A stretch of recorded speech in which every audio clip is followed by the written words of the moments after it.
Hello, hello.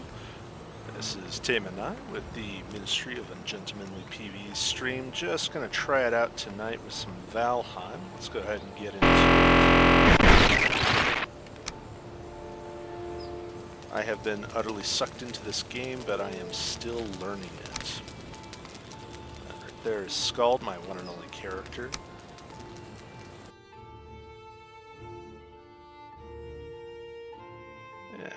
Let's just load in here to what I've been working on.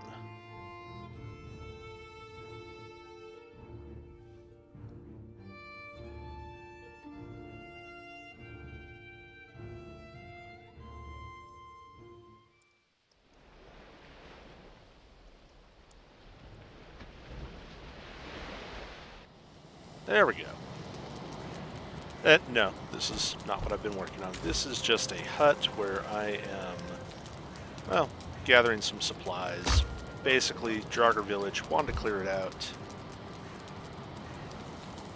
Yeah, just a little watch house in the north. Pyre is the base that needs to be fortified. This was mostly just a scouting expedition and to hit things. Now there's the problem of I have lots of loot to transport home, and not necessarily an easy way to do that. I think I need a boat.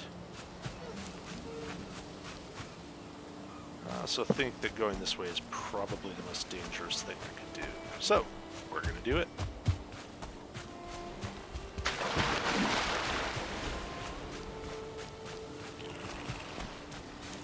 Yeah, this whole place has been cleared out. Mainly because I just wanted to take a look at how the devs were building things. Also, Draugrs have bees, like, everywhere. Like, in here, there's bees. In that tower, more bees. I don't understand why they have so many bees. Okay. Now, the reason why this path is the dangerous one is because it's going to cut pretty close to the meadows and swamp. Yep, there he is. Hey, buddy. Ha. Still learning how to stun lock enemies in this game. You have to time your blocking just right. Skeletons are pretty easy. You need to learn it with all the other stuff. Turtling behind the shield just isn't viable. I've actually had people hit me through the tower shield so hard it killed me in one shot.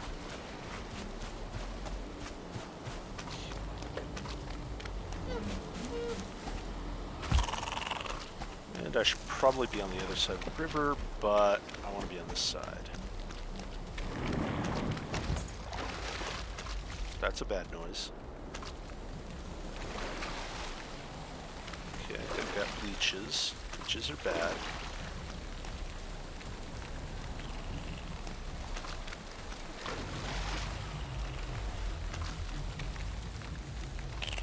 What's that noise?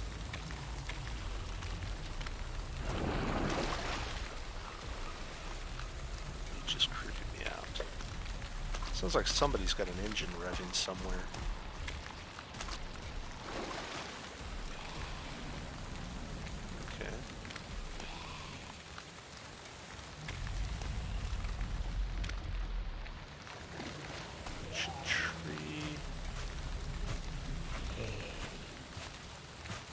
Oh, Draugr.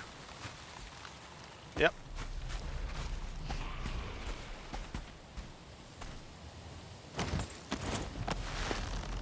Let's say hello. And there's another Draugr. Don't like that noise. Ooh, big Draugr.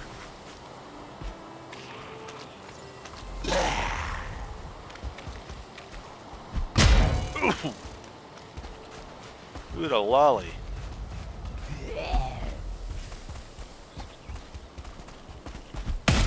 Ooh. Yep. Now I'm naked.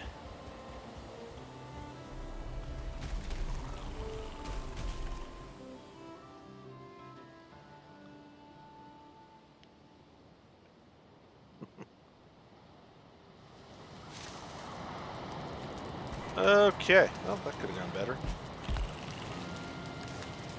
Let's see. Do I... Nope, nothing there to use. All right.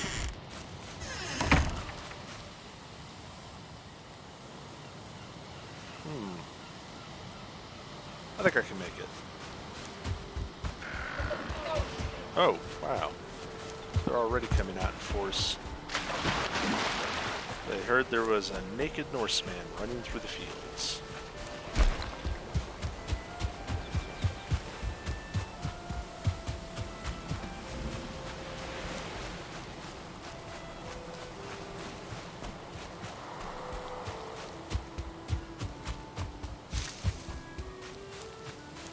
At least it's not far.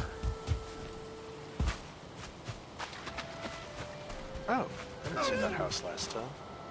There's always something new to find.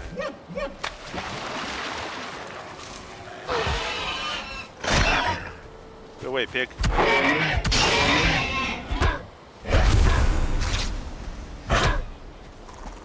Brains.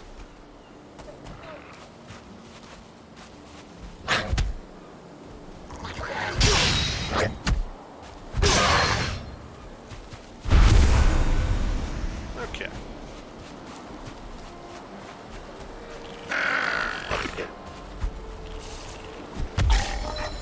I would give him the hoot, but I don't have it.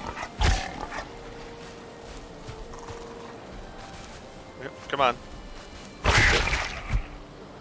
That's right. Punched you in the neck. Okay. Let's see. We got ourselves a deer. It should be right around here.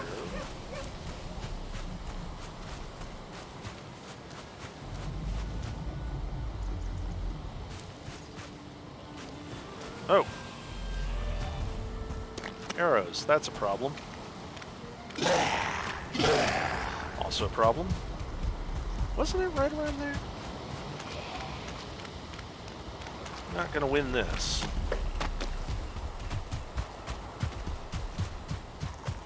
Okay, new plan. Don't die in the woods.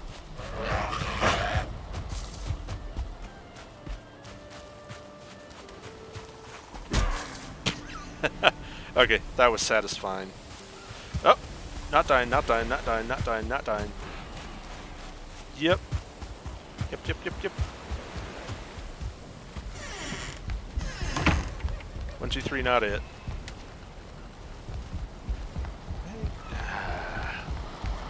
So when I built the dock down there, I thought, hey, that'll be a good place to put my ship. The waves aren't going to smash it. Did not think about what those idiots were going to be doing. Okay. So, that's not going to let me parry, but it's something.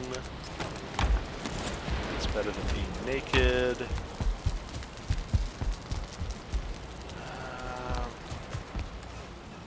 Let's just...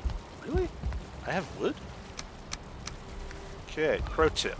Put your things away when you're done carting them in. I thought I was out of wood. This whole place is Pyre. This has effectively become the main base. Except I don't store any spare weapons or clothes in Pyre, so we're going to have to go to Highlands. Enjoying this, though. It's, learning how to build in here has been a lot of fun.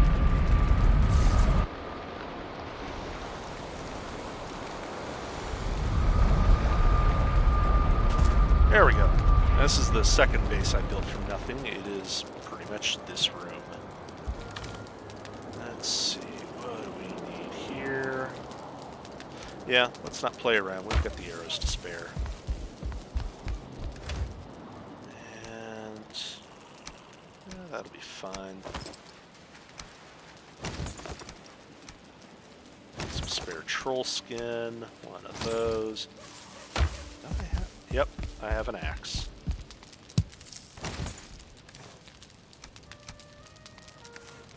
Okay. Looking much more heroic now than I was previously. Let's get some breakfast. That'll do.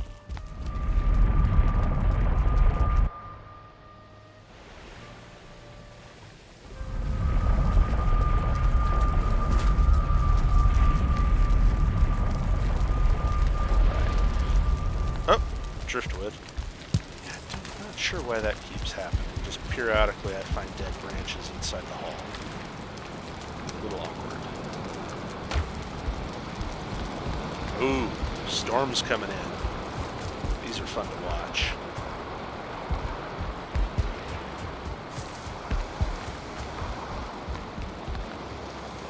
Can't really see from up there though, so...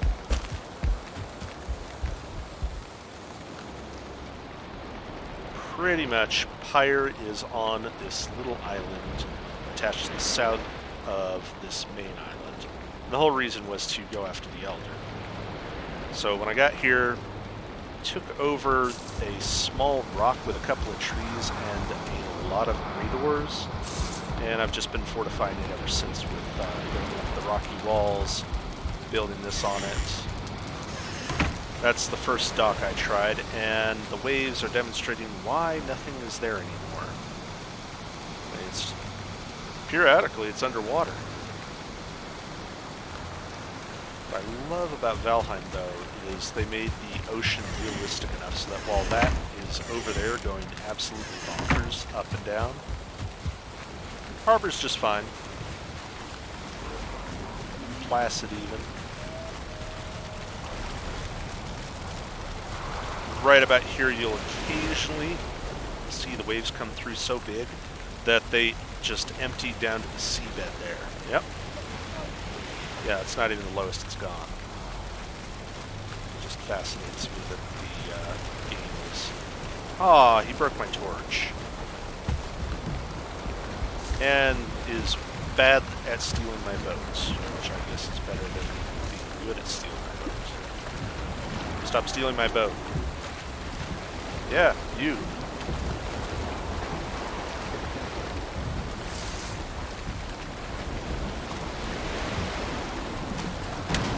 That's just rude. That's just rude. Throwing rocks at the boat. I don't throw rocks at you. Use flint arrows.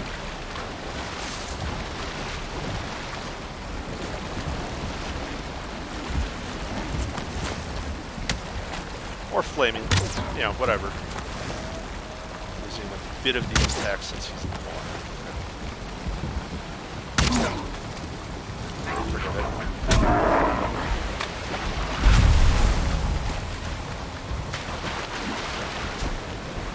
Yeah, this was all lowlands water area with lily pads. I've deepened it, trying to get the ship in. Don't have the best of armor. The shield isn't the best shield. Really? You guys. Probably not going to be able to get into a meat-binding fight with these draugrs. So, we will use the fire in the rain. Because that is smart, I guess.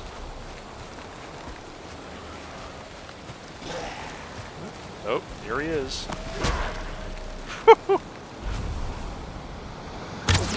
I mean, these guys are making my life hard, but I do enjoy watching them punt things other than me.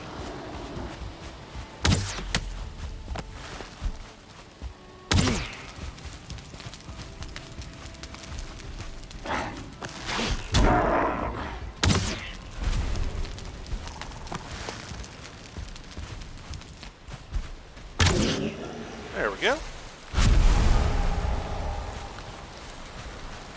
Okay. Next.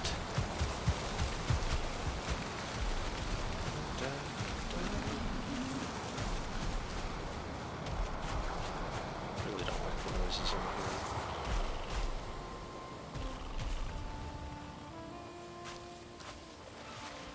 Technically, that clearing that I made is where I chopped down all the darkwood trees, so trolls do spawn.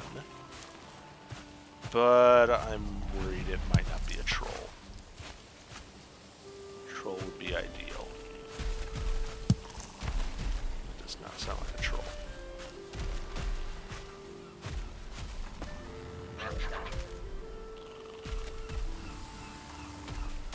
Okay. Well, I died over here in these trees. Oh, that's them.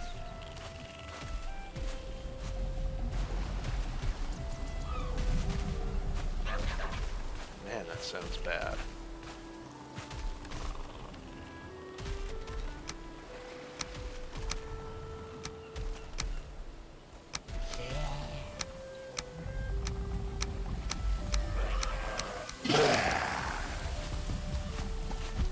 Oh! Stop sneaking!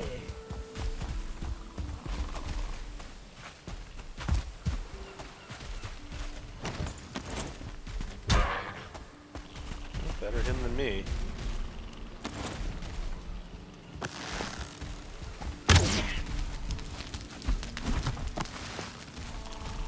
Shatner dodge! Shatner dodge! Ah, nope. Whew! I like this bow much better. Okay. I don't know what that noise is, but it sounds large and not trollish. You are not a troll either.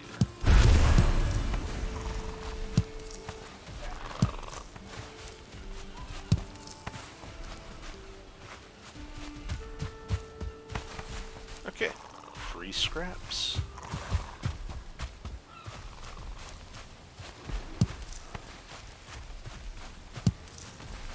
And very.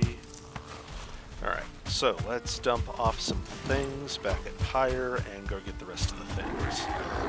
And you go away. Nobody cares.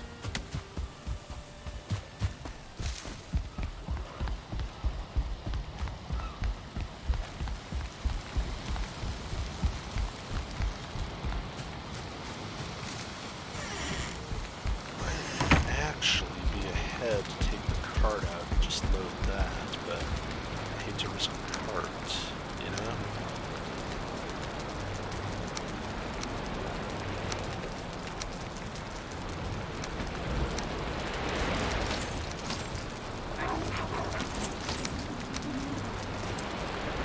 Okay, get dressed.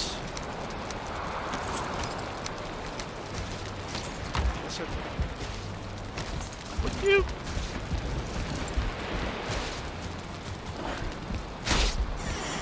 Boy!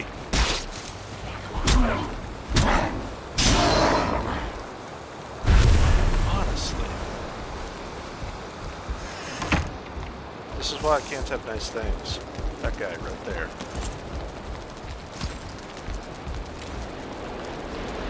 I need my mallet. Oh, right. I moved the crafting stuff into the crafting mill.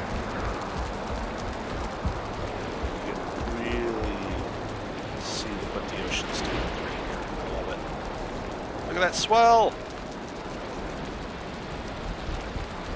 Oh, I'd love to be out of that. Okay, repair that. Repair everything else.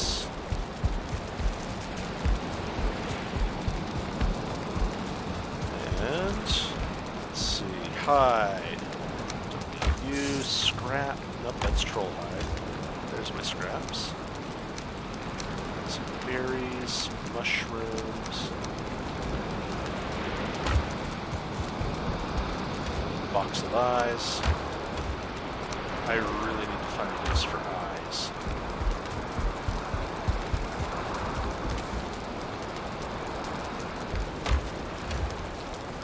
Good enough. Just dump that there. Actually, I don't need those, so we'll dump those too.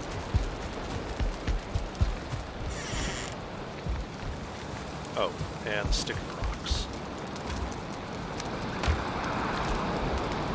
Okay. Now let's go out into the low visibility woods where everything is making dangerous noises. Get my hammer.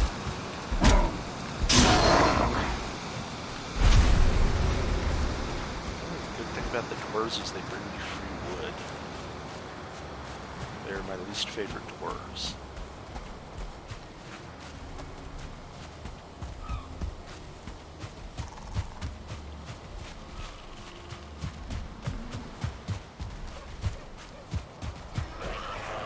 Oh, come here.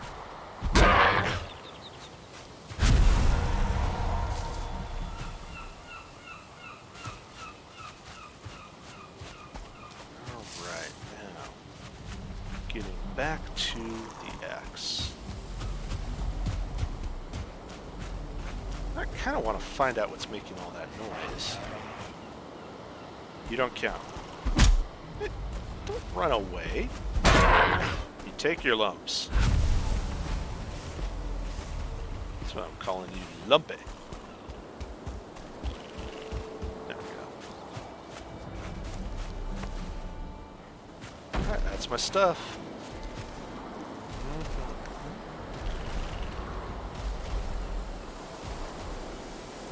It's making all that noise. Switch that out where I'm used to. Start with those to get rid of them. How many arrows I shot?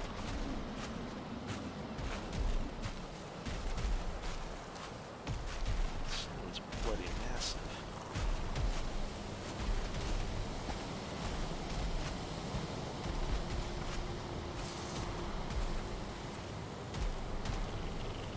Can't see a thing though.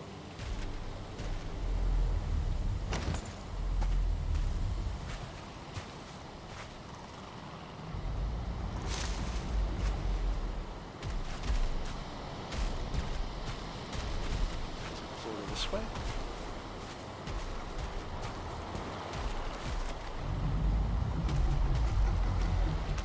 Oh! That's not a troll. That's not a troll at all.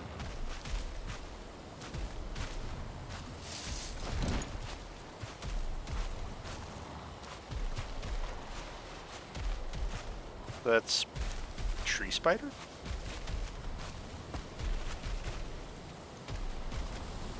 I'm gonna go with tree spider.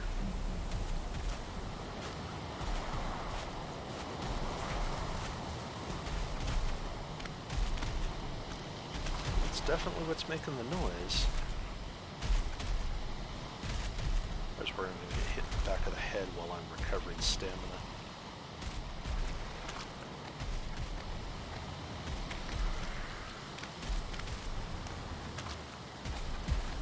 Look at you go.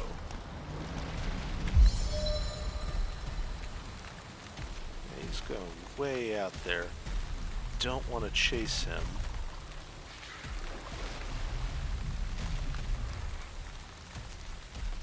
That is massive.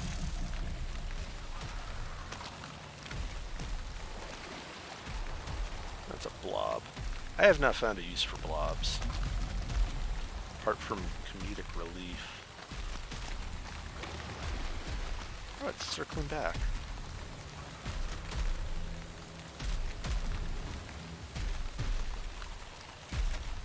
Let's maybe check the escape routes.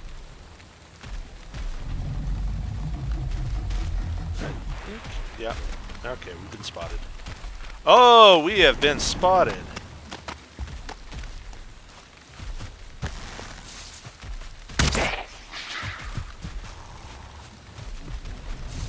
It's faster than me. That's a problem.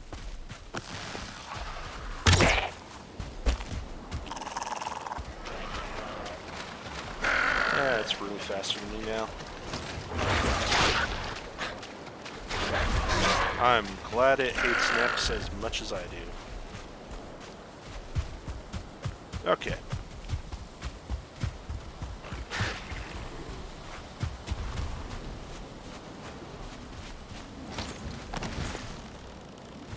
Where is it?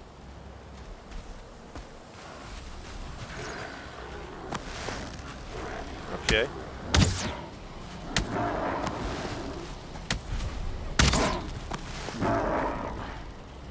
Oh, out of stamina. Whoa!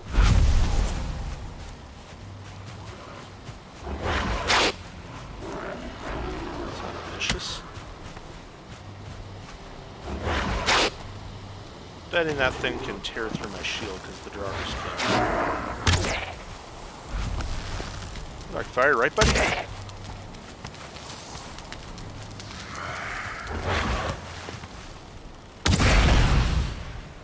Okay. Exploding Wraith. And I guess I learned something from that.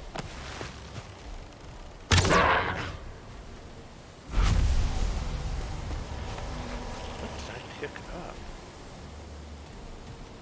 Chain?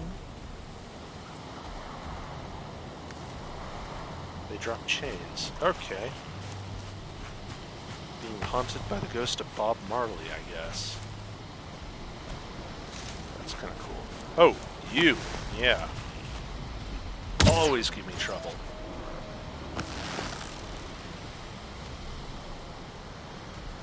Huh.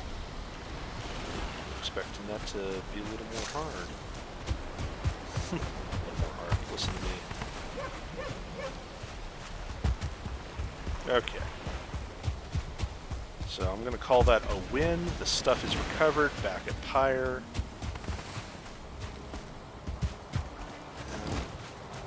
Let's see about replacing. Oh, yeah. Gotta have one of these because they tore it up.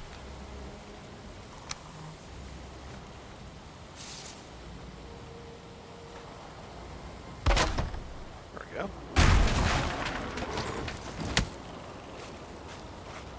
Come here, buddy. No, no, no, no. Come on. I want to practice my block. Come on. Good practice.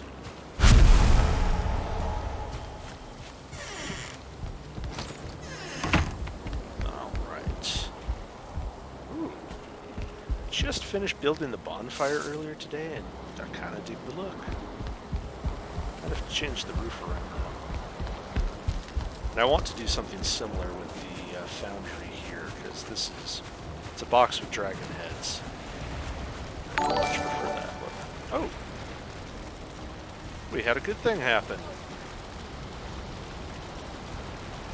And my stream will not tell me what that thing was. Oh! Hey, Kaiser, joint effort, Lilituff, welcome to the stream. Glad to have you here. Trying to relearn everything. The Frenchiest fry. What defines a Frenchiest fry? Is it like the salt content or how well it's fried?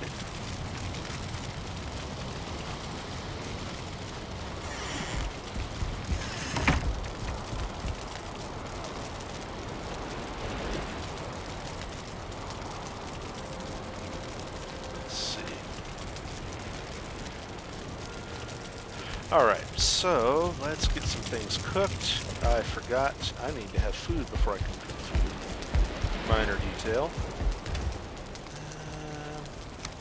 Let's go with that. And that.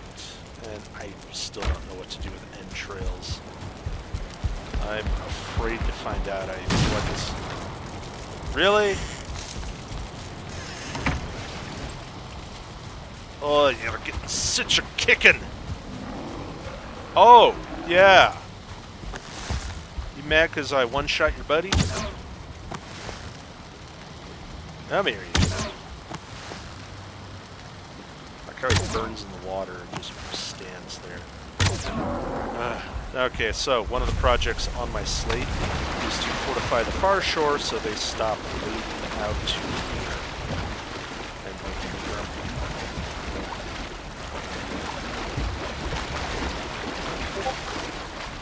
And siege by toddlers. They don't really do much. They're just sort of everywhere, breaking things.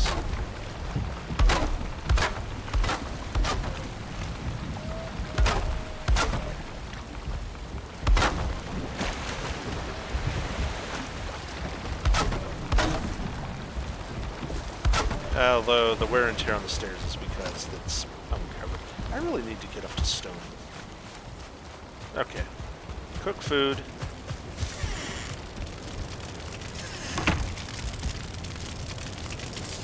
Oh. I just assumed that the bonfire was sufficient. The giant blaze. Okay, that's cool.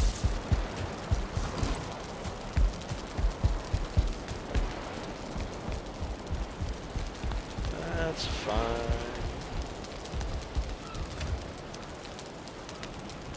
Okay, I've got sufficient wood, stone. Let's get rid of some of this. Actually, I've got a hammer. Let's just build one. Not a bed, a chest.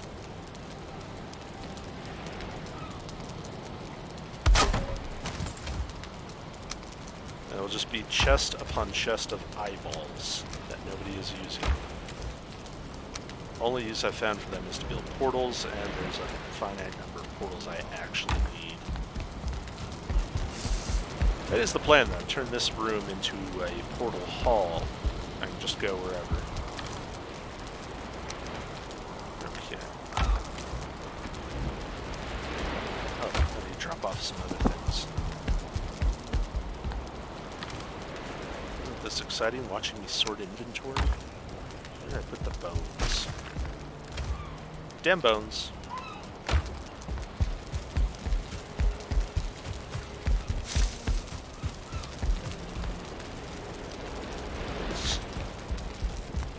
How quickly it surrenders. Yeah, that did go fast. Okay.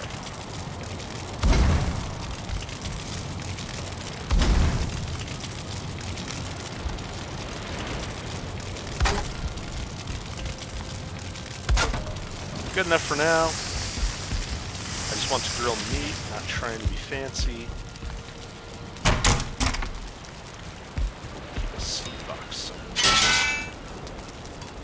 Alright, that'll do for that. I think I'm keeping seeds in the bedroom. That's where you guys keep your seed collections, right?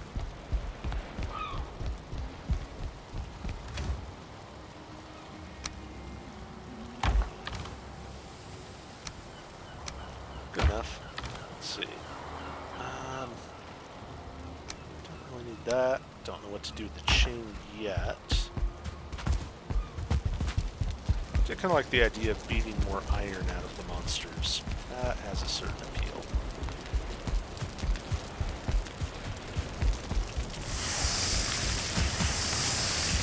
But, yeah. So, even in video games, I'm bad at cooking food.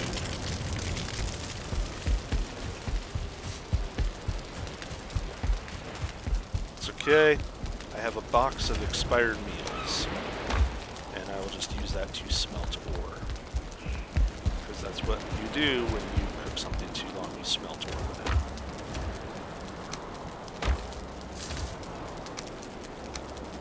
Probably dump off some of this food in a box. Good enough.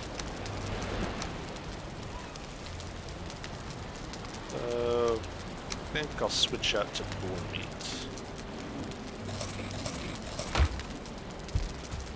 Let's get a closer look at that swamp.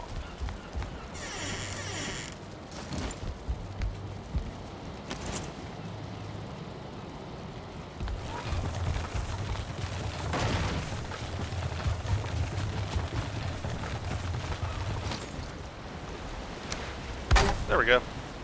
Use the station down on the dock to repair the cart up above. Wait. I think I repair it.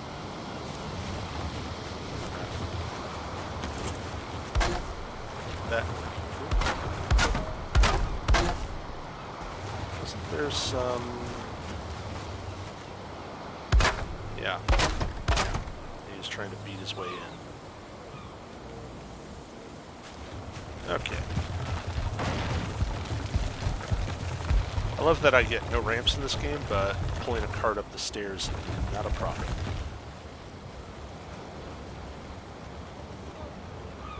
Oh.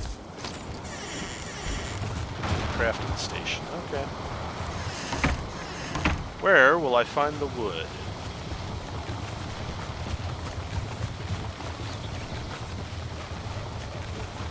Just gonna move that marker. And we're gonna remove that neck.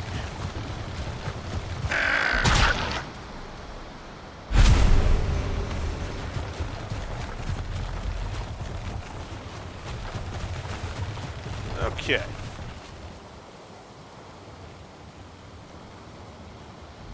Really? Fine. Everyone remember where we parked.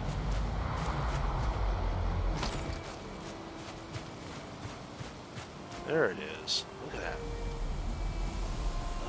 Ugly.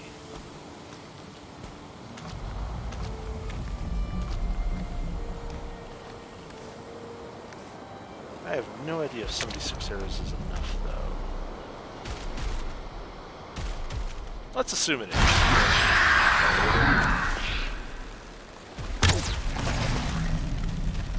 Oh, it's angry.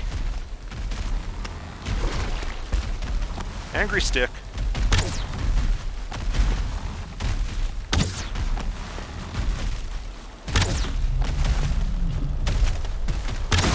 Whoops. I think I just lit a tree on fire. Which is the goal, admittedly, but we want a certain tree on fire.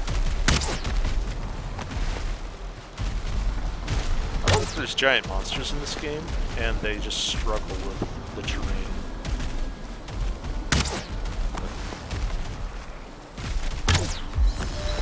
Back here, other way, turn around.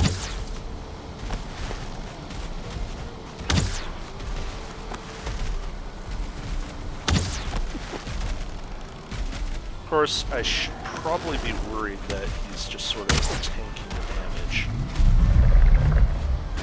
Ooh.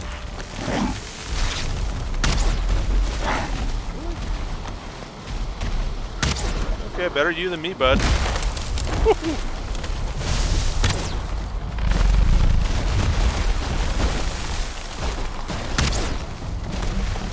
Now it's angry. Wow.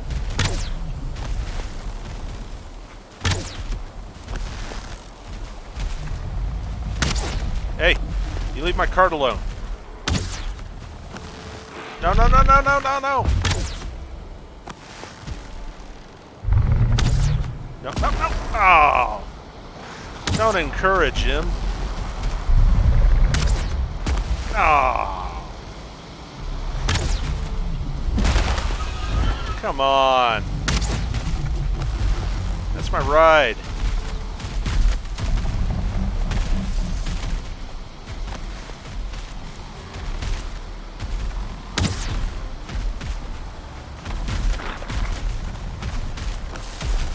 I love that I'm using trees to burn a tree because you can't get up through the trees.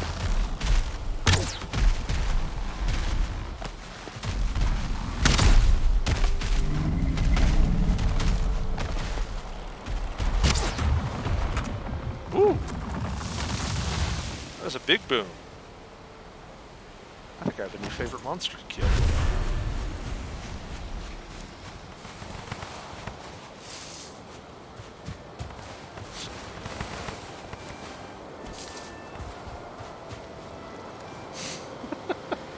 It's still functional. Let's see. Been dead so long that it started living again. Yep, life's a beach. Right on, Kaiser. Roots. What do with roots? Yep, I'm done with axes. From now on, I'm just going to irritate bog monsters to get all my lumber and stone. That's way more fun.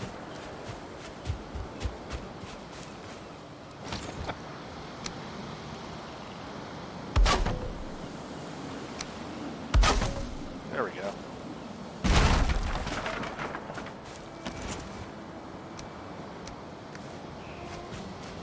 What else have we got going here? Because that was pretty gnarly. Ha ha, ha ha.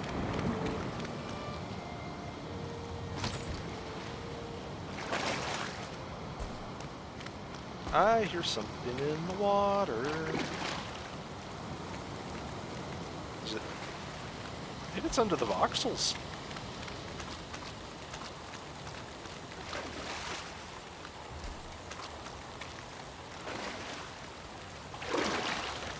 Okay, there's definitely something in the water. Feel free to hum the Jaws theme.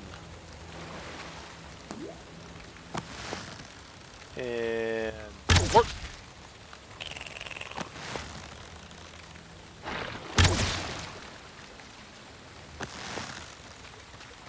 Oh, you're not a leech.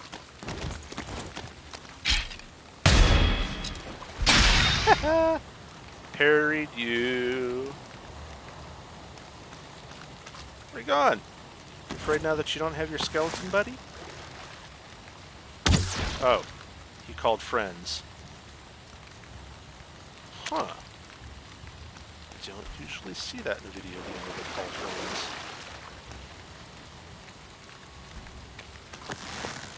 Come on. Yep, danger's this way.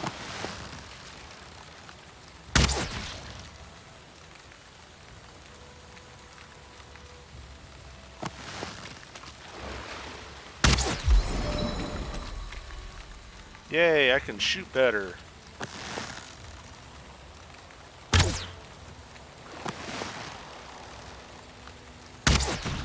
There we go. That was right behind. I swear this game's trying to phasmo me.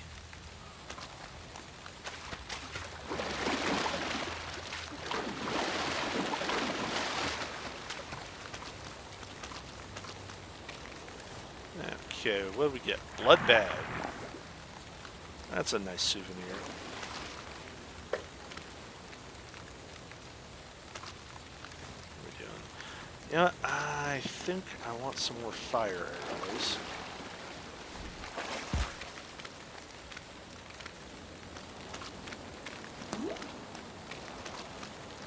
Love the sounds. They've really got me on edge.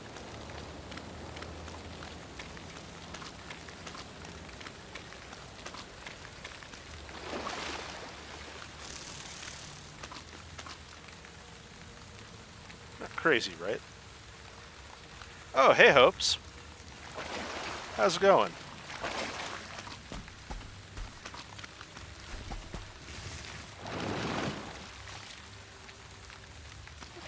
Man, you guys are freaky.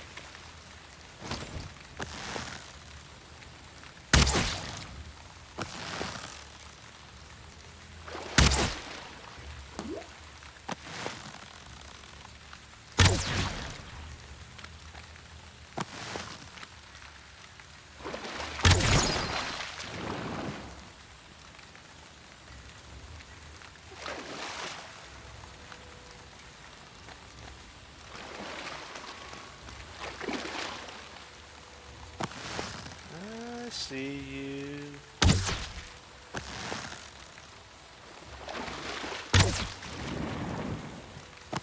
That sounded large, and like I should look over there.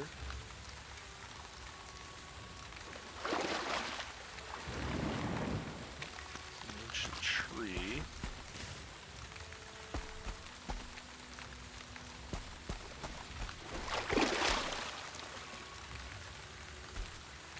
Oh, there's a leech. Hungry little leech. That's the blue thing I saw, I guess.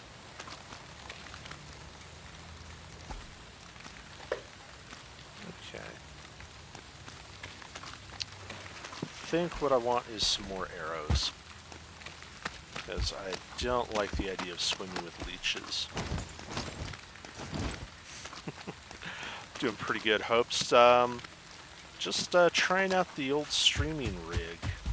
It's not fully set up, but it seems to be functioning. Ah, fire arrow donor. Come here, buddy. You're flammable. Yes, good, good. Let the axe swing through you.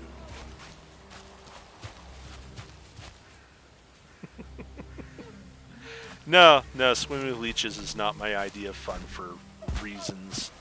I'm picky. Don't think I'm going to get many Grey Dwarves this time of day, though, but I'm checking anyway. Also, it's a chance to see the Elder Altar. Oh, hey, buddy. You're stunned. The way this works is when you parry a monster, it's a pretty good chance, depending on your armor, that you'll stun them. But they never coded it to tell the difference between ranged and melee attacks, so you can stun archers by blocking their arrow. They just can't believe that you blocked their arrow.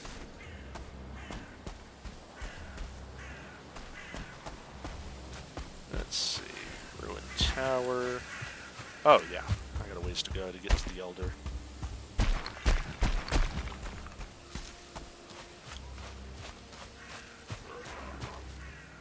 Eh? Donor. Hi, buddy. Where you going? Come on. We're archer buddies.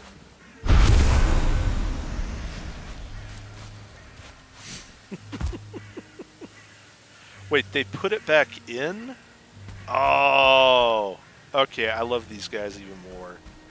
This is already a fun game, but having them put back in that you can stun archers with a buckler shield, that's just... I like it. It feels anime to me. Like, when you see somebody block an attack and freezes all suddenly, what?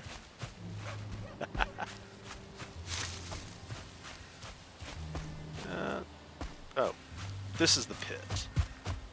This used to be a copper deposit, now it's a pit. But the idea I'm going to go with is that pit, but around this.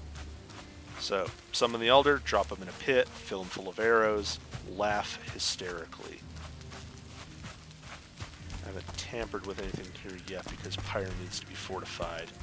I mean, it can hold out against Grey Dwarves, but if they start sending Draugr armies, pretty sure. Yeah, Nani.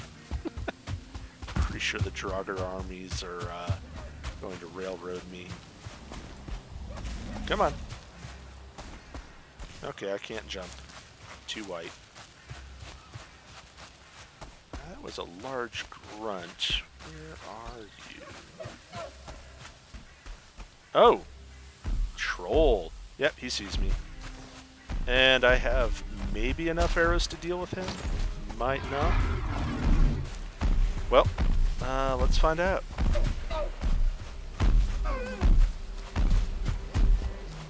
I like the sound effect for him as a snare drum.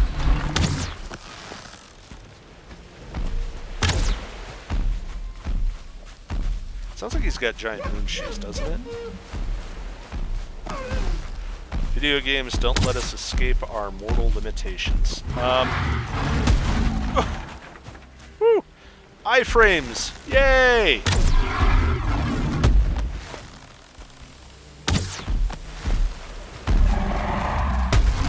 Oh! Felt that.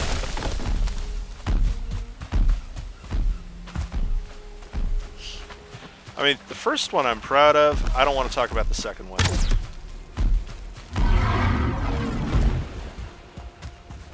Okay. Lowlands are not working for me. I know what we'll do.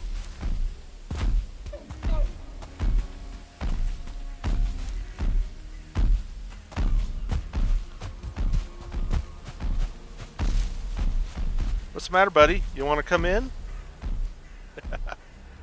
I need more food.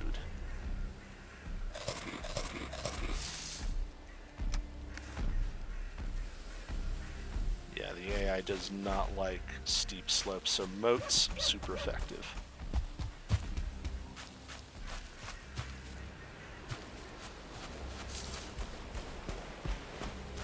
Want to do those. I want to get him down in here so he's stuck. And then just pincushion him.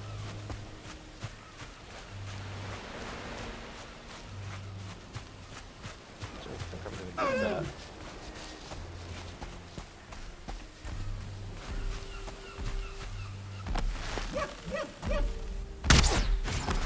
Oh! That was in the armpit. Stuck on a rock. Rock is bad.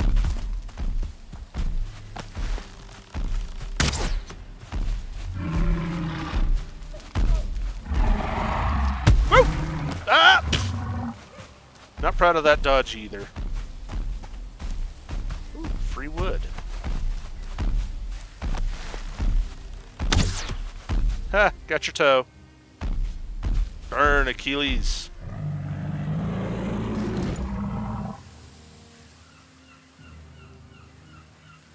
Now I'm stuck in a pit that's on top.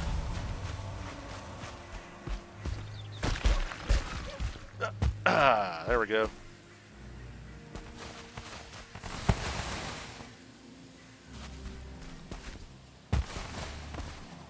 Okay, free lumber, free troll hide. Could have used more resin. I'm looking at you, dwarves. Not holding up your end.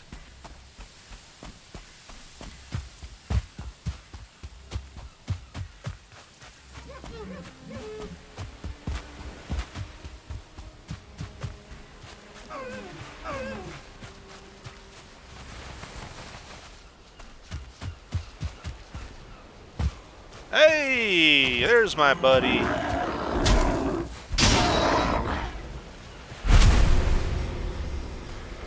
Just the one? Okay, just the one. That's fine, that's fine.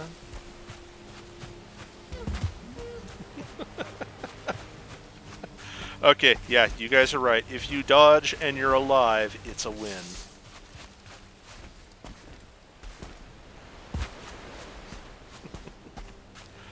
Okay, now I forgot where I parked. I specifically said to remember where I parked. Oh, hello.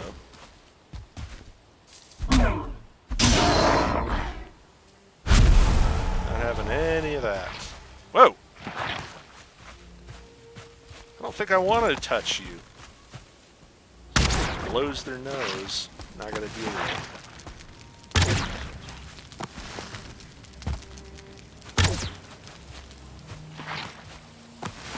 Come here, Slimer.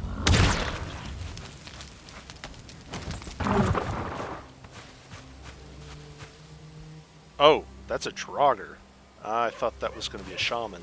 He sees me. Okay. Got you!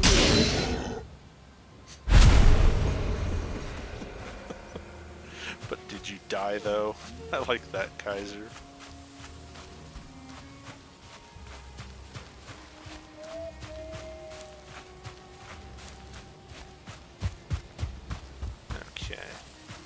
There's Pyre. And I think over this hill is where I parked the cart.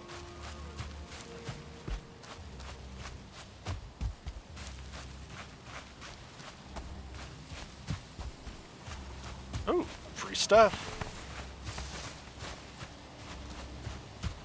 There we go.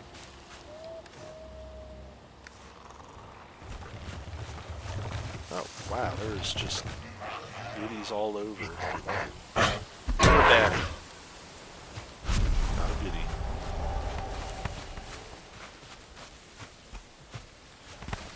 Let's see. Hope says if you lead something to swim with the leeches, will the leeches help drain the enemy's health? You know, I don't know. The only thing I've seen come out of the swamp is Draugrs and skeletons. And that stick monster. Oh, and the ghost. Actually, what are the leeches living off of? Because everything in the swamp has 0 blood.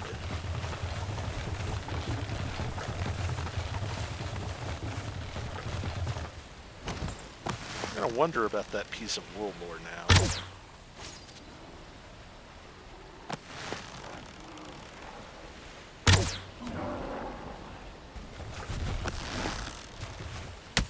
Don't hit my car.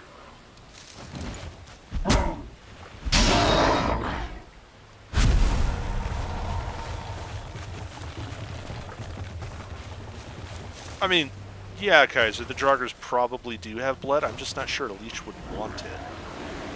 Like, I feel there's some things where the carrion crawlers go, ew.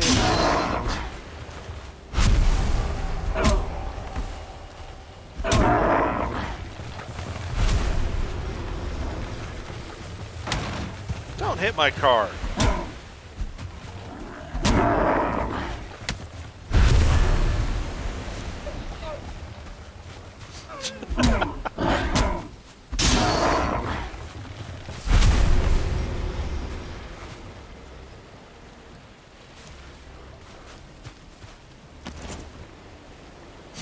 Even leeches have standards, yeah. Yeah. Now the carrion crawlers do care, and the reason I know that is because vultures use their wings to fly. They won't go on the airlines because they're only allowed 2 pieces of carry-on. But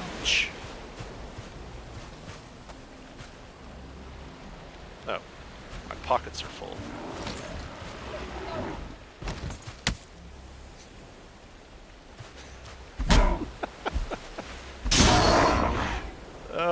Fresh groceries. Yeah, that actually is accurate.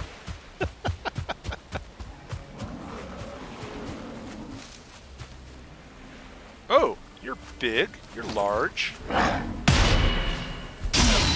But everyone's the same height at the knees, laddie.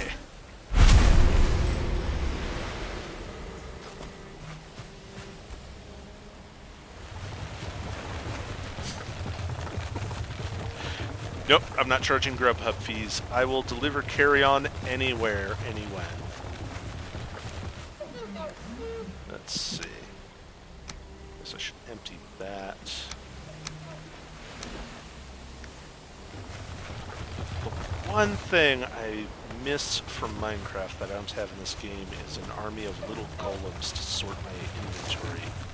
Like, I want to just bring in the cart and let somebody else put things in the proper drawers.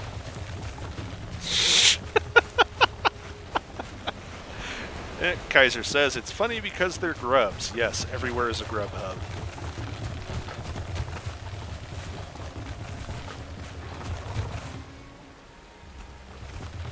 Ooh, I see arrows. Do I don't have room in my inventory.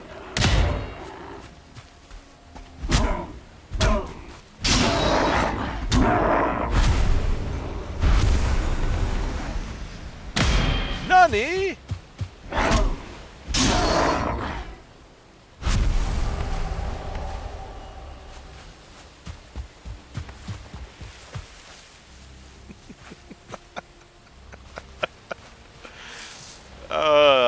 Yes, I like that, Kaiser. Maybe the real food was the enemies we made along the way. Oh, wow.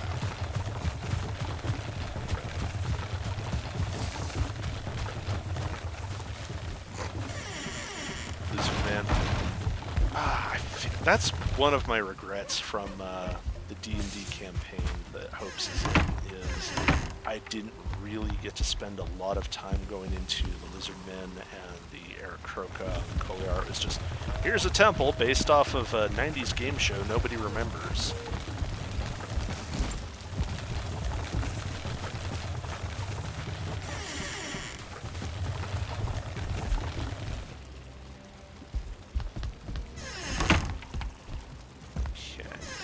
Don't think anyone's out there.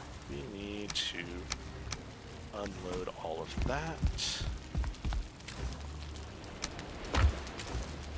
At some point I need to set up a treasury.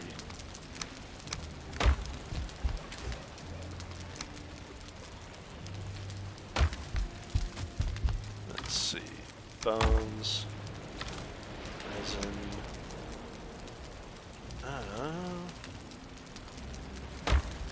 Eyeballs. You remember that someone had a Lizardman cleric that turns out planned all along to sacrifice their party to their god. Wait, was this a player character or an NPC?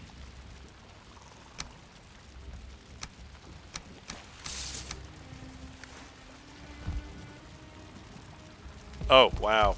So they managed to, at the end, sacrifice everybody else's character to the Lizardman god. Wow. That is something. Let's see. As we're piling gold there, I really need to get sorted on this trophy business.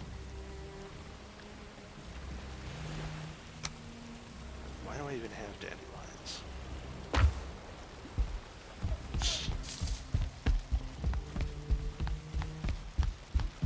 Of course, now that you've said that, Kaiser, someone in the Hitch Pirates is going to wind up trying to sacrifice.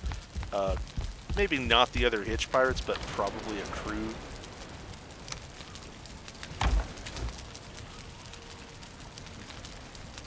Let's see. Let's put that there. Yeah. To heck with it. It's just a trophy box.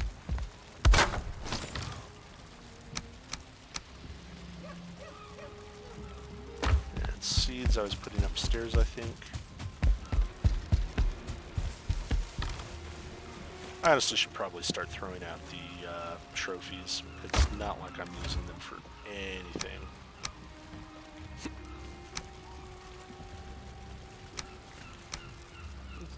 Guck?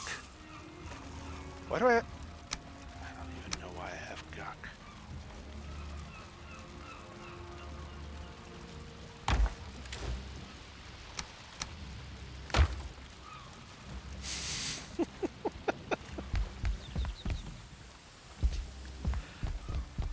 Hope says I already offered one Hitch Pirate as sacrifice to one of the crew, still waiting on my t-shirt.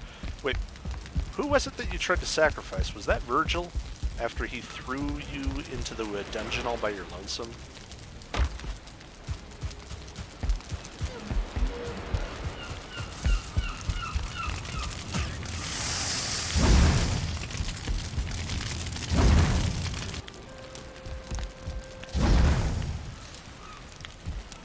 I think I broke it.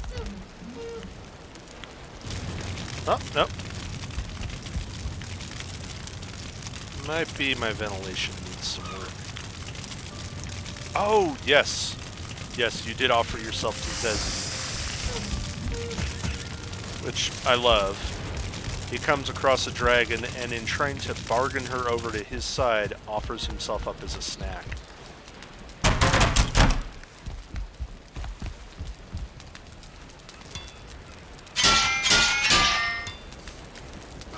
Sure thing, Hopes.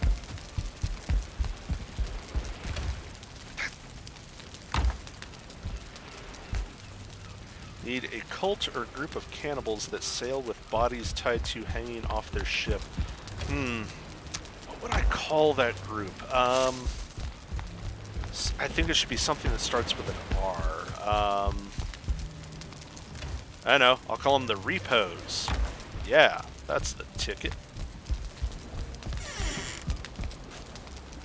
Alright. I wanted fire arrows. I need me some feathers. I want some resin. And we're going to need some wood.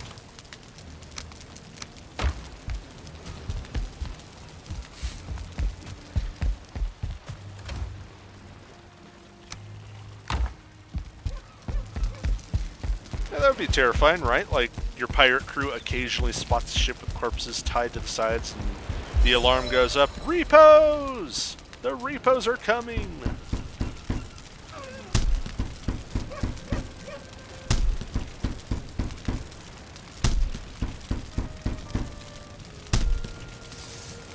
Okay. And one more. Why not? Actually, I should be doing a lot of these. It's not like there's a shortage of material. Alright, so just put the extra there. Don't know what I'm going to do with all this extra food. Wasn't there...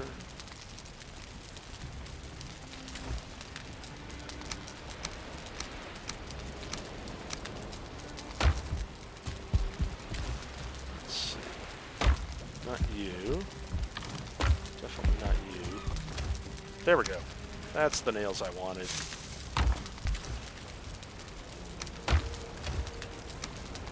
I guess I do have extra fire arrows. Repos. They sail in ominously, then through a megaphone, we've been trying to reach you about your ship's extended warranty and past due payments.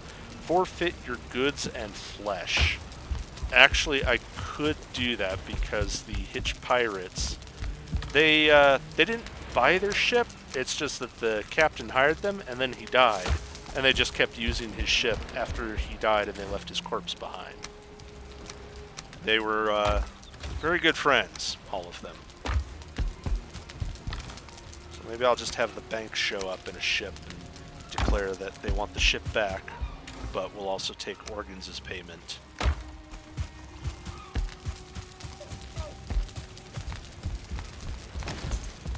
Let's see. Actually, let's put it here. This is kind of plain. Let's do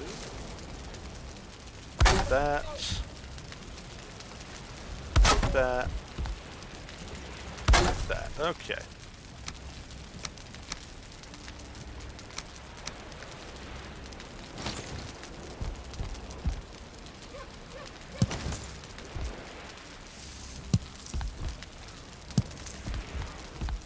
That's better. Ish.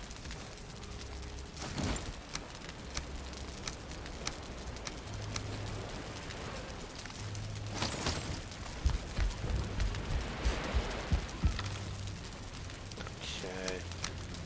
Secondhand clothing can stay put. Brass tacks can go back. I want to go out and kill things, but I really need to get this place fortified.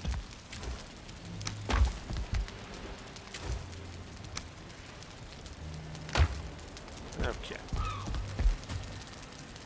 So, let's do all the bloody rocks.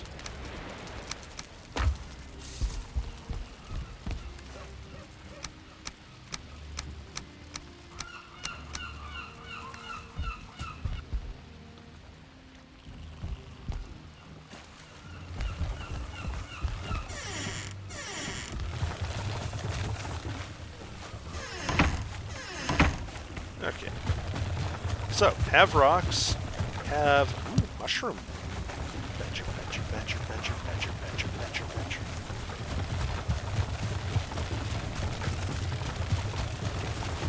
Oh, there's my pet deer. He used to live on the island, then he fell off the island. Now he lives in the water. First thing I should probably do is go ahead and cut down the seabed.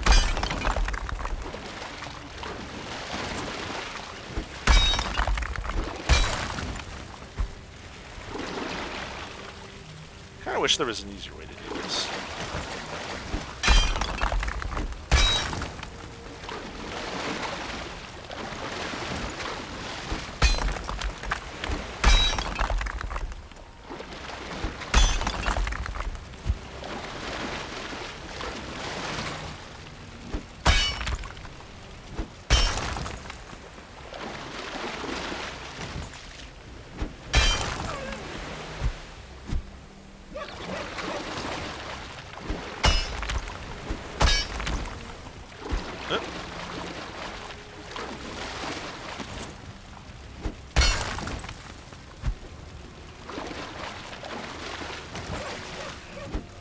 Welcome back, Hopes.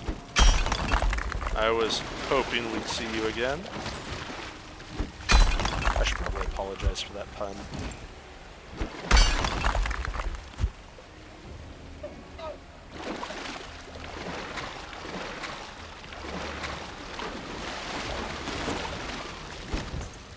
Oh, come on.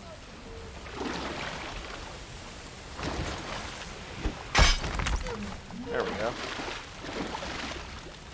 I know it looks silly that I'm swimming around with a pickaxe, but I actually scraped the bottom of my boat in low tide. So this is something that needs to be done. Also, free rocks.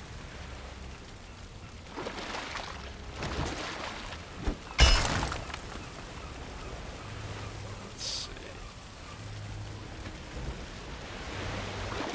Here maybe?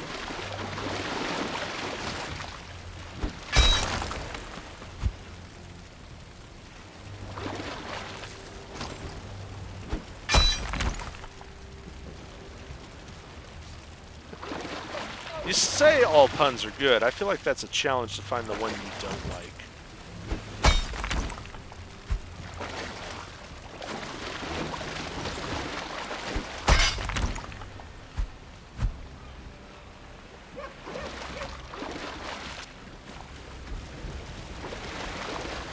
Especially the hopeful puns. The more I imagine Kiddo groaning at the pun, the more I enjoy it. Yes, the groaning puns are by far the best. Well-known fact.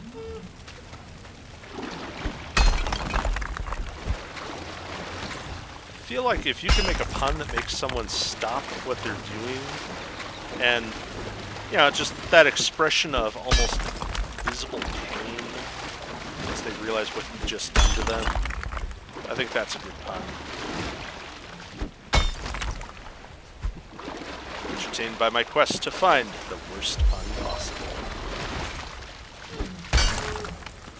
Whoops. I didn't see that about to happen.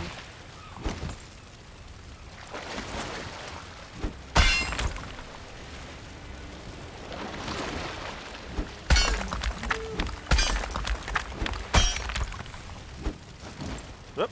Can't dig that hole.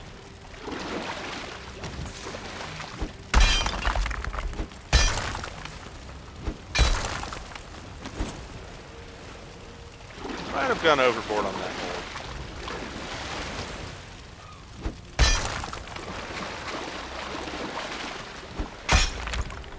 Yep. And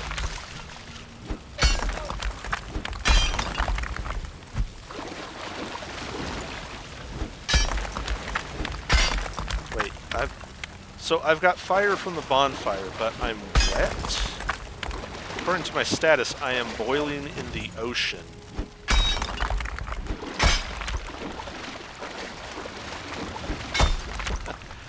Hopes declares, absolutely, I've got a buddy. When you use those terrible puns, they spank you and it deletes the message on times you out. What? The puns result in spanks that time you out. Like, I'm assuming that's, spank is in a connection.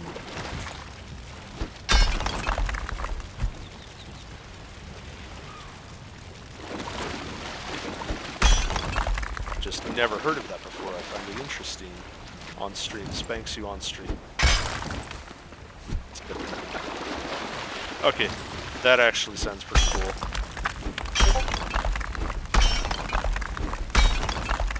Yep, and... Yep.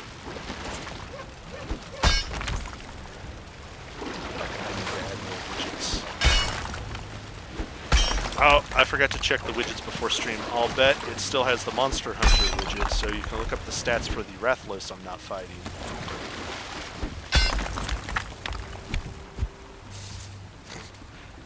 Hopes has been spanked. We enjoy the rosiness of his cheeks. That is wacky.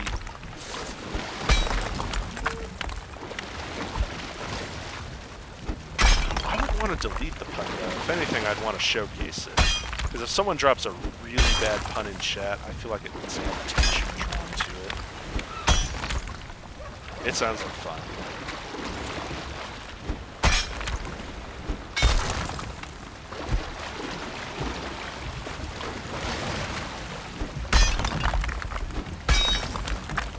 I think I'm gonna drown. Yep, I'm drowning. Drowning in my front yard.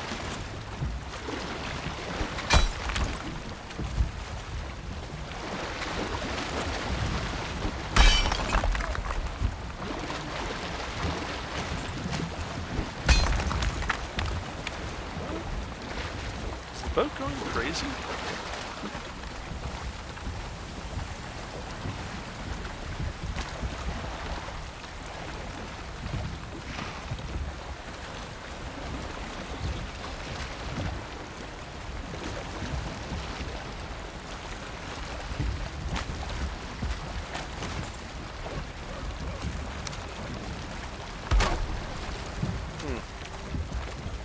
It's just making weird noises to make weird noises. Let's see. Well, it's most often used on really bad puns, but will also be used when someone drops an inappropriate statement. Yeah, I'm with you, Hopes. I like the idea of showcasing the awful pun. Make everyone suffer. Just dipped my cart into the ocean. Oh well. That's what we have this for.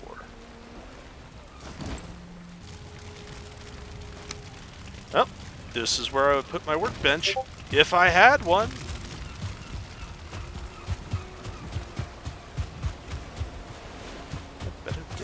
Let's pull out some more wood.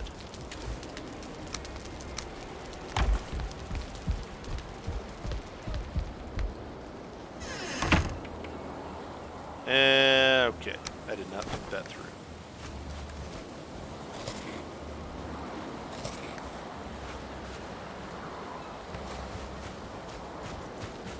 So, little heavy. Probably should not have picked up that much weight at once. By the end of the adventure, this guy is going to have scars from people's weapons all over and a hernia.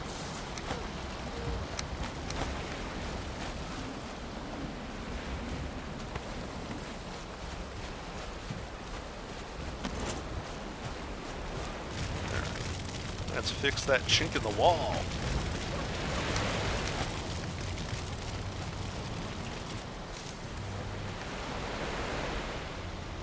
Oh, probably helps if I use the right tool. Except that's not the right tool. I know what I'm doing. I swear I know what I'm doing.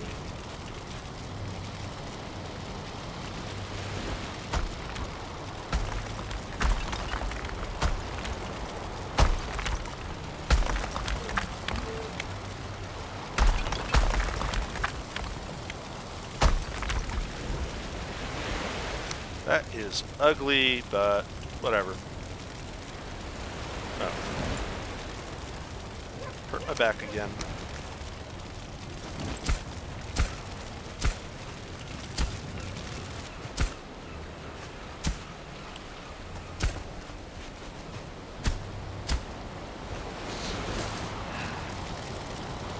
You're terrible about weight management too? Yes, I can see why.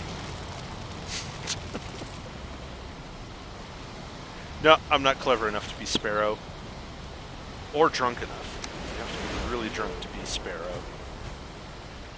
Alright, so we've got... Actually, this is pretty good as far as shoring up the seawall goes. Maybe what I need to do is start fortifying the coast over there. Or... dump all the rock here and go grab wood. I think I know what we're gonna build.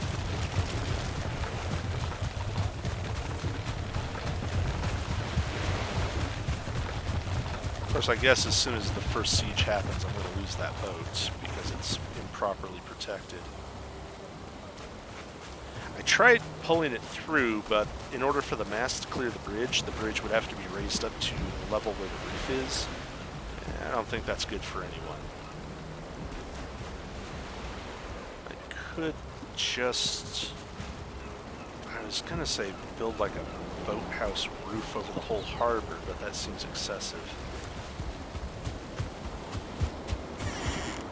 Oh, let's get some defenses up. Just take all the core wood, all the regular wood, and just shuffle out here.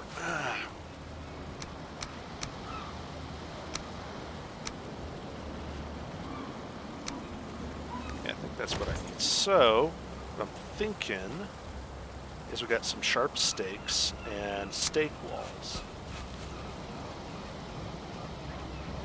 What makes sense to me is we put some stake walls periodically, like that.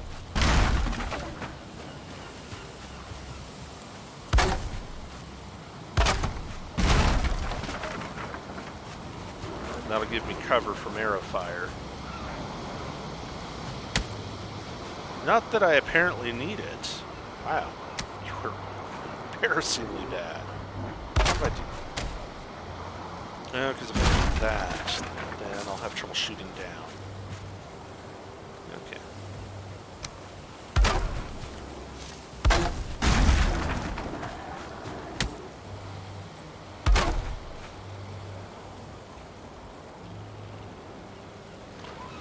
There we go. Like that. Don't make me use you for a demonstration.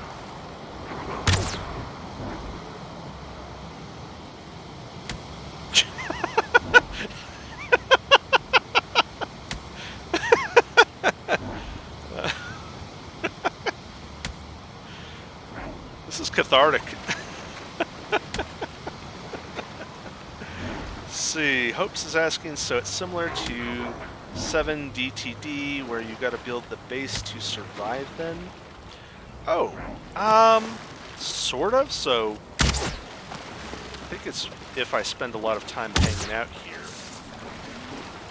Alright, so I can't really kill anything that's down there, but it doesn't look like they can kill anything either. I'm okay with that. That's acceptable. So what'll happen is periodically I'll get notes that I'm being sieged by one of the bosses in the world. Currently I've got the power of Ecthir, or Eikthyr? I don't know how you pronounce it. But basically he was a deer Forsaken, and his whole theme was to send animals of the forest to lay siege to me. And that was alright, you know, home-delivered boar meat and leather and whatnot. But I went out and killed him, and now the next Forsaken in line, the Elder, started sieging me, and he was actually a serious threat. He sent armies of those little gray dwarves, and when they get in groups, they actually are threatening. Just because there's so many of them, and they'll hit you from all sides and then run away. Yeah, see, there they are running away. Probably going to get sieged again, which that would be cool. I would not mind home-delivered supplies of resin and wood. I like making fire arrows. Oh, the deer boss is cool. Have you seen him?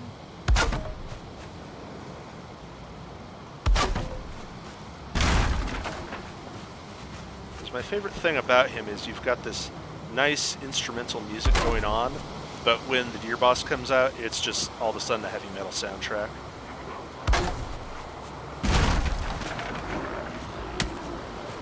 Really? Oh. Oh, I left this down there.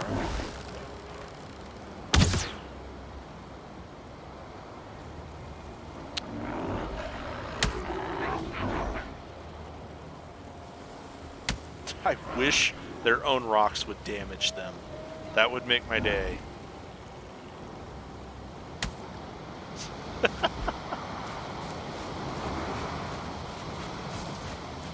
Okay. So, oh, we're not using core wood. I thought those things used core wood. Okay. That's cool. That's cool. Just means we put the core wood back.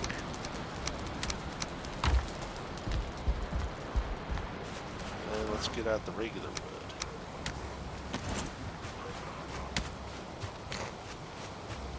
Okay, I just built that. Please don't break it.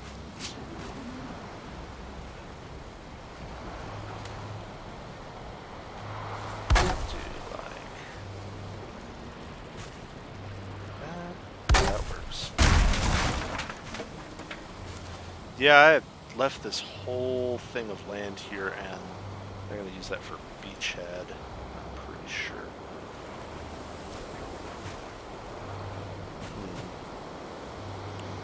That actually could become a problem. Oi! Do not mess with my boat. Yeah, you. Lay off the boat.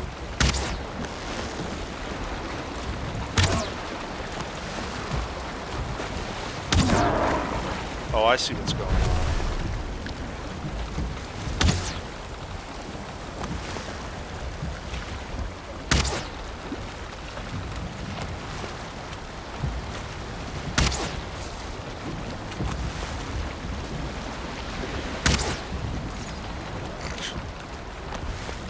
This is not ideal.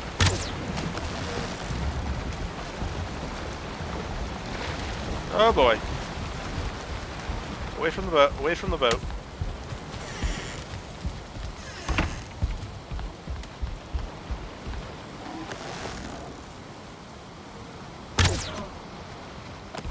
Yeah, over here, buddy.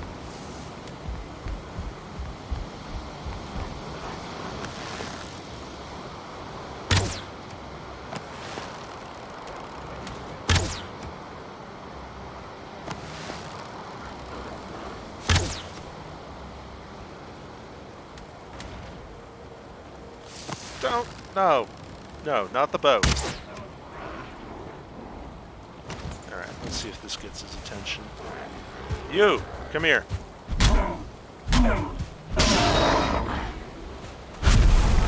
Oh, yep, there we go.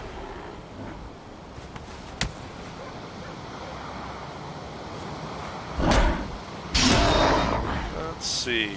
So Hopes is asking, in Monster Hunter, do you also build a base, or is that more of roaming and adventuring?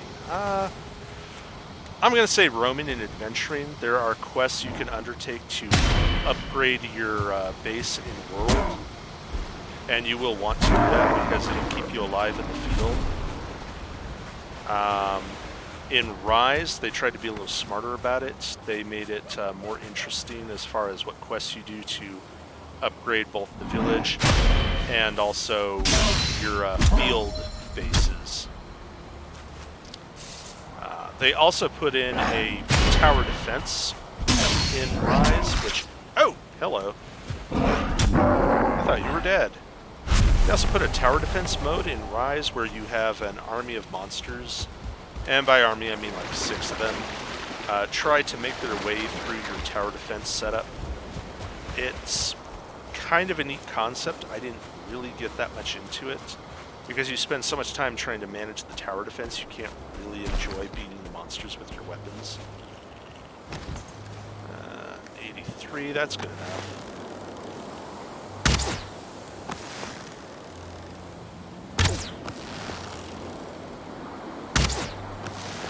Monster Hunter is honestly one of those games where it's not bad, but it doesn't really get into its own unless you've got friends who are playing it with you. Oh! That was not a good dodge.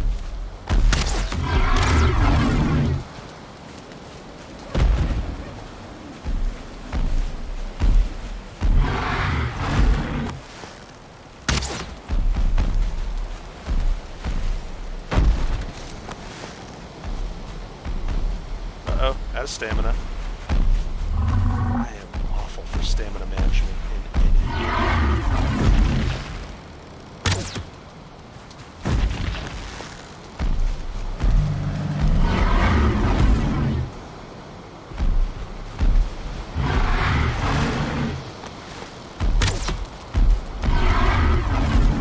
Come on, burn.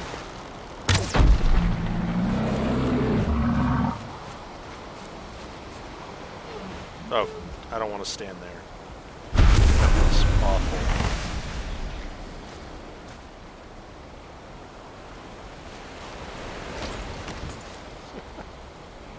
Let's see. So, Hope says, I understand that. Wifey games as well, so I tend to see games when we play together. Yeah, Monster Hunter would be good for that. Does she like the style of adventure games where you like grab a big weapon and go out and hunt things? Haha.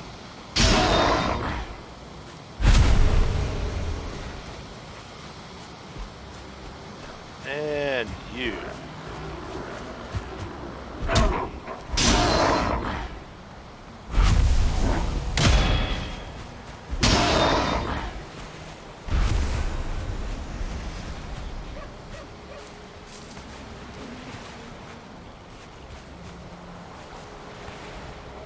Carrying entirely too much weight, it drags down my shoulders.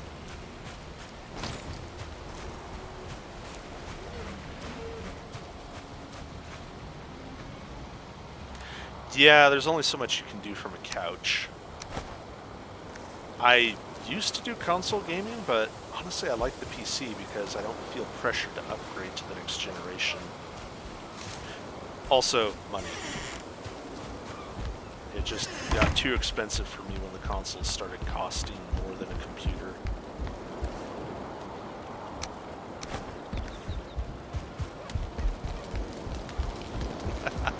You know, what you could do is get a Xbox controller, because those work with Windows. I actually use an Xbox 360 Elite.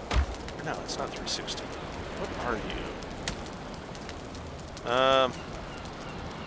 It says Xbox and Elite Series 2.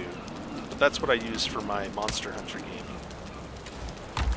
I find the game is much better when you have a controller.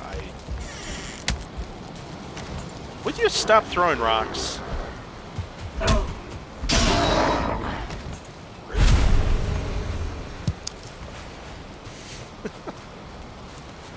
So, Ghost, who plays Scar in the D&D campaign, he actually is a mouse and keyboard guy.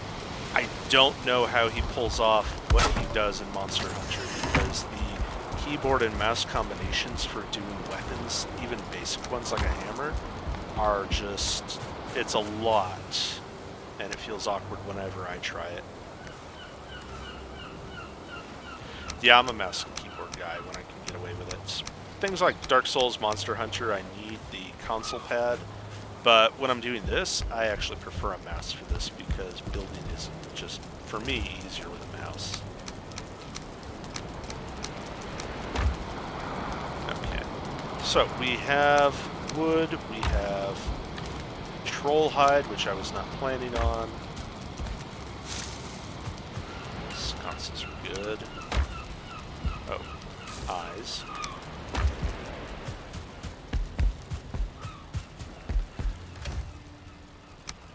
I guess the thing to do now is to go out and get a bunch of lumber and use that to fortify. Because they've demonstrated that they can't really get up here. They're just sort of angry and throwing rocks at everything. Ooh, Minecraft. Yeah. Minecraft is another game I love. I started up a game of Minecraft with the Fire and Ice mod, and I really was enjoying it. But I had my base wiped out by a dragon who just sort of moved in, got stuck on the blocks, and would not leave, no matter how much I begged. And that was my respawn point, because it was my only base. And then Valheim went on sale, so now I play Valheim. Why did you? Okay. Whatever.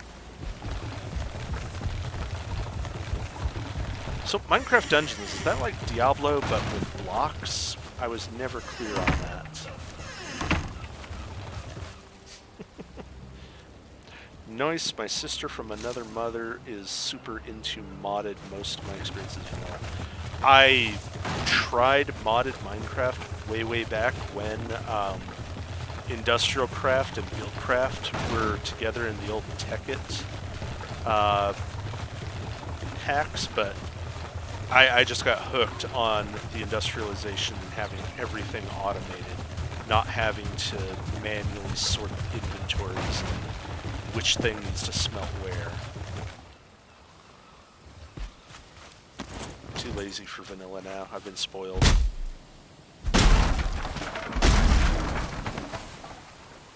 Let's see. Hope says that Minecraft Dungeons is like Diablo, but Minecraft Universe no building. I could see where that would be a fun thing to do with your friends. Everybody likes Minecraft, and you can just go raid a dungeon together.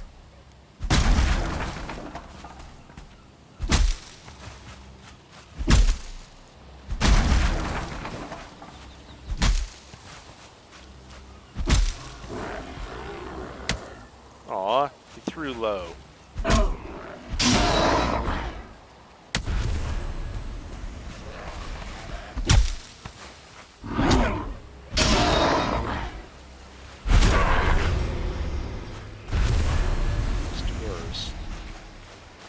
something else.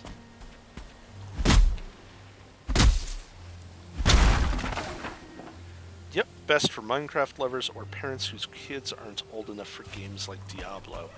Ooh, yeah, that's a good point, actually. Because I liked Diablo when it first came out. I thought it was the coolest game anyone ever thought up. And even that was pretty bloody and dark. Of course, I was a teenager at the time, so that fit me just fine. I could see people being nervous about letting their 5-year-old play Diablo. Oi!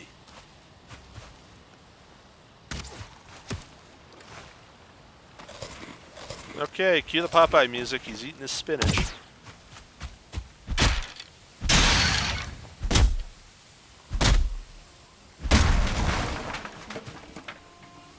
That is an ancient tree.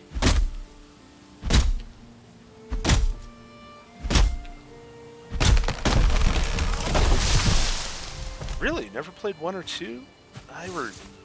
1 was just amazing to me because I'd never seen anything like it.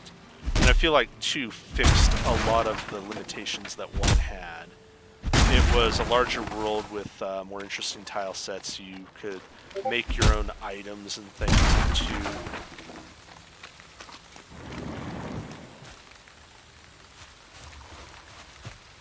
2. Man, I wonder if I've got my old Diablo CD somewhere. Aye! Don't throw rocks at the cart.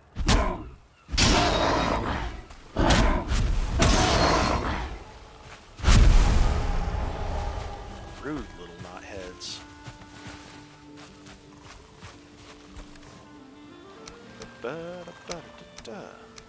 Dumping all my loot. I don't remember who I played in 1. I remember enjoying the Druid just because werewolves are awesome in 2. That was all kinds of fun. Also, Necromancer.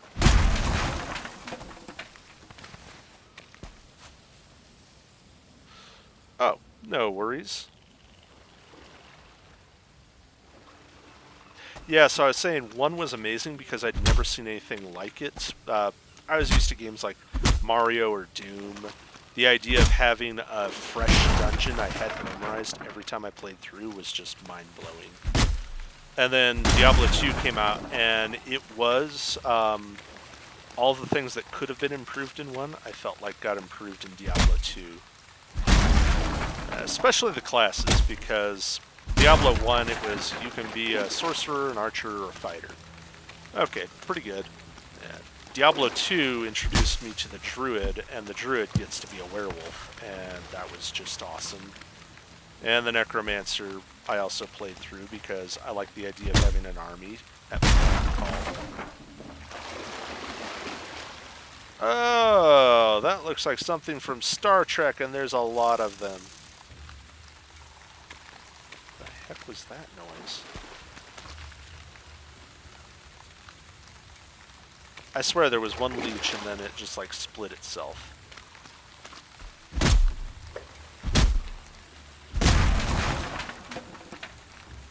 What are they doing? They're attacking something.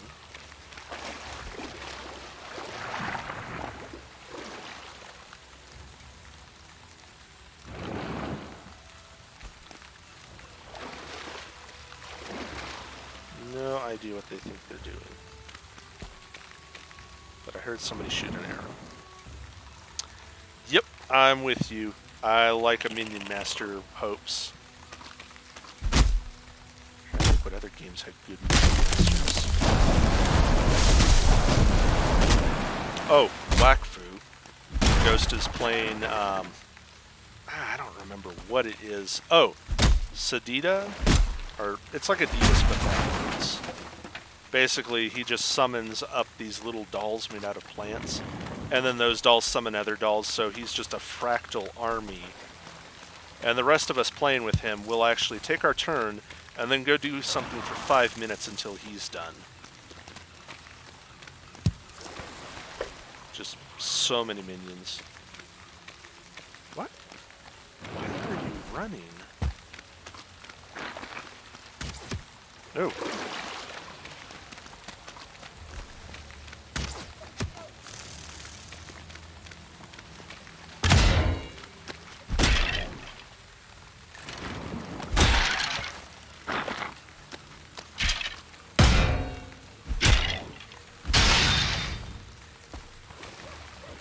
least the skeletons hit soft. Oh, speaking of hitting soft, you don't. Why is everyone running away from me? Oh well. Gift horse mouth.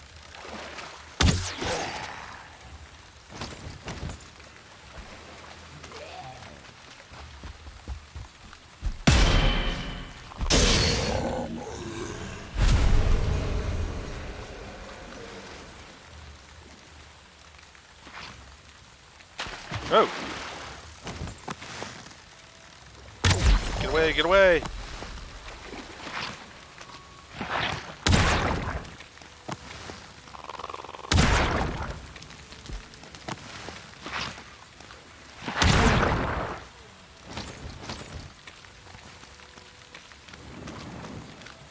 I think I got distracted. Let's see. Hope says he started off playing Black Hawk Down, Halo, and Call of Duty. Yes. Halo I enjoyed on the Xbox. Right up until my roommate burned it out. But, no, I liked doing the co-op on Halo. That was fun. It felt like just Halo by myself was, good first-person shooter, but then it got really fun when you had that second person. Oh, Guild Wars. I have played Guild Wars 2.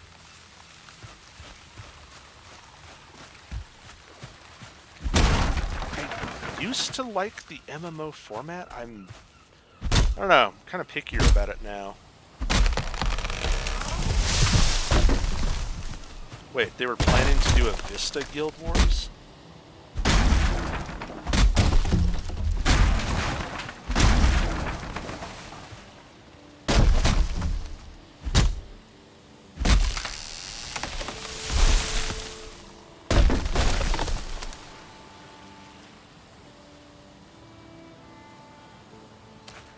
I played 2 enough to go, like, I think 20 levels into it. I liked the thought they put into the classes and the characters. I like MMOs where picking what race you are determines your starting point and makes it different. Oh, really? Yeah, I wouldn't touch Vista either. Halo 2 on Vista.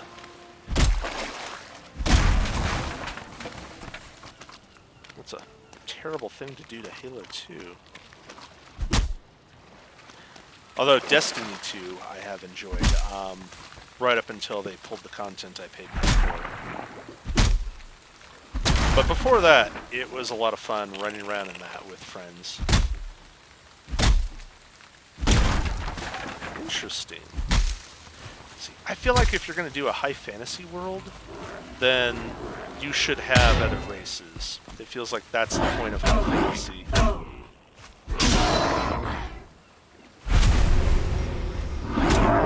Even the Wheel of Time has Trollocs and Ogiers.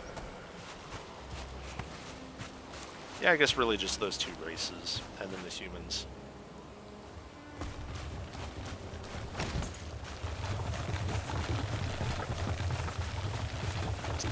Yeah, I don't blame your kiddo for that one. It was really annoying to have them pull the expansions, and I understand they had to do something on the back end to update their old content, but I think if it's at that point, it's time to look into doing a new engine.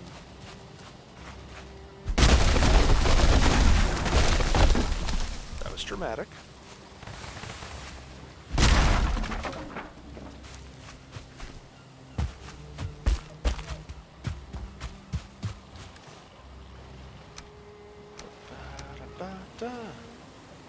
There we go. I guess I'll pop in some more of that. Get some good wood. Can I chop you? No? Some of these trees I can't chop, and I'm not sure how I feel about that.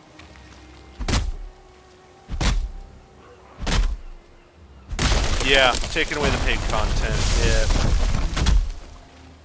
I understand they had technical reasons for it. I'm just not thrilled with how they handled it.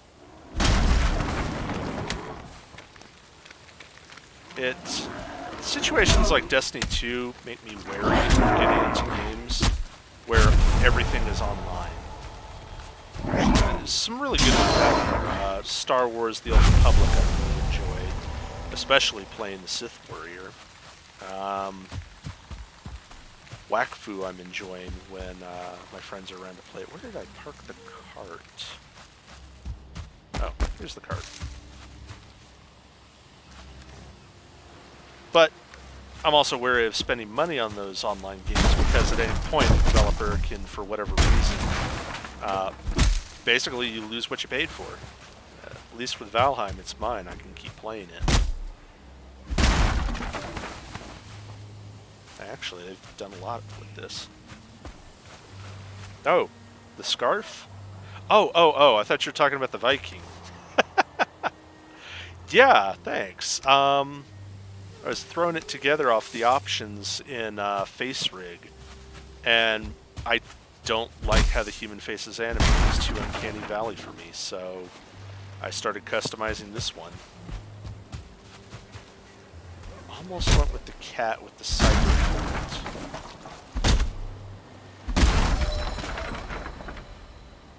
Oh, Star Wars The Old Republic. So if you're gonna go free, it's a lot of fun. And we even got the paid content on it for Rise of the Hutt Cartel, and I forget what the other one was, but if you played the old Star Wars Old Republic, Knights of the Old Republic RPGs, they carry over a lot of those storylines into the online version, but you don't have to know it to enjoy it. My first experience was not Knights of the Old Republic, it was the MMO, and I had a lot of fun. They do a lot of choosing your dialogue options, and that'll change how the mission goes, as well as your standing with the light side and dark side. So my Sith Warrior I enjoyed because he was a Sith Warrior in the Empire, but he edged towards the light side, so he had this very anti-hero feel to him, where he's trying to do the best that he can in circumstances where they're actively looking to kill people for being traitors to the Empire, and it just turned into this really cool story. The reason why I stopped playing is because EA shifted them over from free-to-play to subscription, so you can still go in and play all of the old content and take your character up to level 60 and everything, but if you want to play any of the new stories that they've been writing since then and continue your storyline, you have to subscribe to get into the new stories after their expansions. And I don't like paying subscriptions for games. Oh, hey buddy, what you doing? That's nice, that's good. What are we doing? I hear things in the bog. Oh, there's a skelly. I really love the parry action in this game. Yep, come on, buddy.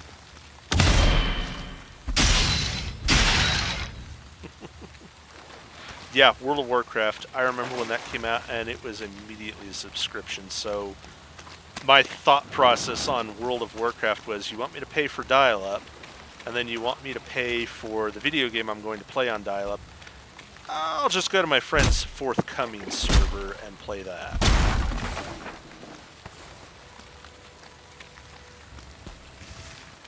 Which, had a lot of fun on that. I don't see why Blizzard is still doing the subscription on WoW, because last I heard they were starting to lose plays to some of these other games that were free to play. Yeah, okay, come here. There we go. That's my little pyro buddy.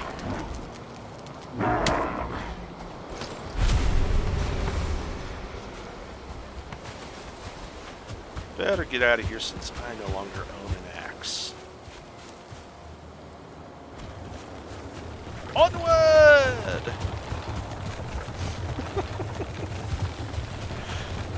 I like that when the axe breaks, my default is to just punch people in the face. That amuses me. Shield on one hand, punch them with the fist in the other. This game really begs for a shield bash technique where I can just hit them with the shield. Yeah, RuneScape has been going for ages. I think WoW's the only thing older than RuneScape at this point that's still going. Because I remember RuneScape started as a browser game, I want to say. Like, they were just using JavaScript and point-and-click adventure. Now it's turned into an actual fully fleshed out MMO. That's amazing to me. I also like the free-to-play business model that a lot of game companies are doing.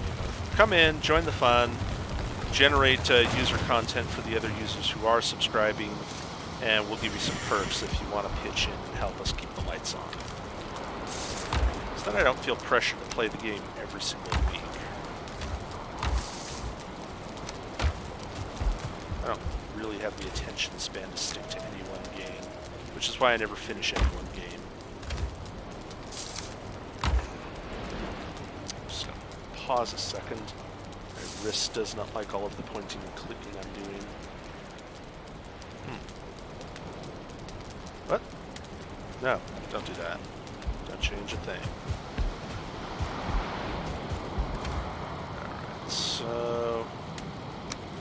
put the dwarf there, entrails, somewhere to put skelly heads.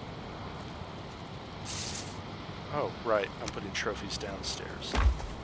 That's a thing I do now, put trophies in a trophy box.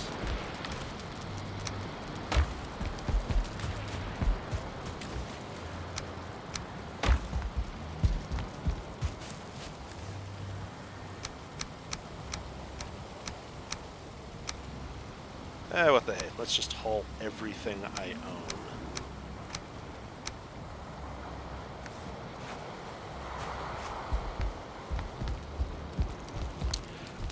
Yeah, where do you find the time for anything, Hopes? Because your schedule is amazing to me still, like a magic trick.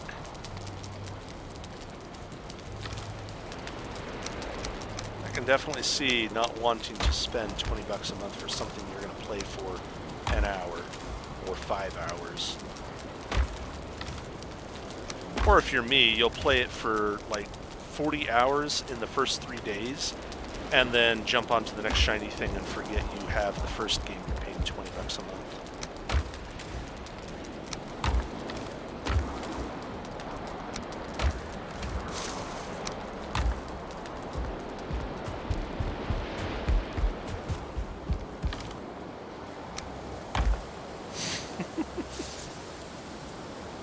Work 2 days, then off 2 days. That's good. It gives you time to put together your podcasts and such. Which, actually, the pause here for a minute because I'm forgetting. You have a podcast and a Twitch channel, don't you? Let's see. I think I did that. Nope, that is not how that command works. Good job, Tay.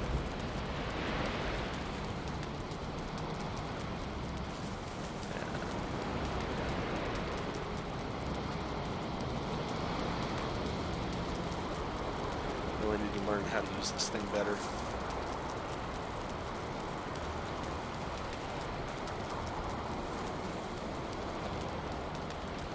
Okay.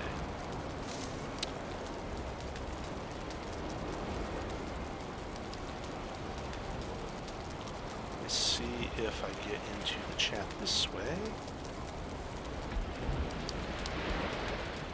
Let's see, the Hope says the paper route is weekends and one little one during the week. Wifey usually does the weekly one without me if I'm working. Huh. So that on top of working at a factory on top of everything else.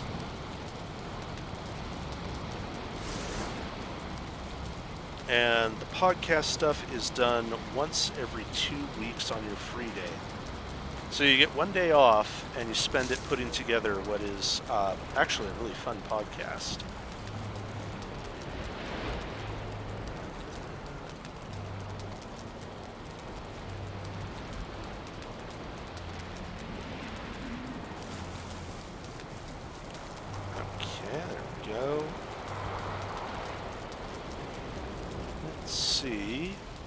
can get this to work the way I think it does.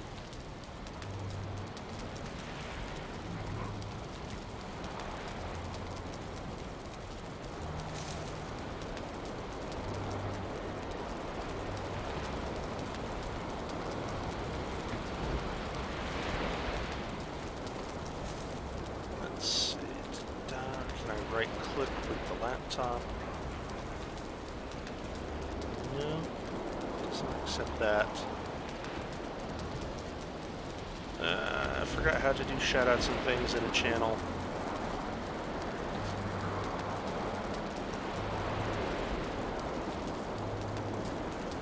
If I do mod view. Not the most exciting footage, me staring at an open door as the dawn slowly rises.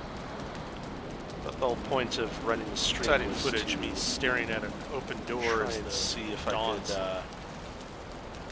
remember how this thing works. I think that's going to have to be one of those things where I learn it when I'm not doing things. Oh well. Put that on the to-learn list. Let's see, cart is...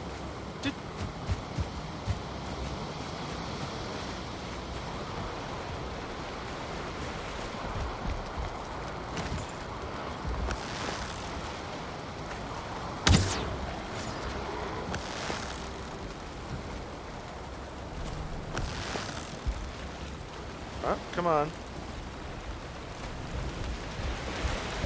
Come on, you want up here, right?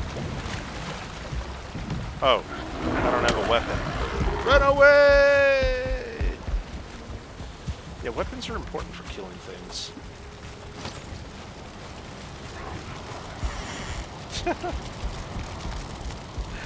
Half the time, Hopes is not even watching the screen. Understandable. I will admit that when I tune into other people's streams, I'm usually doing this, but I want to listen to them. I mean, I could put on music, but this is 2022. We don't do that anymore. Come here, buddy.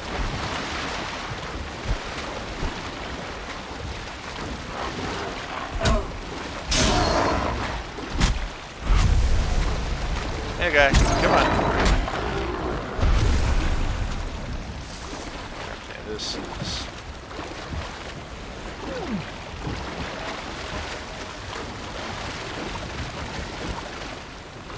not ideal.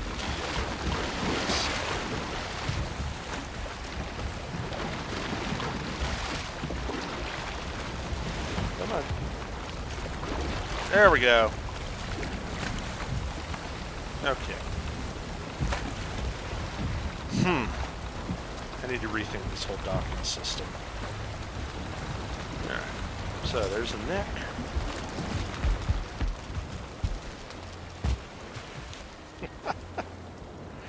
Oh, wow. Watching a couple of streams. Oh, thanks for tuning into this one, Kaiser. And how is the fox? Is she doing okay?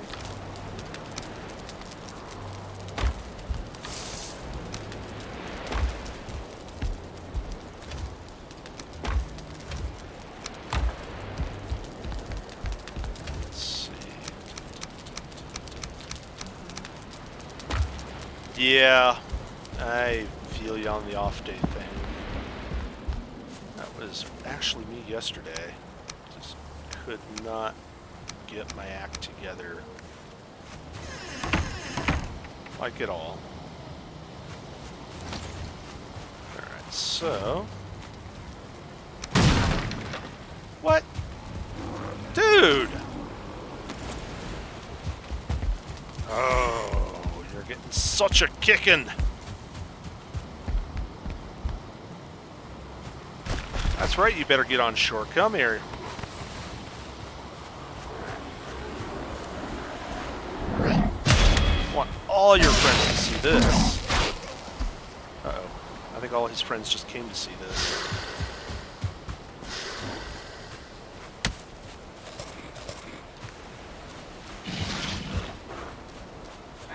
This could be a problem.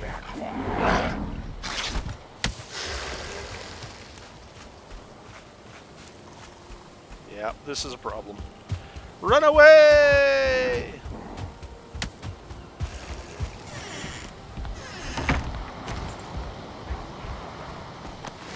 I don't care if it's cheap. Better part of valor.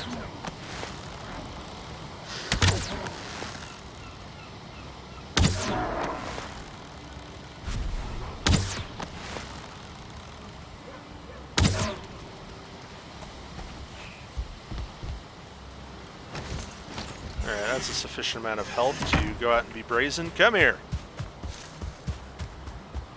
Come here, you! Don't you get away from me.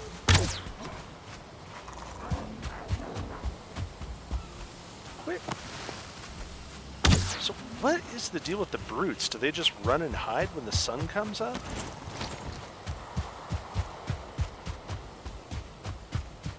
No, don't go in there. That's where the leeches are.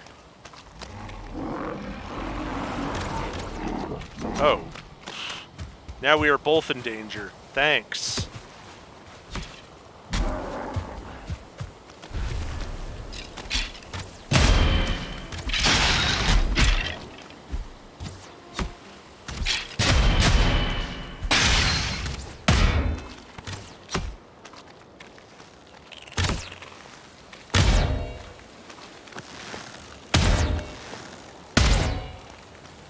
Okay, this is not a battle.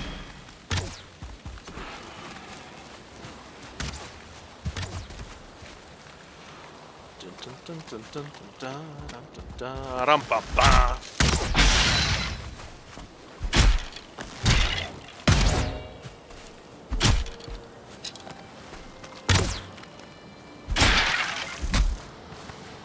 Okay. Well, now you know how the leeches survive. Yes, Hopes. Now we know how the leeches survive. All the things I don't kill run in here and die. Let's see. Hope says, I'm always impressed by the ability to enjoy multiple streams. I can only focus on one audio source at a time, so couldn't interact with separate streams. Yeah, I've never tried to watch multiple streams, but I feel like now I should because I know multiple streamers and I want to support them all. And Hope says, no problem with multiple inputs playing, but half will be purely background noise. Yes. I try to be active and engaged, especially when I like the host. But there's some streams where it's just like you're either one voice lost in the crowd or for whatever reason just the stream doesn't really click with me. Like, it's not, I don't know, there's just some streams you like, some streams you don't, and everyone's got their taste, I think. Ooh. Okay, back to that thing I was doing.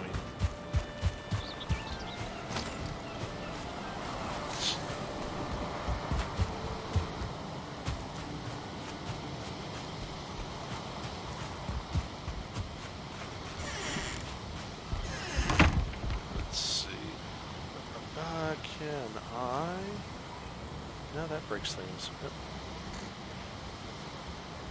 I'm messing around with admin options on my Chromebook, and I probably should not touch things. I should just be grateful that it works at all. Alright, so back to the thing I was doing before I was interrupted by a guy.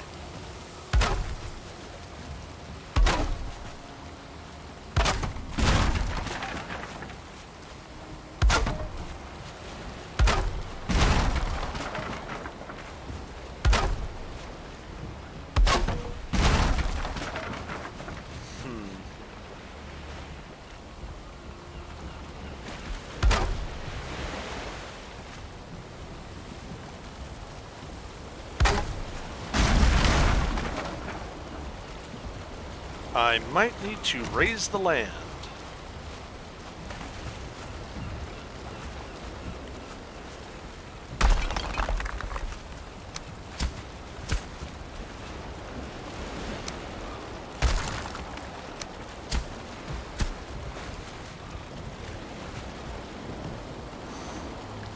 Let's see, Hope says, my only experience with Chromebooks is kiddos from school and I was not impressed. Yeah, I got it because it was $100 and I pretty much got what I paid for.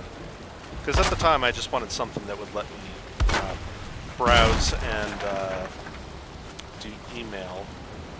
And I thought it would let me play this other game in a browser because I took advice from a friend, and it turns out no, that game was not a browser game. The developer said they might do it years and years ago, and it did not materialize while I had the Chromebook.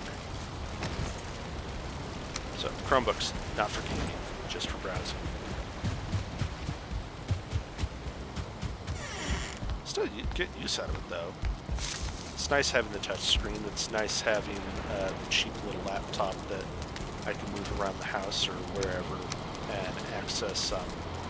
Pretty much all of my Dungeons and Dragons DM notes are kept online in a Google Drive, so I can work on the campaign pretty much anywhere. And now that I've admitted that on the public record, the players will forgive me for slacking off with Valheim, because I totally owe one of my players putting his character in for the next leg of the campaign. Oh yeah, that's a steel slightly more powerful tablet. Yes, it is a slightly more powerful tablet. Emphasis on slightly, less on the tablet. It's not a very good tablet.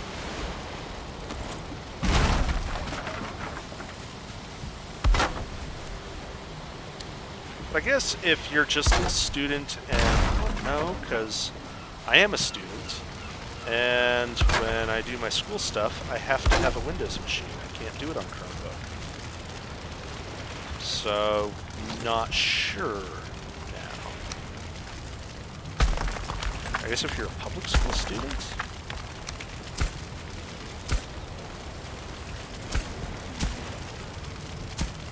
I mean, I feel like some of the... If Chromebook wants to stay a thing, I feel like they're going to have to step up the game a little bit, because everything runs off of Windows, just absolutely everything. It's very hard to get away from that.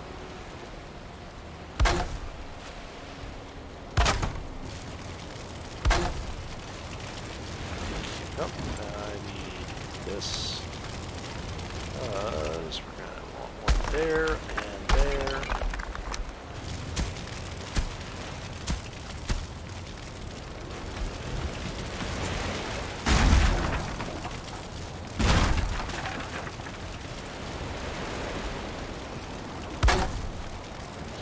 That.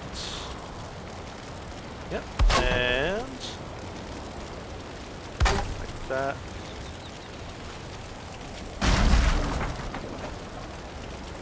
I might have discounted it. Okay, that's fine. I cannot count to 2.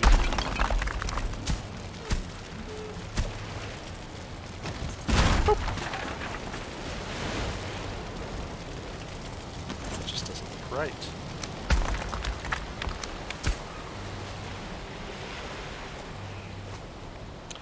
Said he had his given to him in high school. I don't think it would work for college. No. No, it, So, my college, I guess it's an accreditation requirement where if they have people working from home on their degrees, they have to install this anti-cheat software that prevents you from opening any window except the window you're taking a test in. And you can't use any web browsers while you're taking the test. And it just basically locks every aspect of your machine down, so you can do nothing but take the test because they don't want it to be an open with the test. And this is just an incredible amount of design work and thought and coding that has gone into something that does not do what it says it will do, because if you own 2 laptops, it does nothing whatsoever to prevent you from using the second laptop to research the quiz questions on the first laptop, which means you're back to the honor system, which means they spent quite a lot of tuition money on a piece of software to make somebody who doesn't understand computers, but does make a lot of decisions feel better about themselves, is my guess. Now, me personally, I would have opted for either they are completely on the honor system or they have to come into a physical building to take a test if it's really that big of an issue with cheating. Oh, come on. There we go. Oh, I need a workbench over here. I need stamina.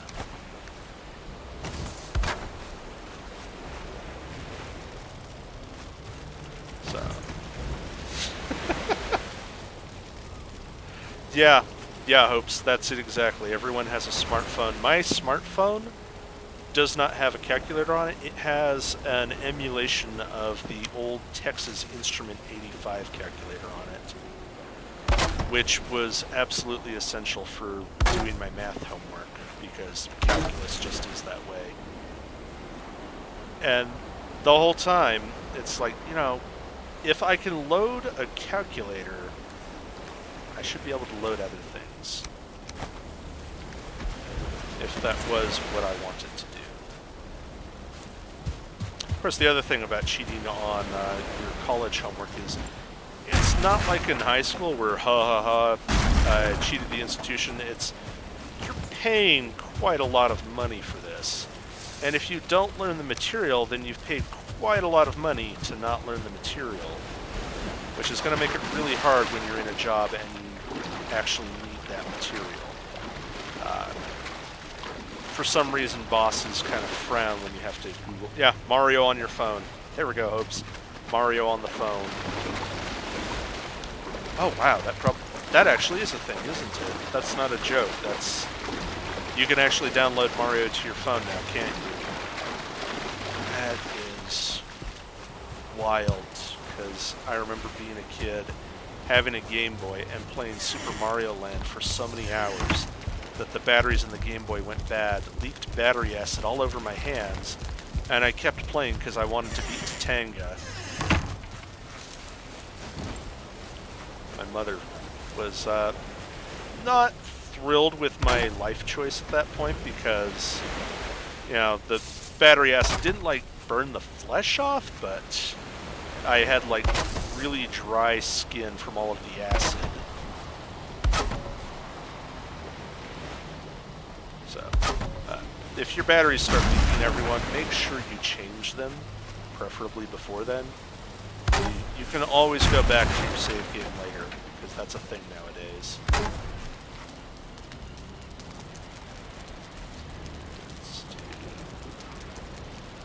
There we go. Alright, I feel a little safer.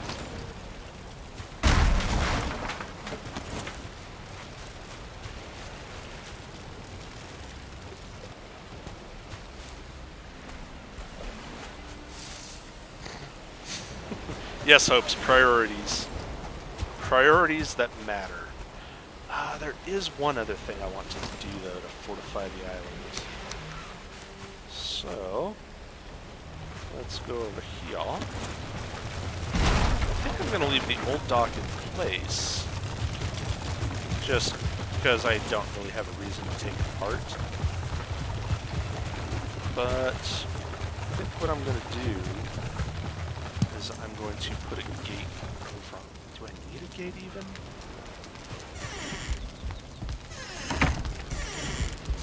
That already is kind of a gate. It's not like they can get up anywhere but here. Ooh, I know what I'll do. Yeah, let's be nasty about this. Let's be ungentlemanly. Oh, right, there's already a workbench down there. Pay attention, Tay. We need core wood, though. This time I need the core wood. Drop you off. And you can go. You can go. I think we can do without the stones.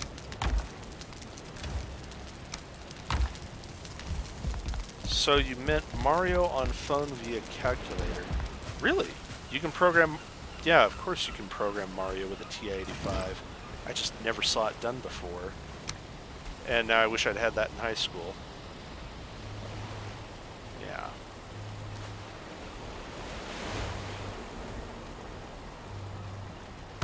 Let's do this. Let's really make them earn their way on wage.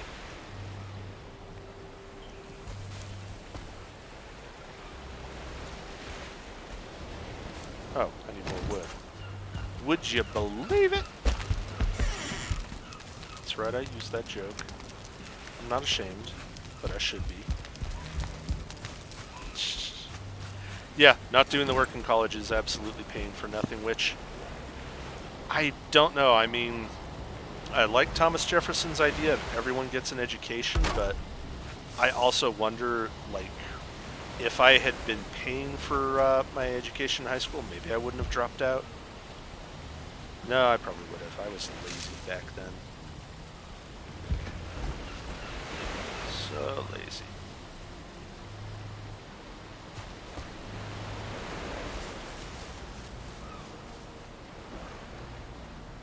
Yep, there we go. And then... I don't know about this. Can I do that?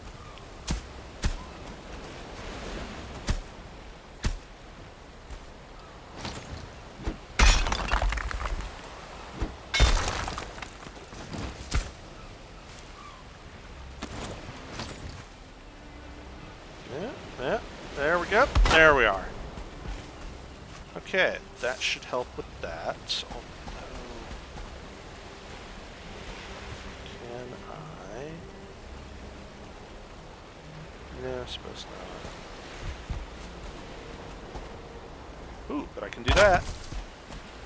Because there is no kill like the overkill. And I should probably leave this open. Just in case I'm the one who falls in the water. Or do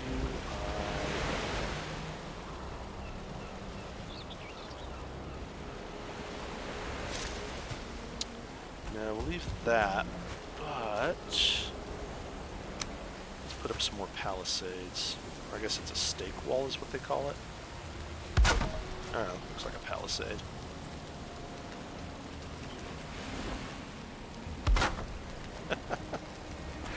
Yeah, that is a good point, Hopes. Everyone should get a basic level of education and be able to pursue the higher learning. That's kind of the sticking part. Is how do we get them to be able to pursue it? Because I've learned a lot on my own with programming, but there are things that I just cannot do without a better education, which is what started me on this whole I'm going to go back to college thing.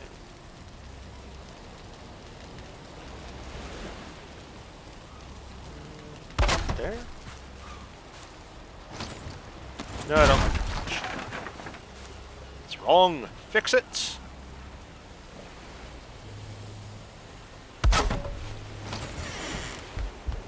Okay, can I? Yep, thought so. So. Oh, that's genuinely not helpful. I'm making it worse.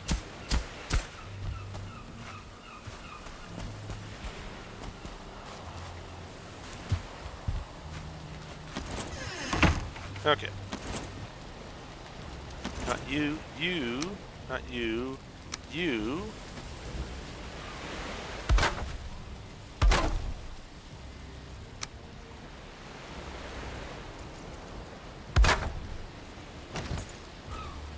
Yep, I'm studying programming. My specialization is going to be artificial intelligence. Why do I want to learn to program with artificial intelligence as my specialization? Video games. That's right, even my education revolves around gaming.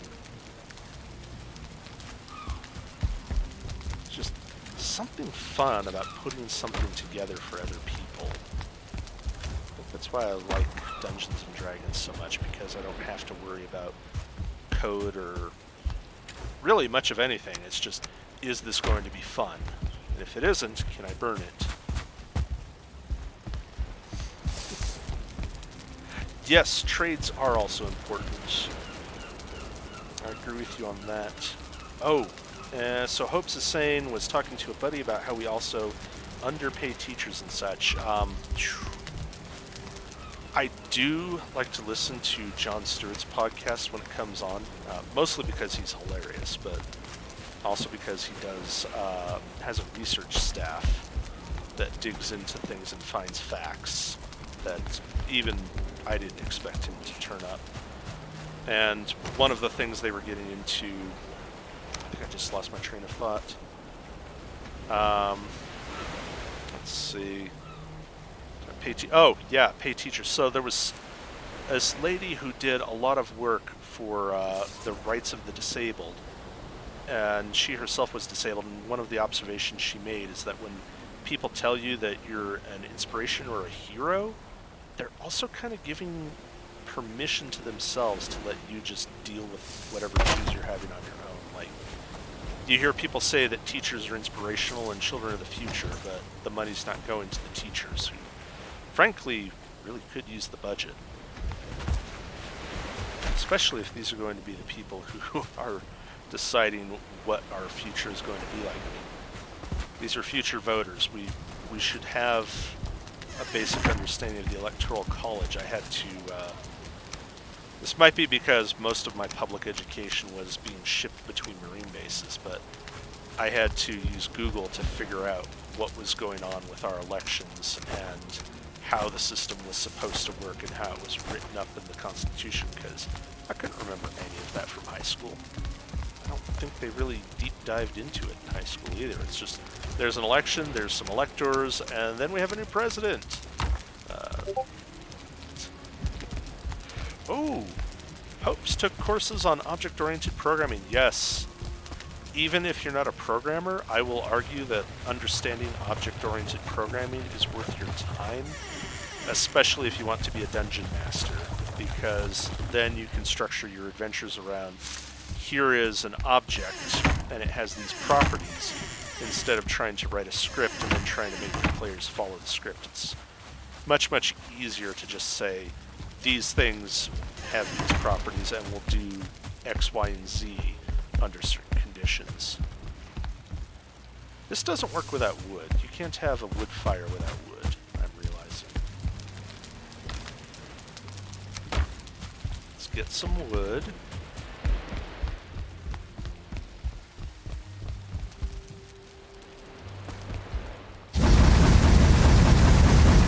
There we go. Blazing. Really? Video on Facebook that summed it up. You're talking about the teacher salaries?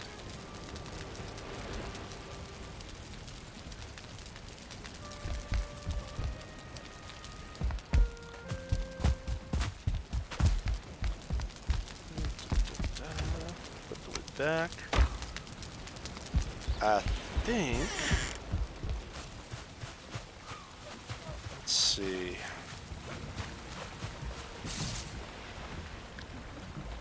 I feel like I should fortify the far shore. I also kind of feel like I'm going overboard.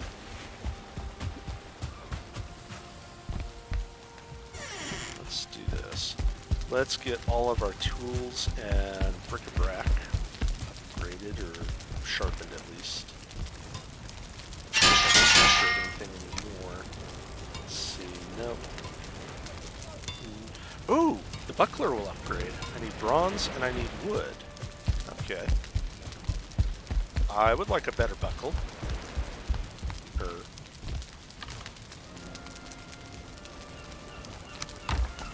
Just do that, and bronze.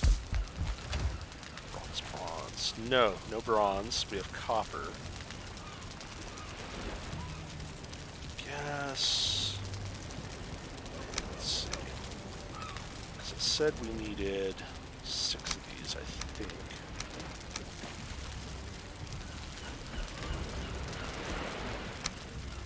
No, wait, that's what I wanted, 6. Yeah, okay.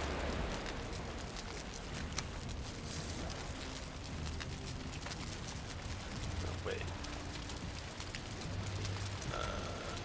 I forgot how math works.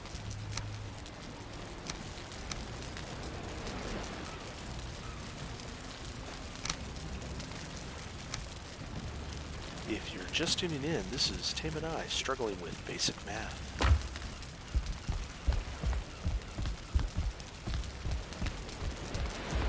So let's see. Hope says phones, cars, etc. all have evolved beyond recognition in the past 200 years. Schools, on the other hand, have barely changed. Yep. And they still pump out mindless assembly line workers. Yep. Which is weird because all the jobs keep going to places overseas, I hear. And then the setting was the school board on trial in courtroom. I wish I knew how to find it on YouTube because I thought it was really good about explaining how we invest everywhere except where we should. Yeah. Well, the problem is that the teachers don't have lobbyists. If you have lobbyists, that makes all the difference.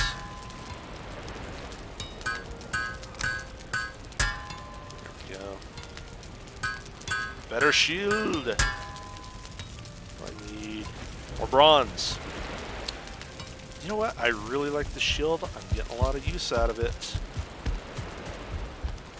Need 10 bronze, so that. And 3 more. And I'm going to need 18 of these.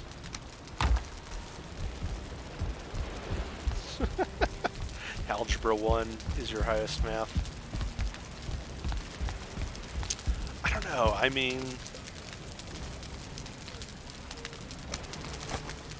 I used to think like that too, like algebra was the highest math that I knew, but we do a lot of math in our daily lives that we don't even think about. We just do it. And when someone tells us, oh yeah, you've been doing trigonometry or geometry, it's just this shocking reveal.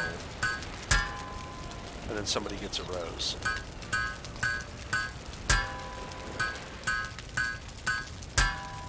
Yeah, they do, unfortunately.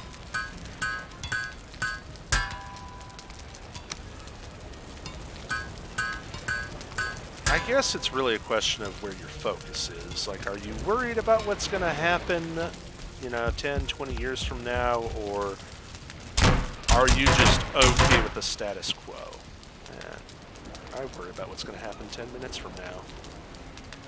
Ooh, I need more station. Actually, that's another good point. Do I have the ability to make a skinning rack? Flint, leather, deer hide. Let's see, no flint. Where did I put my flint? I know I had some. No. Yeah, there we go. There's my flint. And we need leather and deer hide. Yep, there's leather. Deer hide, yep. Alright, let's go make a thing. Part of me wants to redesign the foundry, but deep in my heart I know there's no practical reason to redesign it. I just want to change the aesthetics. Put that out here, no one's going to see it. I want this to look cool. Nope, that's too far out of range. It can go there for now. Alright, so that is anvils, bucket, bellows. Oh! I can upgrade my forge with the chain from the ghost. I need to go hunt the ghost. What else have I got? Spinning wheel. Artisan table. I don't have that unlocked. Smelter, charcoal, windmill. I should start building kegs in here at some point. Okay. And cauldron is for recipes, but I'm not really. Okay, so bellows. I've got the deer hide. I've got the wood. I need more chain. All right, we're gonna go rattle some chains. Let's put it back where I found it. There we go. Hide, wood. I bet we go and we find some barrows. We can get need some ghosts.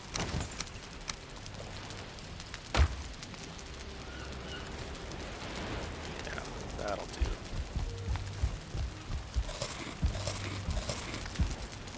Although I should bring the hammer downstairs because I have a feeling I'm about to use that.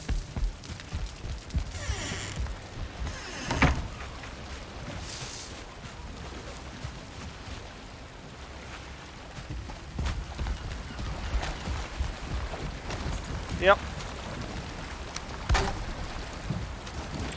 Stick in. I'll take the hammer with me just in case. Alright, let's go see if we can hunt us a ghost. Foundry as in what we use for D&D. Oh,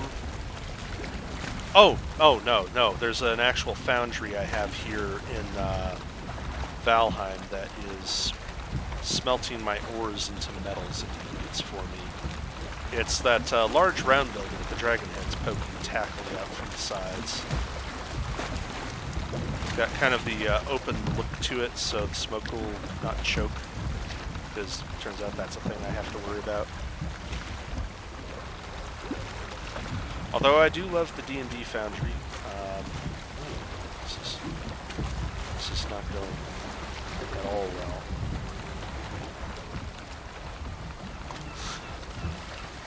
I sail better when I've had a few.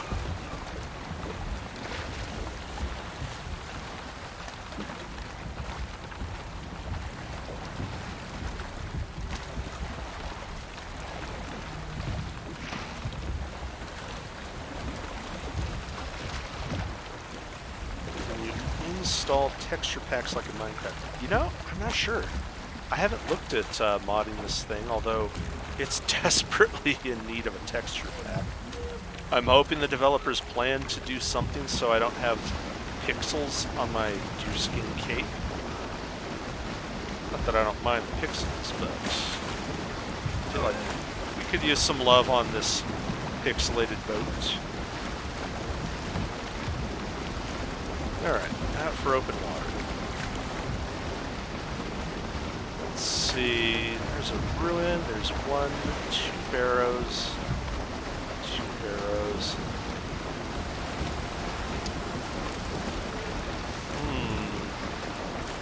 Like there's not a lot of adventure to be had on this island. Alright, let's dip across the pond.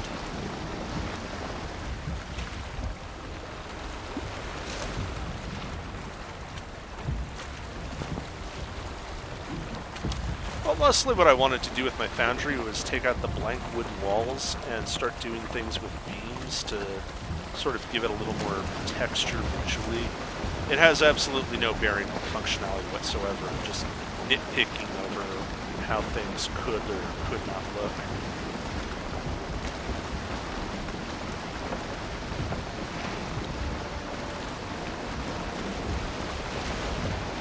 Let's see. And that's a swamp ahead. Okay. More adventure than I was wanting.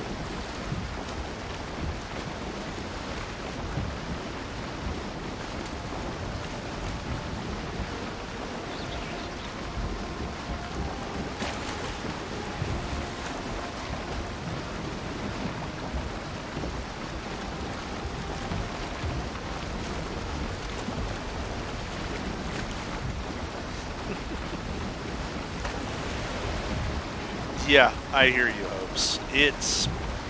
I love this game. I've always wanted a game where you can go sailing and the wind and the waves actually impact the boat. I've had waves knock me off course, and I had to take control of the rudder to keep going where I was supposed to be going. The wind, right now I'm going against the wind and I don't feel like tacking it, so I'm just going to paddle there with my oar. And they've got sea monsters. I had one scare me in the dead of night. I was off the coast of an island that I knew was probably going to kill me if I stuck around on it.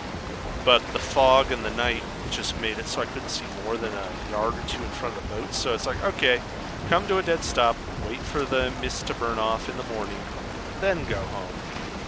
Except before then, this sea monster sticks its head up behind the boat, and it doesn't make any noise or anything. I'm just circling the camera around, enjoying the fog effects, and suddenly there's a sea monster head behind me.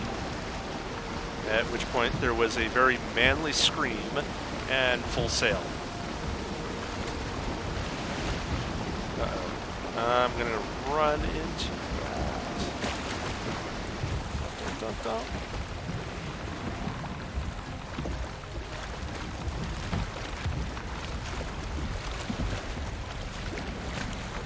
Try not to hit these rocks because you can actually break your ship on rocks if you hit hard enough. I haven't done it yet, but I have had to patch a few holes.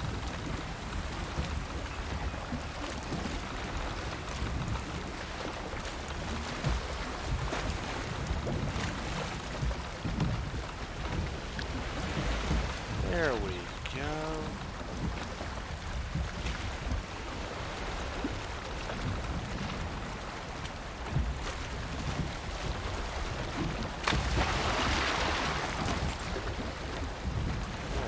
Doesn't this look interesting? The dark forest, or black forest.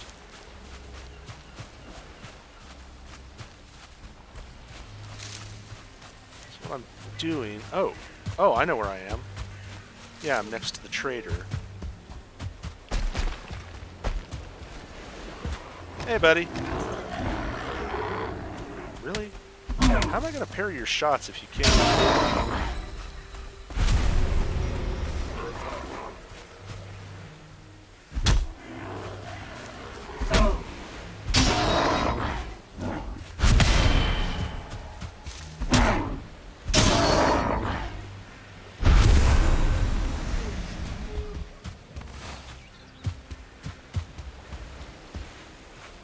Okay.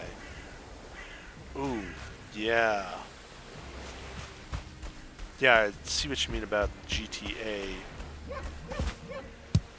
I like the freeform worlds, the open world concept. I fell in love with it with Morrowind, and it's just never been a bad thing. This is the trader, an actual dwarf. And you can come here to sell off the treasures you find in crypts for gold coins, and then buy things. The Dwerger circlet is what I'm actually wearing right now. It's why I've got a light in front of me. That's his lizard ox. Alright, so last time I was here I found a barrow up in the hills. Let's go see who's there. Might have to come here just for the copper at some point.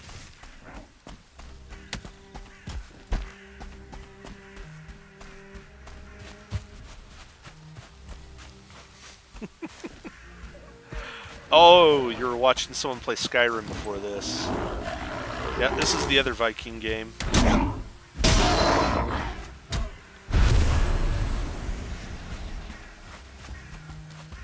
Hey, come here. Mr. Selhead, and he's on the ground.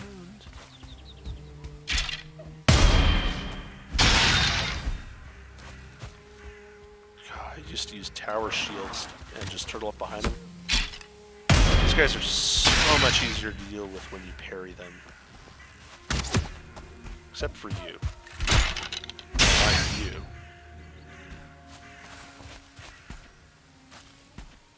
Okay, that many skeletons means I'm definitely close to the barrow.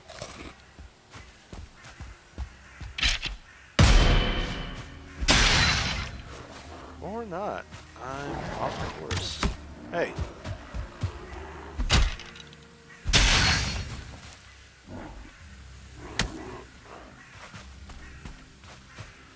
Alright, you can have an axe too.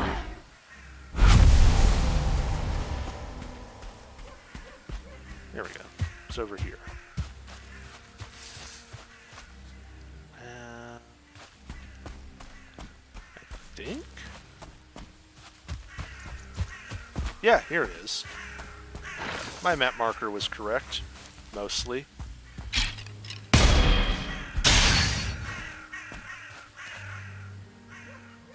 Yeah, close enough. Close enough. Really, you've never played Morrowind, Hopes? It's good. Oh yeah, I love the audio in this game. Morrowind, their graphics have not aged well. They were not good even at the time. In fact, the player community put out a better bodies mod for Morrowind just to make the bodies look at least like they were organic. There we go. Really?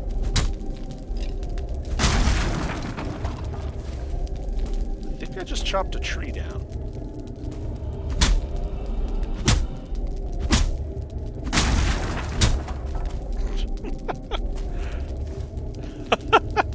I think what the developers did is they just put trees inside the walls so you would get the creepy roots hanging down. Now I'm lumberjacking in a crypt.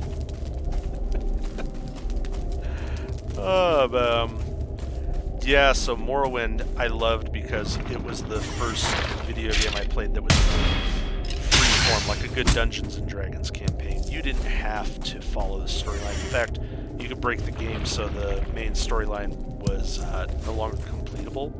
Oh. Yeah, this is gonna hurt.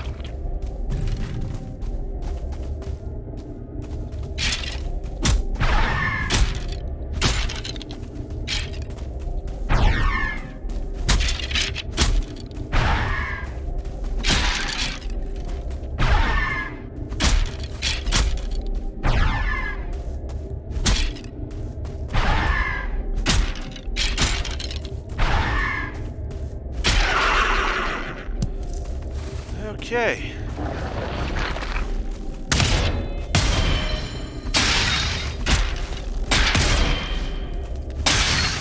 Skeleton spawners.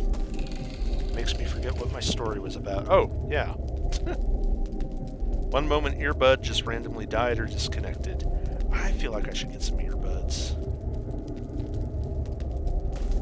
Oh, I didn't know you got married right out of high school. That's cool. This is awkward. I don't usually find the bones laying at rest.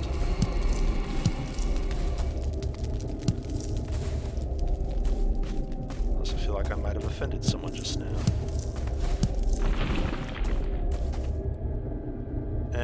Veg Vizier the Elder. Really? I already know where to find him. Got so many goodies here, though. Wait, am I? Okay, yeah, I've got arrows. Let's see. Hope said last thing I heard was trees. Yeah, so the developers, to have scary roots hanging down into the crypt, put trees inside the walls. Like, this is a tree, not a root.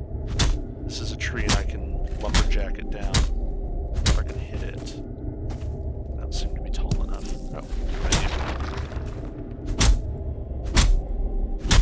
no, not that one. Okay. Not sure what's going on then, because I broke apart two of them earlier.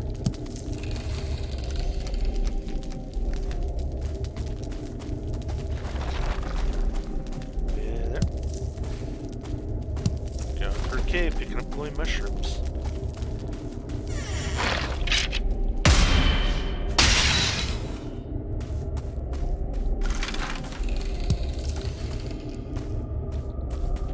Yeah, I liked Morrowind because they had so much depth to the world. It felt huge. You didn't have waypoints. You had to talk to people and get directions, and then you would have to navigate by their bad directions to get anywhere. Did I get lost? I got lost.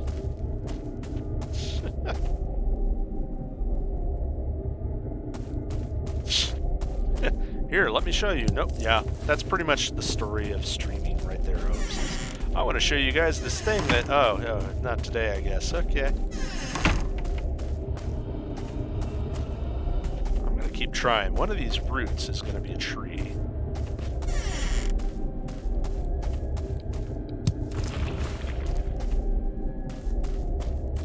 Okay. Ooh, that was loud. What's over here? Nope, no loud thing here.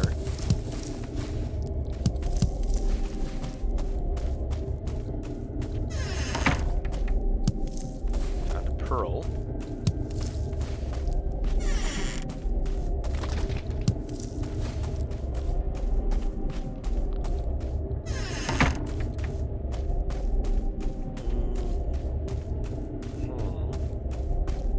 Oh, forgot this door.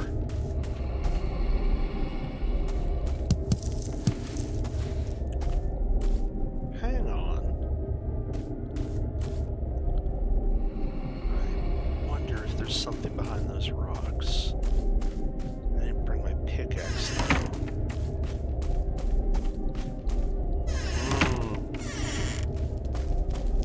Very mysterious.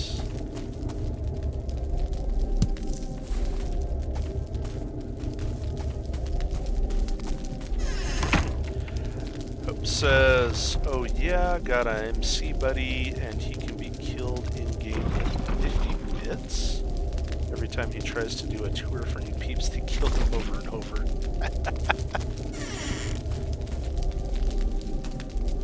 Murphy's Law, it applies to games. I think I ran out of skellies. Alright.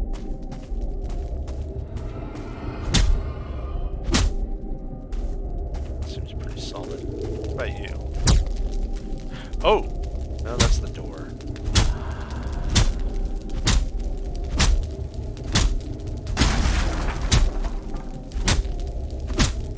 Yeah, that's the door. Okay.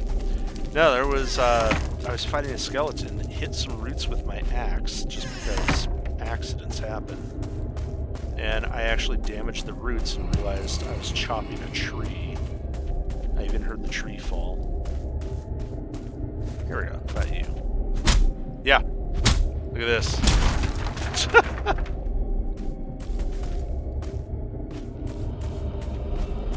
Crypts, good place to go lumberjacking.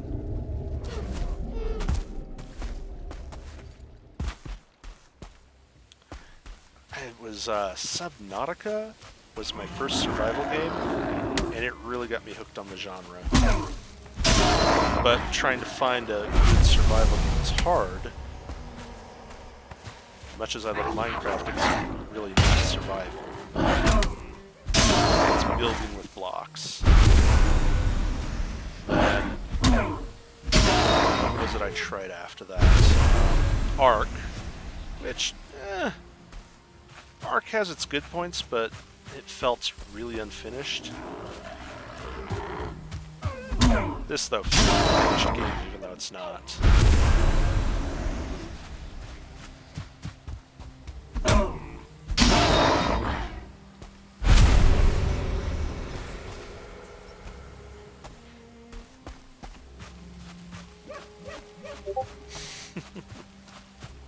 Accidents? Oh, accidents? I get it.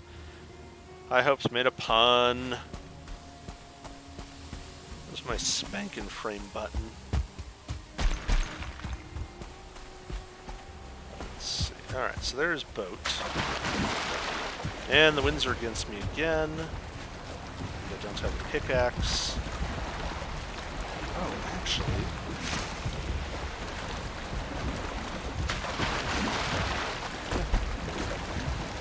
over. Now that I think about it, I've just taken loot from the crypt, and there's a merchant right there.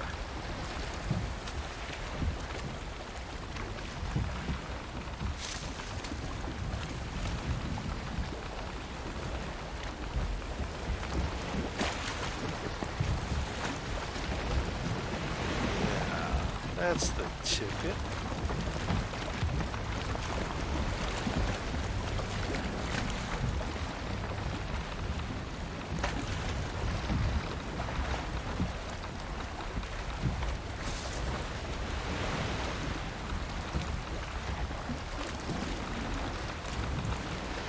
you're making soccer, aren't you, big guy? Alright, let's do it.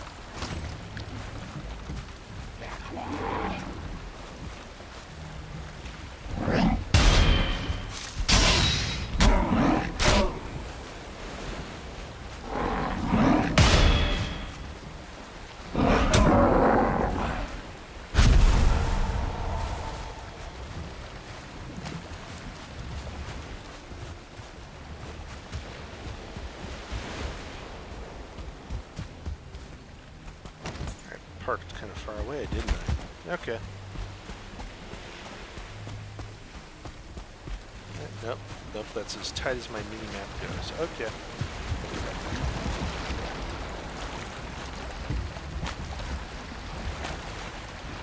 See, Hope says, I thought Subnautica was super cool, but I got bored being all alone. Yeah, there's the being all alone, and then once you go through the map once, that's it.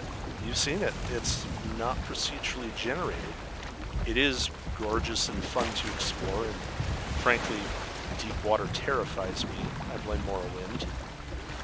But, yeah, once you go through Subnautica, that's kind of, you're done with it. And the resources don't regenerate either. So you've got a finite amount of everything to work with. It's quite a lot, but you can't do things like build bases all over the Subnautica world for your submarine. Although, building a base inside the submarine was fun. I'm hoping in Valheim there's a ship big enough that I can do something similar. Probably not. That's actually one of the things I liked about Ark's raft, was building bases on the raft and then taking the base all around. I set up something that was basically a transport with guns on it in Ark. And Ghost, meanwhile, decided that he liked capturing things. So he built what was basically a floating pen that he would use his giant bird to drop smaller animals into the pen so he could tranquilize and train them up. And he dubbed it the Akbar, because it's a trap. Let's see. Sell off my stuff. Yeah, without a story or quest, I need other people. I agree with you, Hopes. Although, I mean, there's a quest and a story to Valheim, but it's not a huge one. It's just, there's some Forsaken. Go beat them up in the name of Odin. I'll get around to it eventually. Kind of enjoying the building bases and exploring this huge world. It's still, even with the pixelated textures, it's still a beautiful world.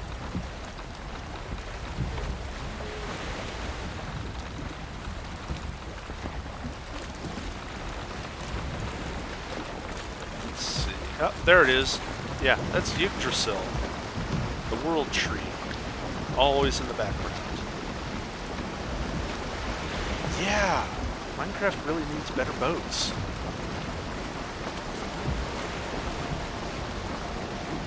I mean, look at this.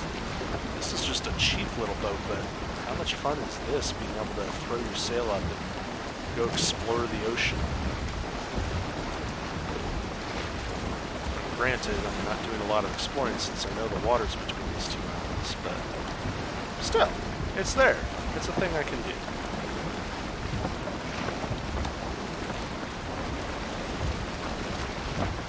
Okay, the wind's turning, not enough.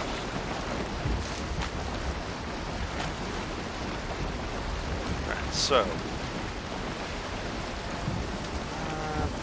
I want another arrow. That was not enough for me. I want more.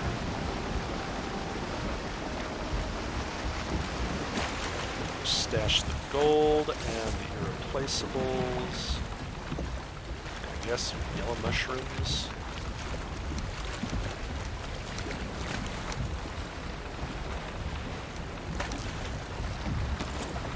Fire those off.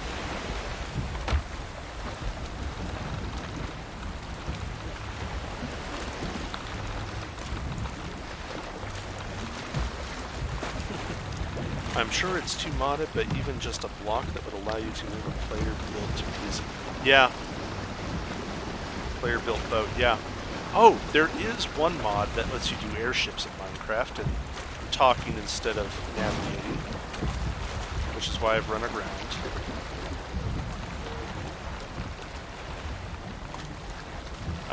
I've never used it because all the mods I wanted to play with, like my Bombcraft and whatnot, didn't use the same versions as the airship one. But I would love a game that lets you build your own airship. I would play that one until my eyeballs bled and my wrist fell off.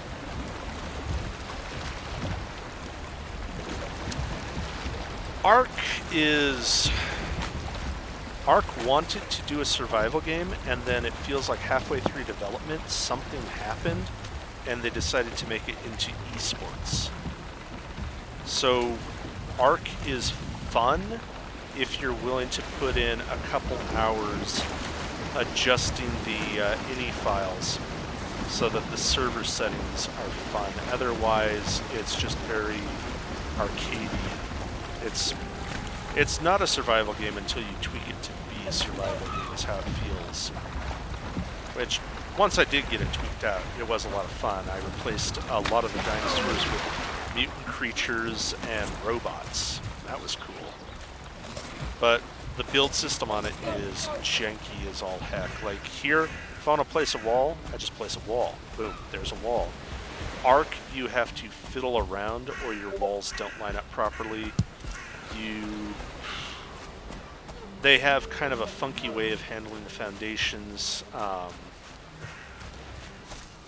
Just trying to get things to snap into the correct position always feels like a chore with Valheim. I spend more time thinking about how I want the design to look than thinking about how does the tool to make the design actually work, if that makes sense. That's really the reason why I'm playing Valheim instead of Ark right now, is because the build system is just so much more polished. Oh! Oh, this isn't a barrow. Oh! This is a troll cave.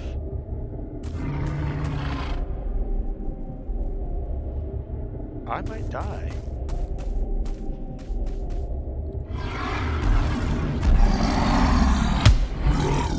Oh yeah, not winning that fight.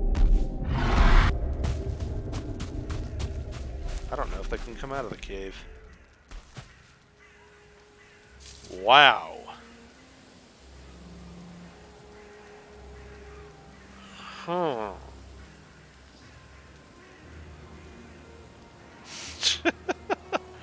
Yeah, just you're not gonna parry a troll club, it turns out. I thought I could. I'm not that cool. Maybe if I was Dark Souls, then I could grab a tower shield and tank it. Yeah, that's... I'm gonna have to think about that, because that's not a fight I can win right now. Troll cave. Wow. If there was more room in there, I could maneuver around, but that is stamina intensive. This is a multiplayer game, so maybe troll caves are like the raid caves. Like, you're supposed to have a friend who comes in, helps bait the troll with you, and everybody puts arrows into him and laughs. Hope says, yeah, the only reason I'm willing to put in the work and time with Minecraft is because I truly love it that much. Minecraft is worth the effort. It really is. It's a fully finished game, and all they're focusing on is just making it cooler at this point. I mean, I do enjoy the landscape that I get with Valheim and a lot of the other things, but Minecraft is just straight up fun, and they focus a lot on their game mechanics. Which, I feel that to have a good game, you have to have good gameplay. You need a Yingguang. Yes. Yes, I need a Yingguang. I need her to jump up behind the troll and just pop its keister up between its ears, or whatever. Kick its head, but kick its keister between its ears. That sounded... Oh, I am surrounded. I'm surrounded by boneheads!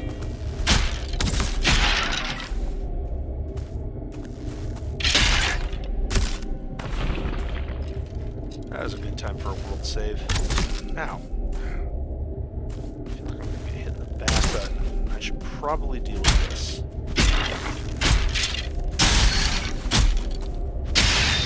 Yep, we'll just meat wagon that. Does anybody else want to come?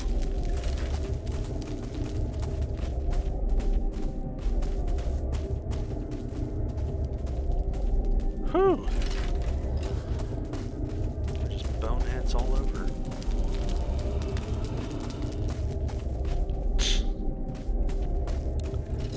For anyone wondering, Yingguang is the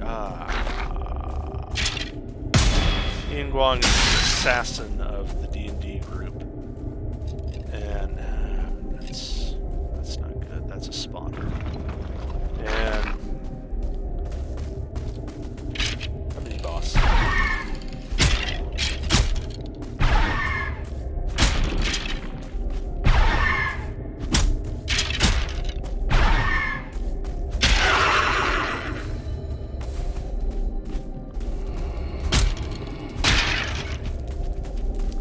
Not want evil bone piles. It's a shame this is a Viking themed game because a paladin would rule in this.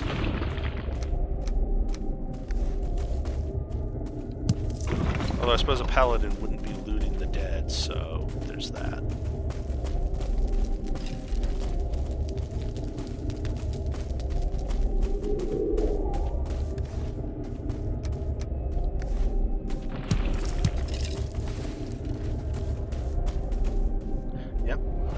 I swear the skeletons sound like Minecraft skeletons.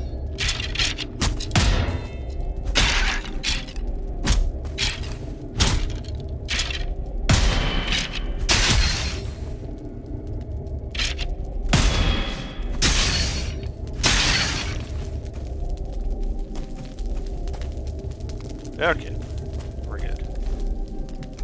Feathers, arrows.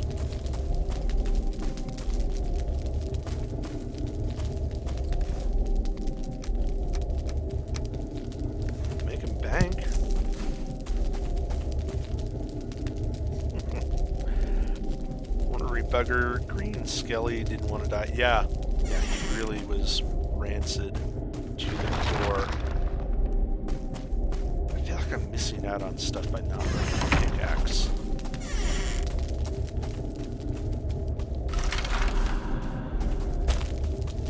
Try that.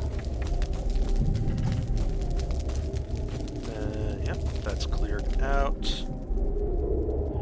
And Hope says, perhaps an Oathbreaker or Paladin of oppositional deity. Yeah. There we go. Champion of Odin smites you with thunder and wears a really cool eye patch.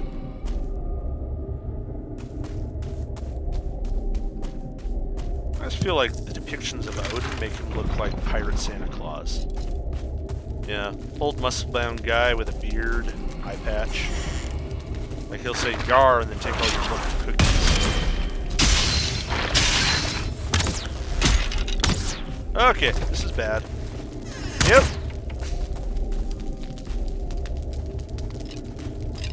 It's alright.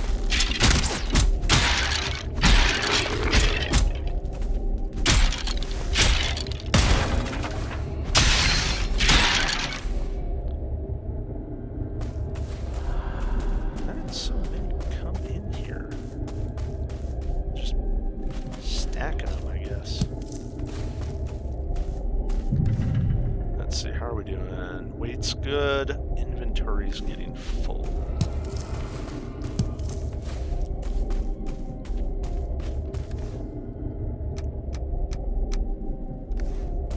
I'll drop the dandelions if I have to. Oh! It's the ghost.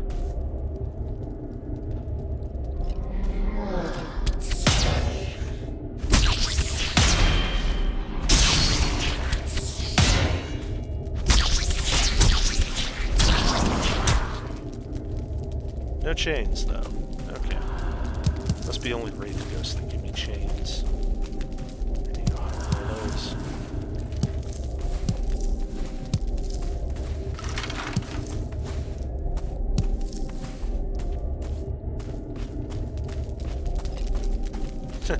Viking pirate god. That's an apt description.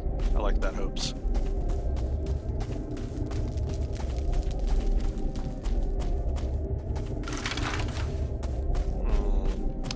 That actually gives me an idea, but for something else.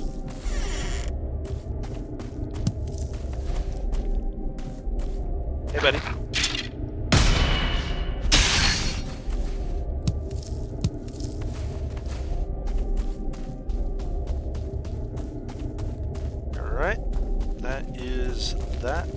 Looted to the bone. And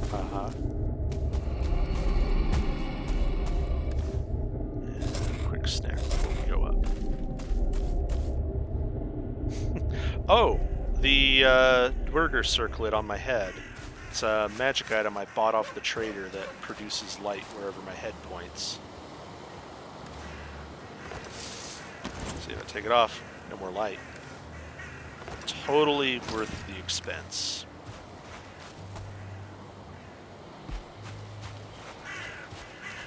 Actually, you think about it, that would be a pretty easy item to make in Dungeons & Dragons too. You just get somebody to put a continual flame on a jewel or a rock and then put it into a circlet. Alright. My pockets are full. Yep, okay, I've got that marked. Let's get to the boat.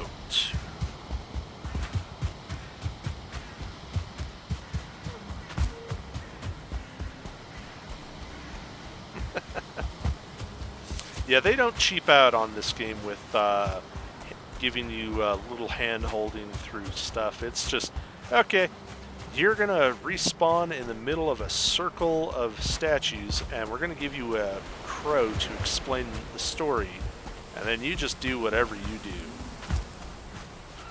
Actually, it's been a while since I've seen the crow. I haven't really progressed the story.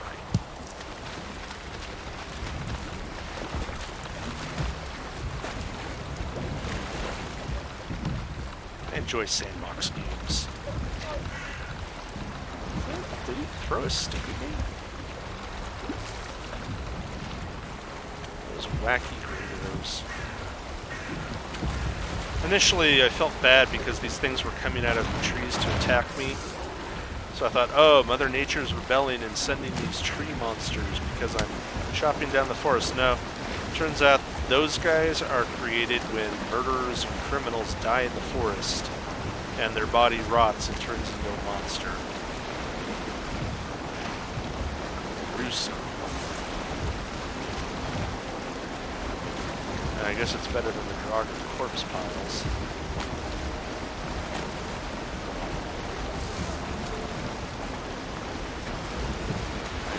Missed.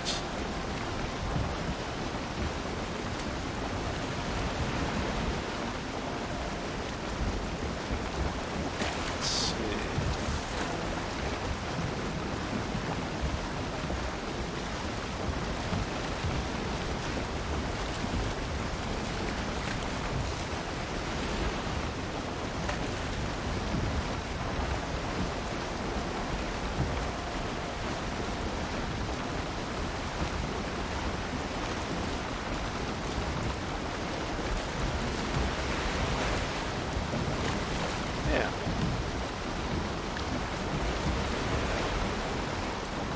I mean, they don't have to write in extra lore to make a good game, but it really adds a nice polish to it. There's reasons. Oh, I could be sailing instead of paddling my way home. Let's do sailing.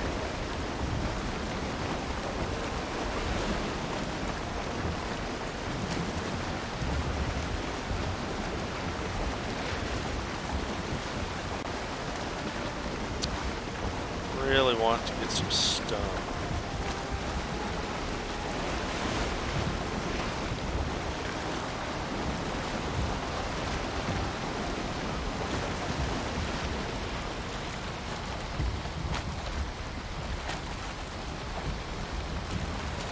Yep, going too fast there.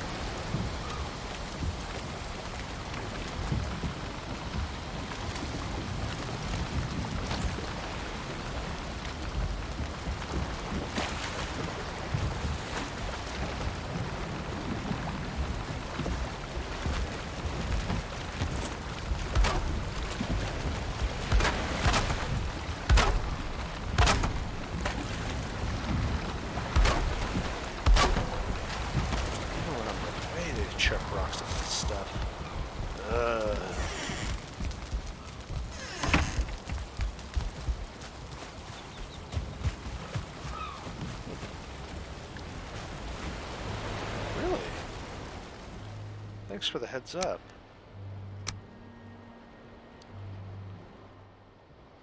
Let's just tweak it down there. I should really do an audio test before I stream. Okay, so we've got arrows I'm not going to use. Definitely taking you. And... oh, yeah. Good one, Tay. Leave the gate wide open, just invite everybody inside to pillage your goods. That's how we roll. Not sure what's worse, that I left the door open for anyone to take all of my goods, or that nobody thought my goods were worth taking. Kind of hurtful.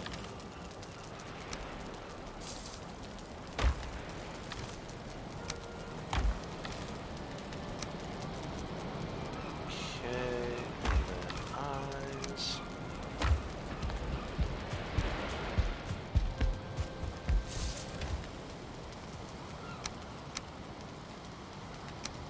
Put that there.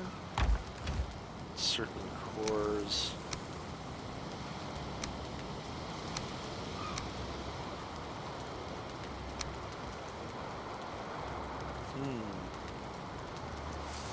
I'll have to trade in those gems later.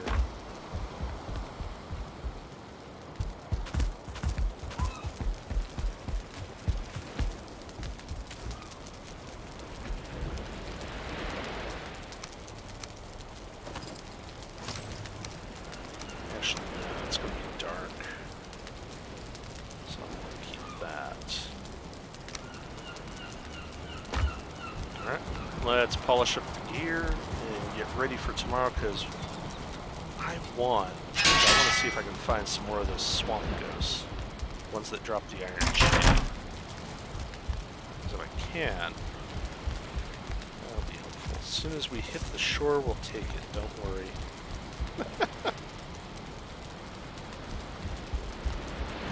The Hitch Pirates would probably burn down the lodge, steal the food, and throw the treasure in the hold as an afterthought.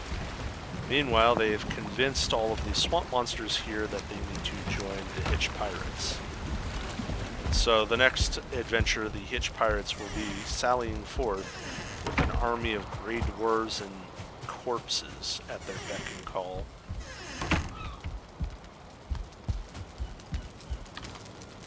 Let's see, gold, cores, shrooms. That can all go upstairs.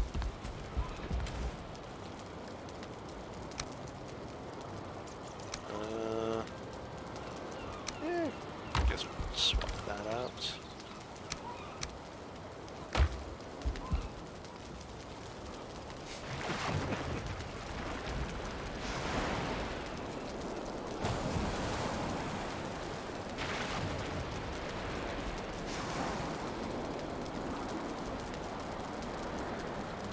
Yes, yes I do know it.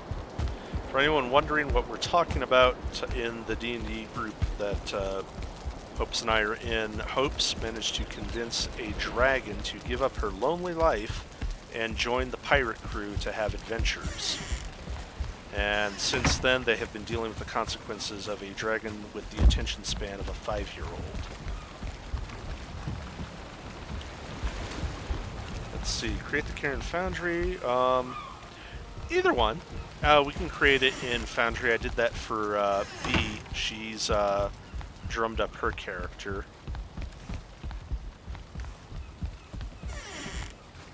Let's see. But yeah, we can do it in Foundry pretty easily. Do you have an idea of what it is that you want to play? Because I'm curious.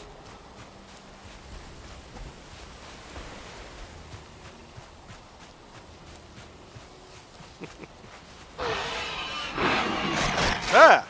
Pigs! I think that scared me as much as it scared them. That's what I get for looking at the chat. Suddenly, pigs.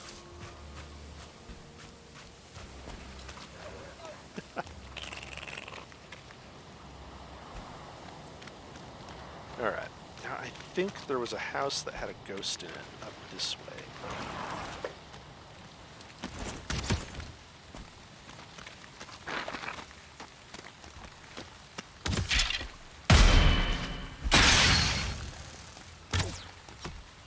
Come here, buddy.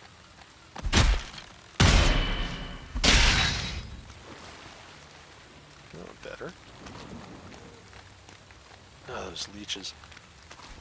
Something needs to be done about the leech sounds, because it sounds like there's a serpent in there, and it's not. It's this little leech. It freaks me out. Okay, I think...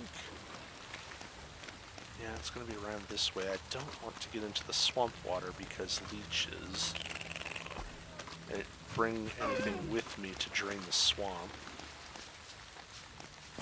Maybe that should be a thing I do one night. I should just come in and drain the swamp. Sorcery, it's the thing I was torn when deciding what to duel into. Oh, because you went bard. You went rogue bard. And you were thinking rogue sorcerer. Let's see. Yeah, we could definitely do that. So far what we've got is we've got a ranger that ambushes people in the dark, a barbarian who's already dead. Uh-oh, speaking of barbarians who are already dead. And we've got a battlesmith artificer who's going to ride his steel guardian like a mount.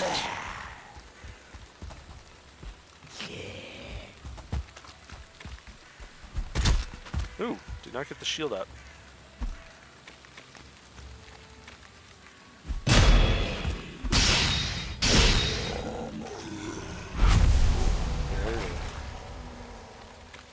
Gruesome.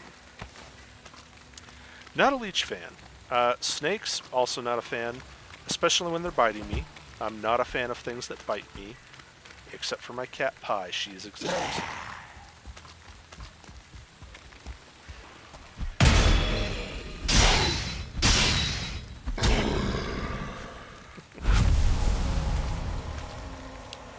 That cat, she's fun. When I first got her, she would, she liked to wrestle with the teeth and the claws, and I don't mean like she was annoyed and telling me to leave her alone. I mean like she would come over and that was her thing, and if I stopped doing it, then she would come back around like, hey, why aren't we playing? I finally got her trained to not claw and leave me bloody anymore.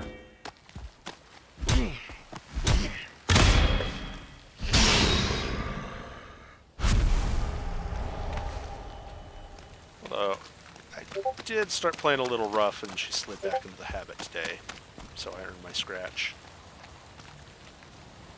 I could have swore there was a house around here somewhere.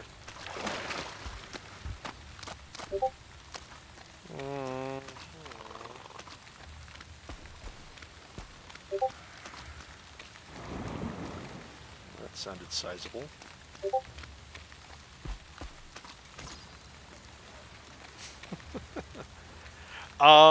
I didn't name the cat. Pi, P-I, like the pie of a circle, is her name. And oh, here we go, showtime.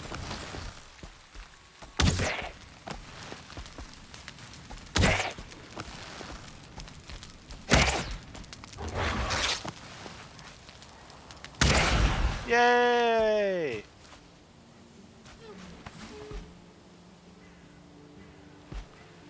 I got a chain. Ooh, 2 chains. I'm 1 chain away from a free bellows. So, Pi was originally my sister-in-law's cat. And then she married my brother and took the cat with her. And the problem my brother and sister-in-law had is that they had 3 dogs and 4 cats, because my brother was a cat owner before they got married. And so they decided that maybe 4 dogs and 3 cats was an awful lot to have in a 2-bedroom house. and they asked if we could please take the cat off their hands. And I said, no, I'm not responsible enough to have a cat. So I have a cat anyway. And now the cat and I are apparently best friends because she has been really cool about, if I tell her I don't want her to do something, she'll actually listen. Oh, I just bled out from the poison in the swamp. That's bad. I was busy telling cat stories with a wolf avatar. But no, she's really social, and honestly, I'm used to cats. Oh, that's a problem. Yeah, we're testing the new fortifications out now. Action stations! Action stations!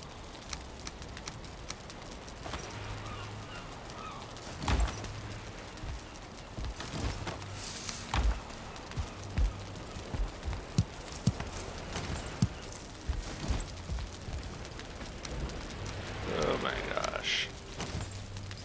I forgot my pants. Can't fight a troll without pants.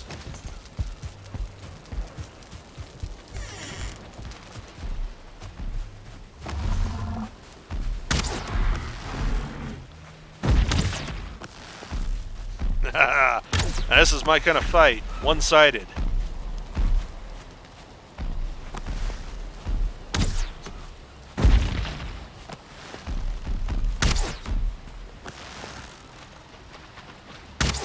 Oh, I do miss my recurve bow now.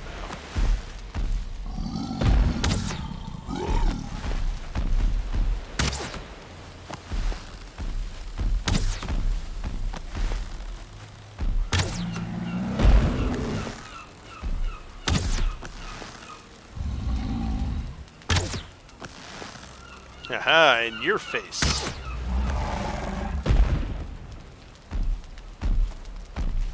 Right now, stamina on the draw.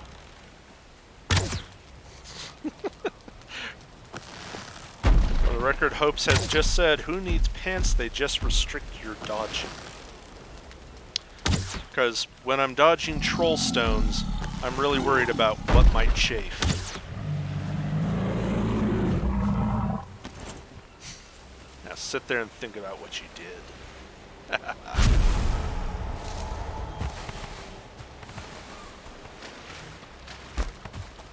Yay! I can still kind of get up there. I might need to sharpen that cliff, though, a little. Oh well.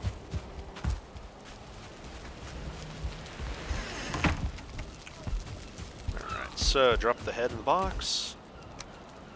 Oh, head goes the other direction. Put the troll hide in with the troll hide. Oh. Yeah, I've got enough troll hide. Let's see if I can upgrade this armor another step.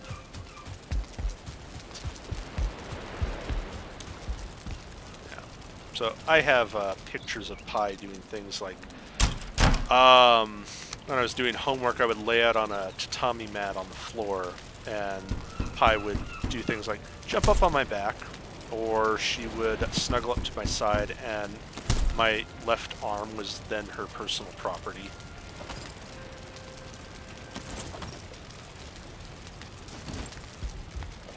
Or she plays this game where if I flick a treat, she'll actually chase it down.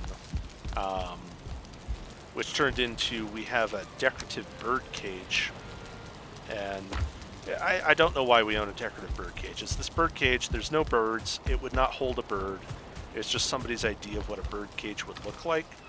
And the only use I've found for it is to put cat treats inside of the cage and then watch Pi puzzle her way through how to get the treats back out. And she's actually quite smart for a cat. I wasn't expecting her to catch on to it that. There we go, mushrooms, there's my breakfast. I wasn't expecting her to solve it that fast. But she sticks her whole arm through and scoops the treat out of the cage like a person would, really. Which I'm not used to seeing cats do things that dexterous with their paws. She is utterly silly too, because while I'm sitting in the basement and I could be playing Valheim, I could be doing homework for school, whatever, she'll forget that I'm in the basement. And the reason I know she's forgotten is because she goes to the top of the basement stairs and howls at the door for attention until she hears me call her name from the bottom of the stairs, at which point she remembers I exist and comes down to see if I am willing to cuddle her. Yeah, I'm with you, Hopes. Cats can be aloof. I think it's because they're cats, and part of their nature is like one part ambush predator, one part everything is 20 times my size. Because if you trip and fall on a cat, that is just life-shattering for the cat. Whereas for us, it's just we tripped and fell. So I think cats get very anxious around things that are bigger than them, but there are some cats out there that they kind of get into the groove and they're okay with it. Pi has been incredibly forgiving over the time I accidentally dropped a pole on her. Like, on her, I was moving some stuff around and this walking stick was propped up against the wall and it teetered over and it fell across Pi while she was trying to eat her dinner and was not expecting it at all, and I'm laughing now. At the time, she just gave me this look like, really? Really? That's where we're at? I felt awful, and for a whole week, she was very anxious around meal times. She's gotten over it since, but for a while there, I thought, I am the worst cat owner ever. I am scum.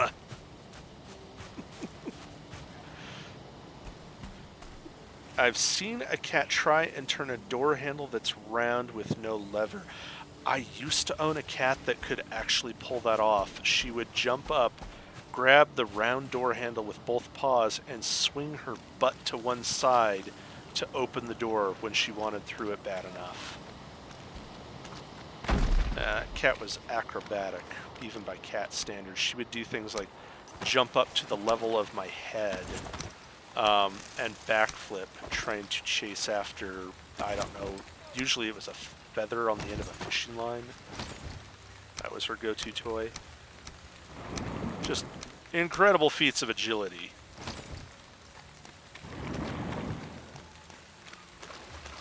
Okay. So that is that cleared out. I've gotten my swamp ghost. I want another swamp ghost.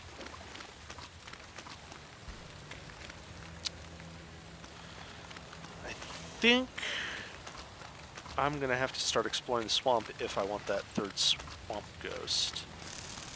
And I think if I'm going to explore the swamp, I need to start draining the water out so that I don't have to deal with leeches. And whatever the crap that is. Oh, I know what that is. That's Burning Man. Ha ha.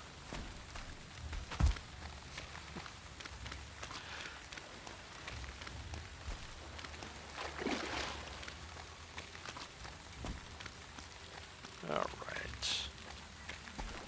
We'll just schlep on out of here. You know, ever since I killed the giant twig monster, it feels like the swamp doesn't have any more big bads to it. Like 2 ghosts and a twig monster. And now it's just down to leeches and whatever those fire people are. Oh, it's a blob. Yeah, and poison blobs. There's a Draugr. You know what? I'm just going to stop predicting that the swamp is a safe and wonderful Disneyland to explore. Because it's not. People get shot in the back with fire arrows, like, all the time.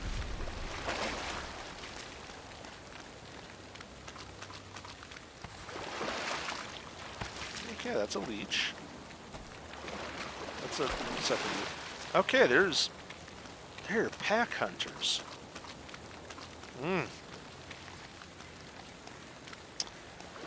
Says, I don't know the validity, but heard cats only meow because it's a mimic of babies crying, which causes us to pay attention to them.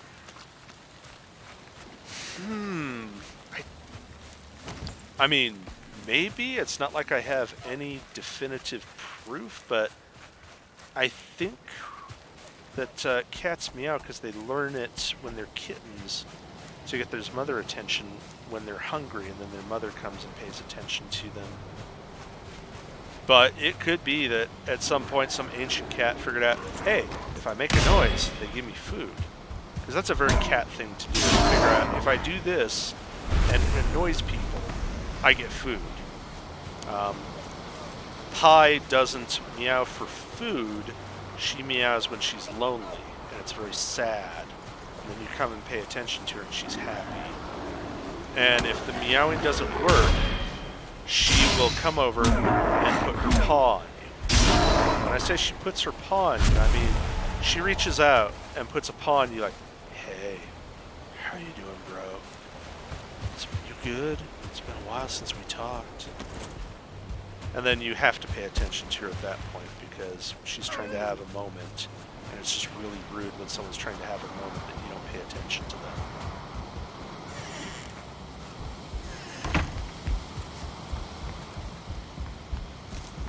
So, put the clothes back. Wait a minute. Yep, I just strolled out of the swamp shirtless. That is what my friend B calls the Big Titty Committee. Man with bulging pecs just strutting around like he owns the swamp. Big Titty Horseman.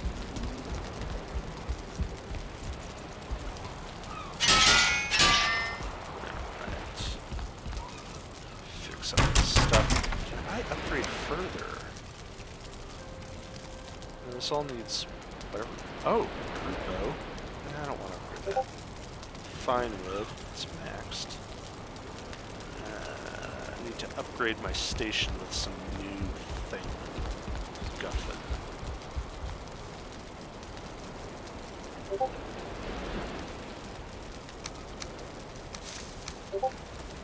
Alright, so let's see. I can go there. Go there, and I'll go there.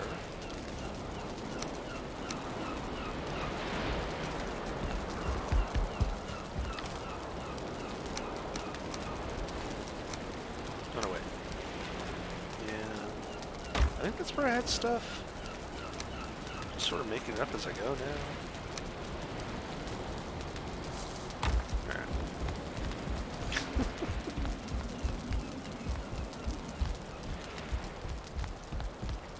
Oh my gosh, no, Hopes. Wildcats are noisy. Like, not when they're in the middle of doing something and their attention's been captured, but if you ever get a chance, Google for mountain lion screams. It sounds like a woman being murdered in just the bloodiest fashion imaginable. I'm not even kidding. It's just the most horrible, horrible noise any feline has ever made.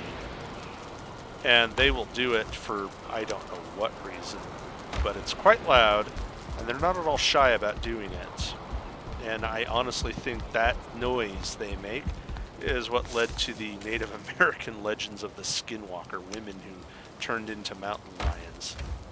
Because the idea of a woman turning into a mountain lion is far less terrifying than the reality of these cats are mimicking human voices in the night. Like the implication that the cat wants to mimic a human as a hunting cry.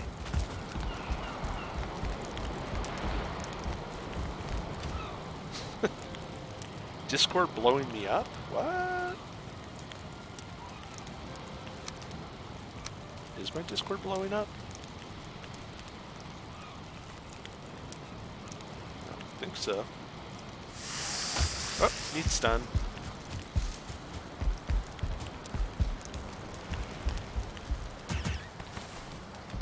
Yay! Okay, we have food, we have glow-in-the-dark hat, we have iron chains from forbidden spirits. But I want more chains. Don't think I'm going to get my 4th chain.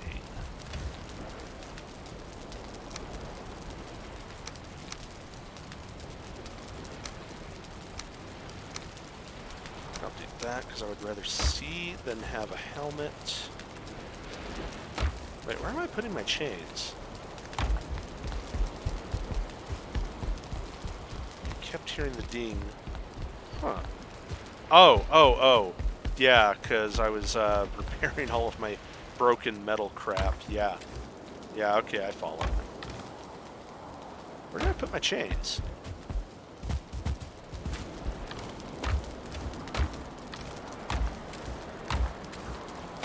I put them somewhere stupid, I'm sure of it.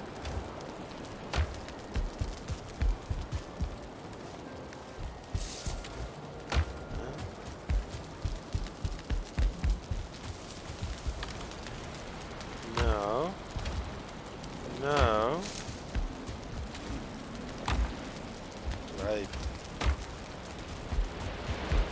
Is there a box here I forgot about? No. I can repair a hammer. Well, there you go, everybody. Tay is off the chain. I don't know where I put it. I may never know where I put it.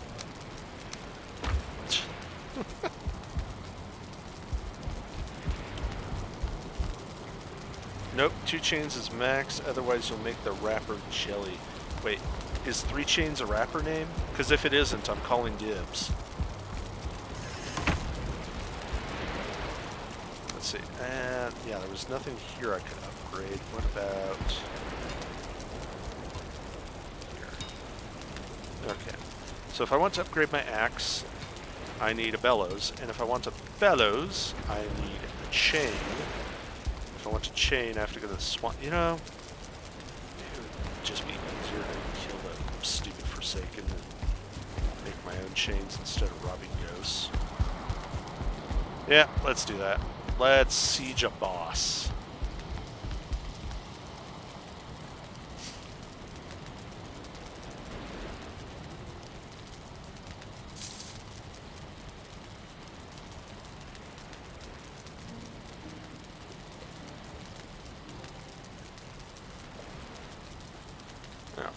Yay! Alright, so we have food, we have equipment. I need to take my cart because there's going to be all manner of things to haul back when I'm done. Maybe I should haul things there?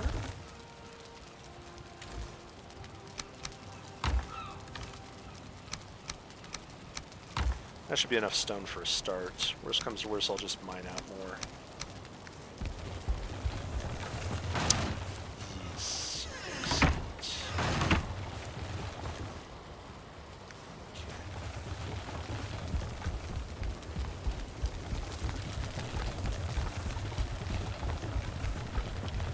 Wait, 2 chains? I'm not up to speed on the raft world. Like, I kind of know the big names to come out of the 90s, but I'm not really up to date on what's been new in music. That's for all music, really. Like, I found out Lorde was a thing like 10 years into her career.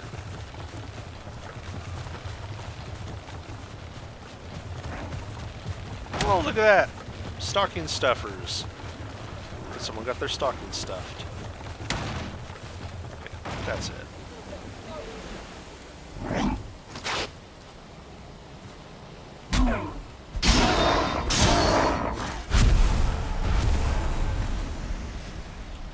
Entirely enough of that nonsense.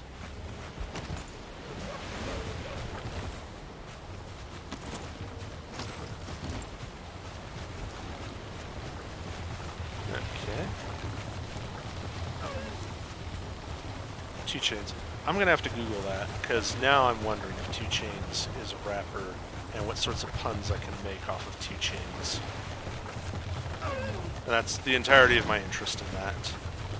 What joke can I make that will make other people cringe and regret tuning into this channel?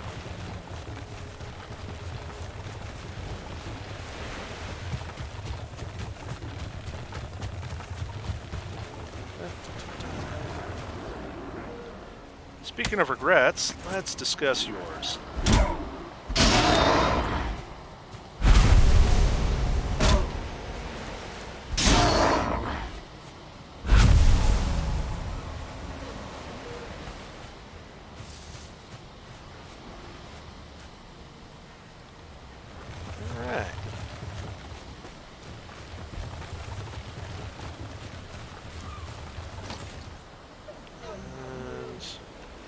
Yeah, I guess I should start going uphill so I can get up to the Elder.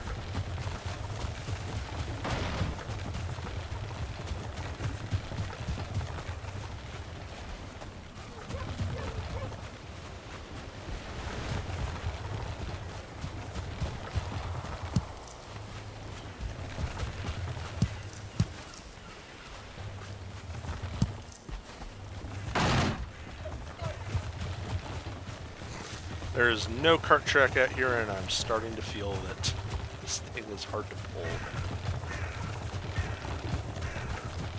Especially loaded out with rocks. So, Hope says, I have the amazing talent of knowing enough about a variety of things that if you know nothing, I seem knowledgeable, but if you're halfway knowledgeable, I seem to know nothing. That also describes Moist von Litvig. And if you haven't read Going Postal, I highly recommend it because it was hilarious. And Opes also says, yep, was not mistaken, he's a rapper, but looks like he's rocking a lot more than 2 chains. If we're going to talk chains, I think Mr. T needs to come into the conversation because his chains were cool and they had a story. Before he was a super famous star, he worked as a bouncer. And when people left behind their jewelry for whatever reason, then he would just wear it. And as soon as they came back and asked him if they could pretty please have their jewelry, then he would give it to them. And almost nobody took him up on this because they usually lost their jewelry in the process of getting thrown out of the club. And so every single piece of jewelry he wears belongs to somebody who didn't want to ask him nicely.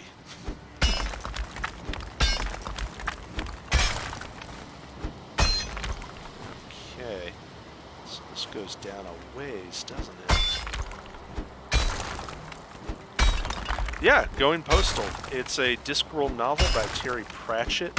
It's about this con artist, Moist von Litvig, and one of his major life skills is to very quickly learn enough about anything to sound like an expert to anyone as long as they don't think too hard about it. And his whole choice is he can either turn the postal service into an efficient service of the government, or he can go back to the hangman gallows and be hung for defrauding the government out of a couple $100,000.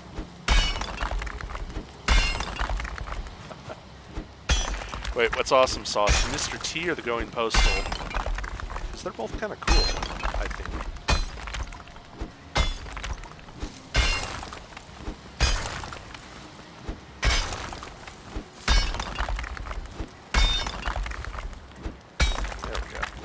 I've hit bedrock.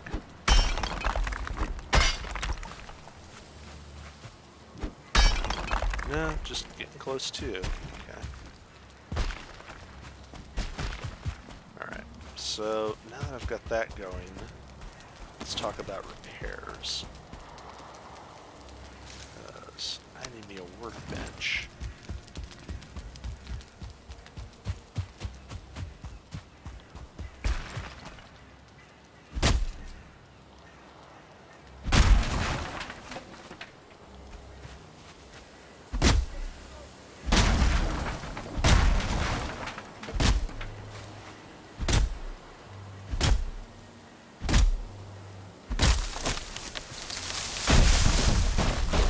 Hope says I've added it to my list, both, but was sent in regards to stealing.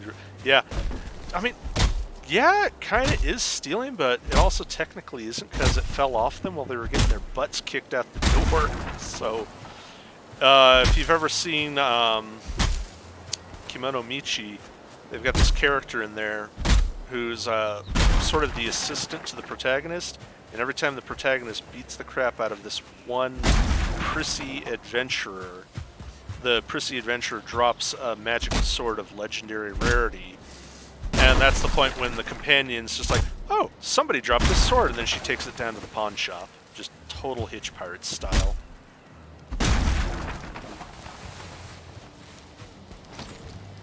Okay, got ourselves a workbench. I guess I could build it here. I think instead, though, I'll build it over here.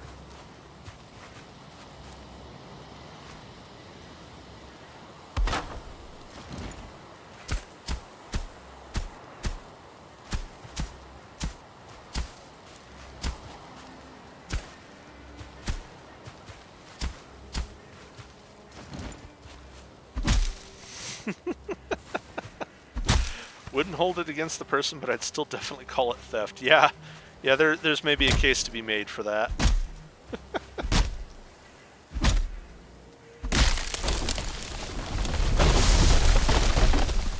Ah, not quite. Sometimes I can get the trees to domino. Yeah, as long as I'm chopping wood. Let's see if I can get the trees to domino.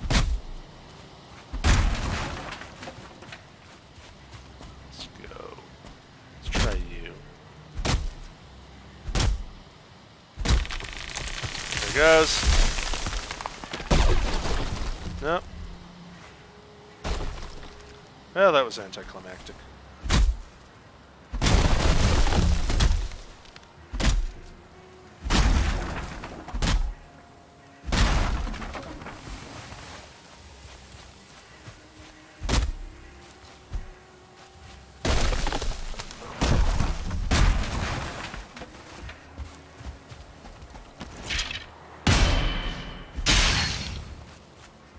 Alright.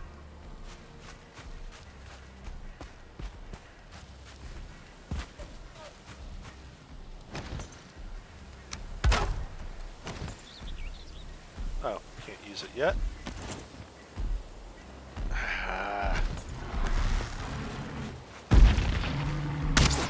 Come on, guy.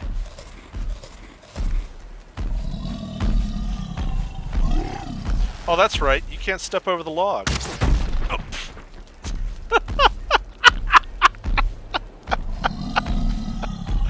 I had that coming. I so had that coming.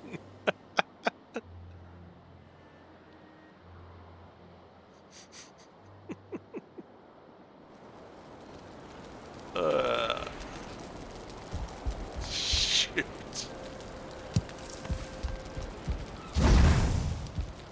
Oh, says I may personally have, shall we call it a neutral or gray alignment personally, but pretty sure the law would see it different.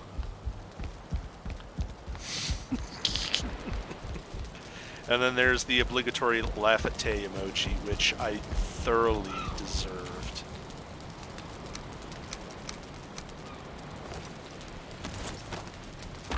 Just unquestionably, I had that one coming. Don't taunt the troll, everybody. Taunting trolls is not conducive to a long life.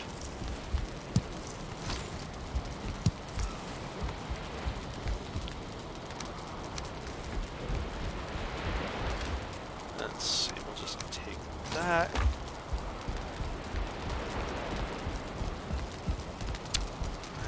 Yeah, oh, all my food was in my pockets.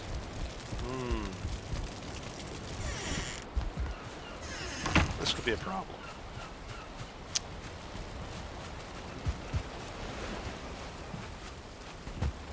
Because I've got the same problem as every anime character ever. I don't fight so well when I'm hungry.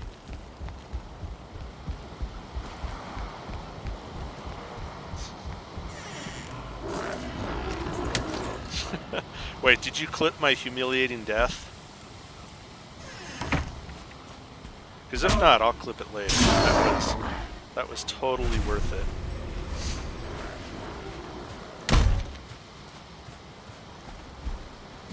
Come here, you.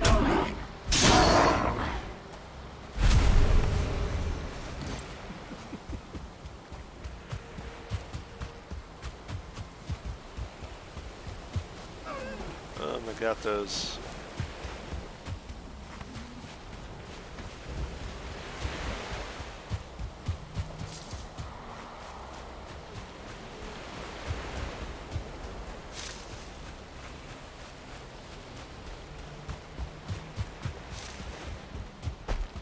Hopefully I find something in the forest to eat before I get to the troll part.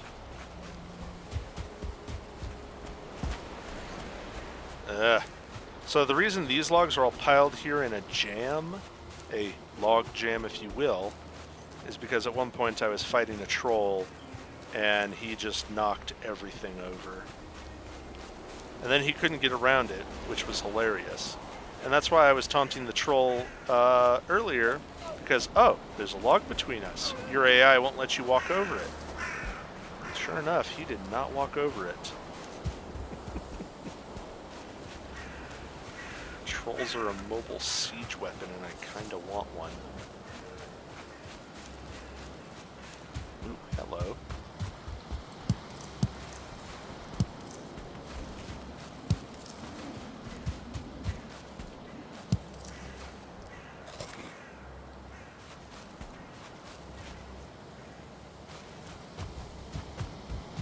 Alright. Now there's Tiny. There's the shrine.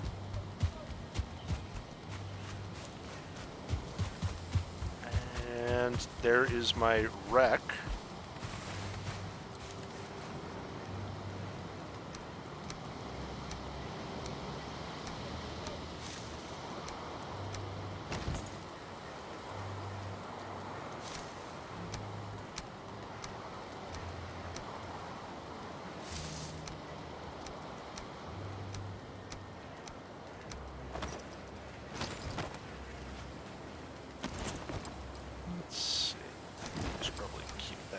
Just in case.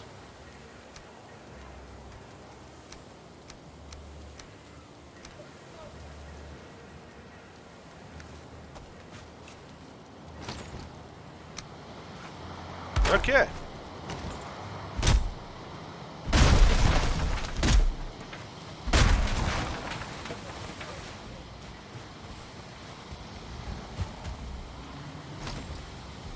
Oh, he's coming back. All right.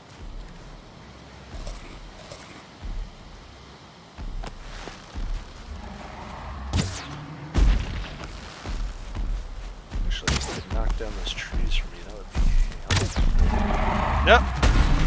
Oh, thank you, buddy. Yeah, here we go. Tree bashing.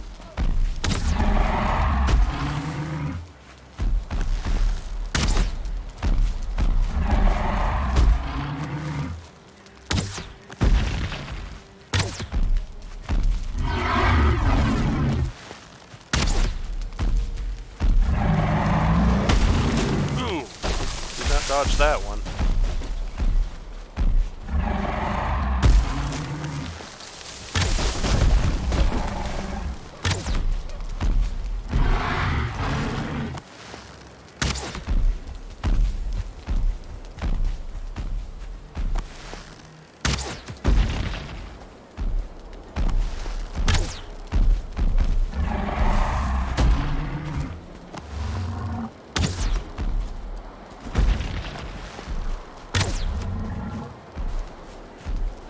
Burn mother. There we go. That's better. So, still got 80 left. That's good.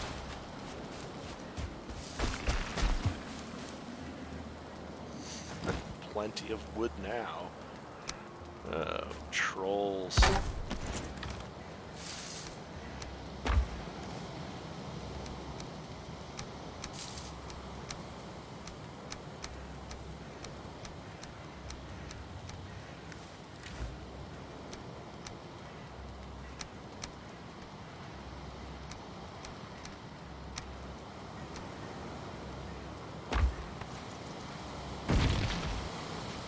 Okay. Now, having, let's see, don't they realize there's enough of them on the internet?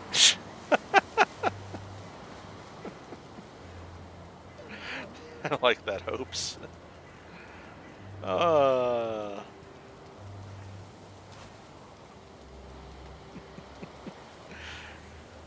So you clipped it entitled Getting Stoned.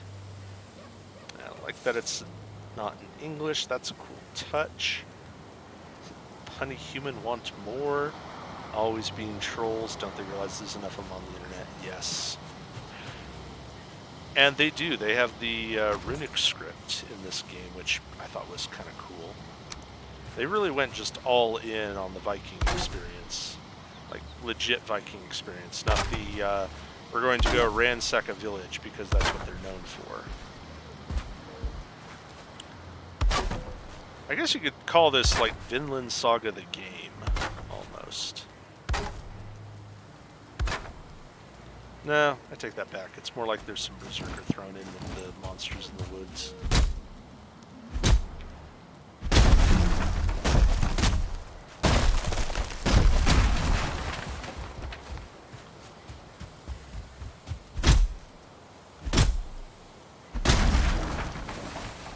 Okay. There's the thing. Now, let's see that.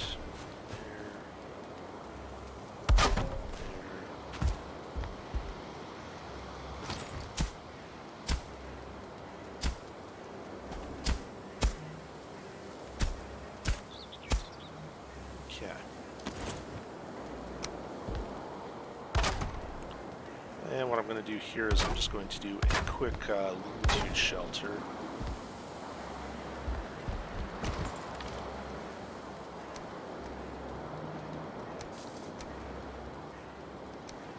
So what I really need is to get something up and going.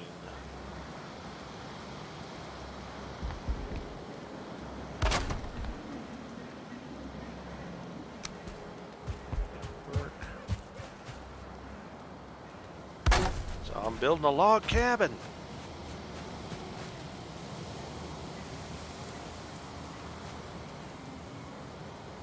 Oh, I'm out of... Really? I'm out of core wood? I thought I had more. Oh well.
Okay. And need stones up. I'm not stoned anymore, hopes.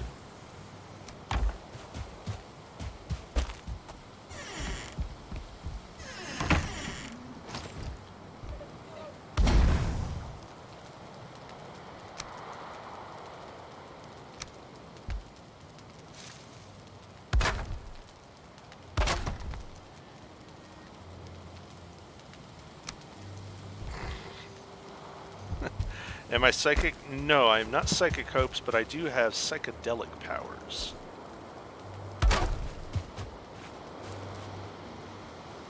Alright.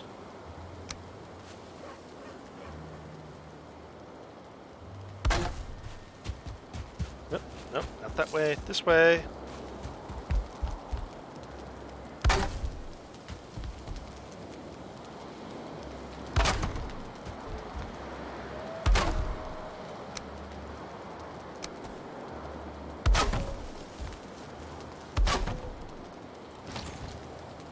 You're gonna be a pain, aren't you? Yeah.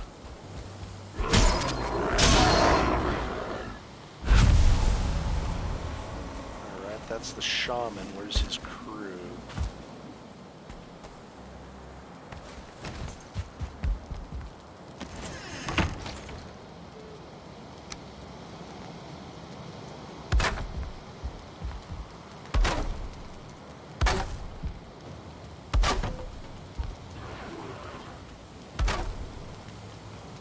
Oh!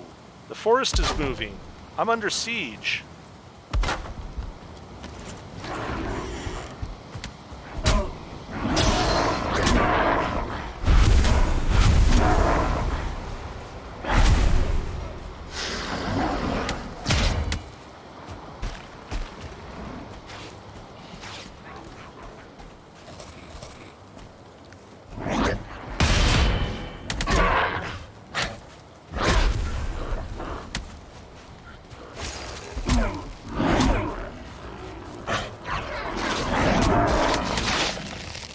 This will end badly.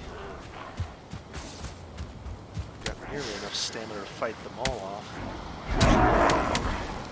Yeah, so, like I was saying before, these guys, when they get together in a group, can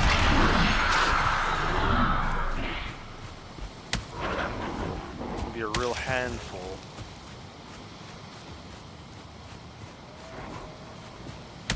Get that big guy out of here.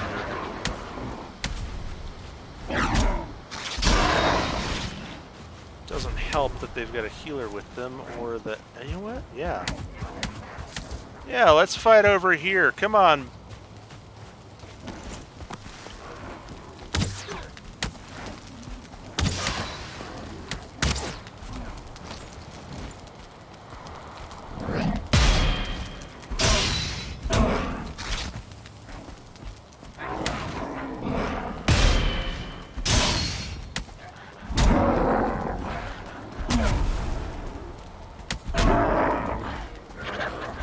I'll bet the forest rests again.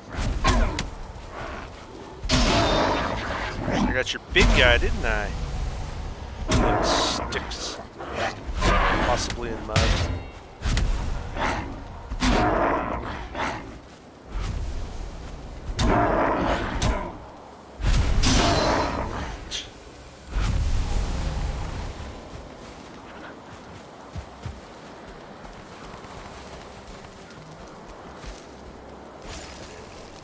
Whew. No, you're right, Hopes. They were not playing. Ah, there's the poison. His poison kills me and heals them, and the shamans, they're what turn a group into a really dangerous mob.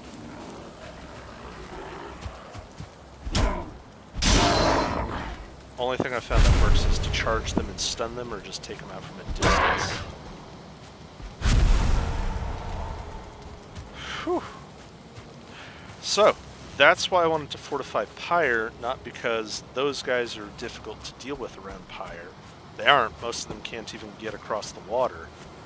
But once I trigger this boss and deal with him, it's not going to be Stickmen sieging Pyre anymore. It's going to be something else. I'm guessing it's going to be Draugr armies. And just one or two Draugr by itself is enough to give me a bad day.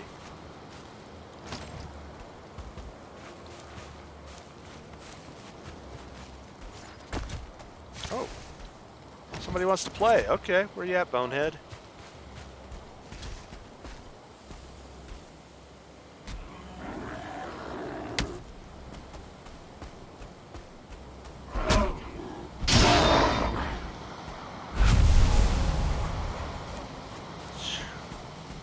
No, the big guy is a brute, and he will absolutely hit hard enough.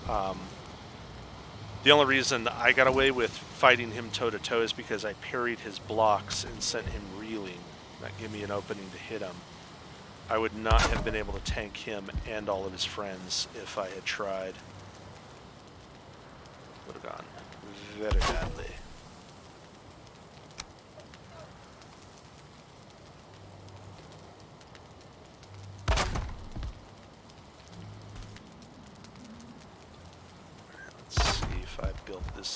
right way around, I might not have.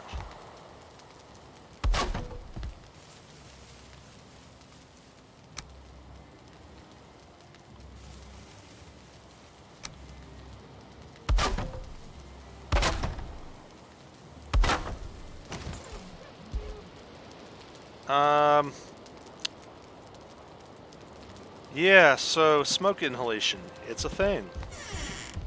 I should go fix my roof. Is this not the design I used before? It was. Okay. Well, that should solve it.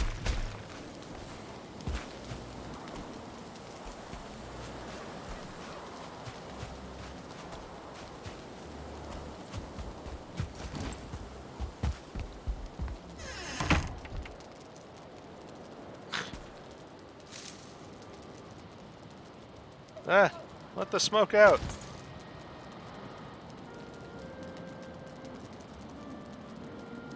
Let's see, I need more wood.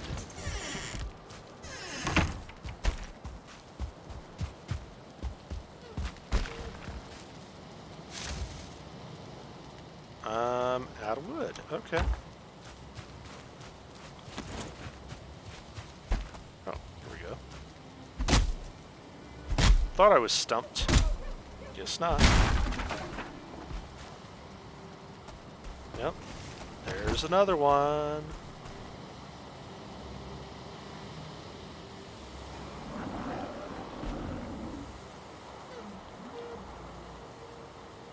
Come on, big guy.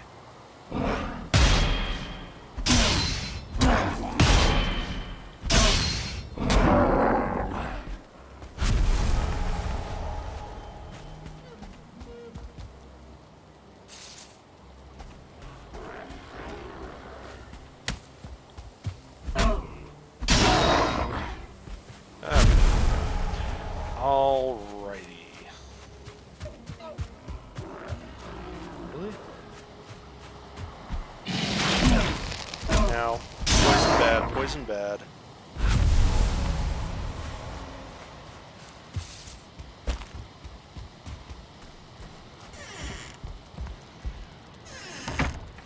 Alright, so, bed is the respawn point. Chest is where I can dump my things. Whew.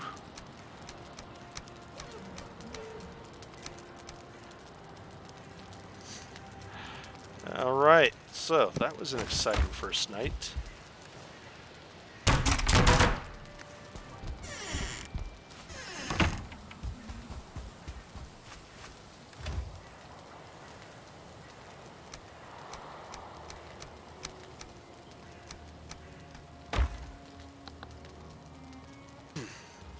Excuse me, had to sneeze.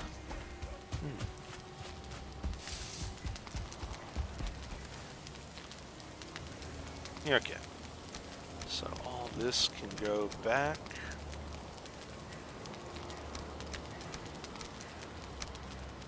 I don't think I need core wood either. That should be plenty. Alright. So I think what I'm going to do here is I'm going to dig a nice big moat.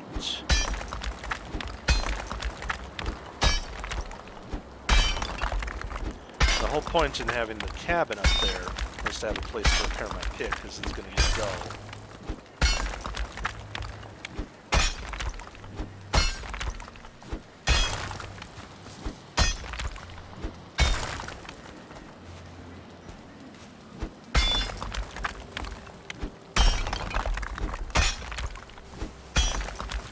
So, here we go. Diggy, diggy hole.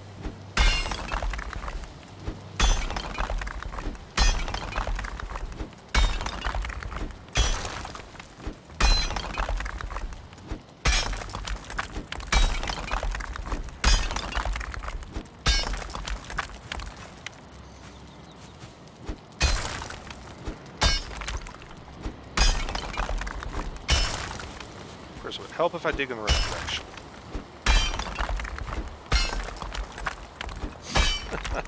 So Hope says there's a place in Florida with a personal moat and drawbridge. They also have it in Myrtle Beach at every single miniature golf course. Oh, that does sound cool, having a house with a moat and a drawbridge.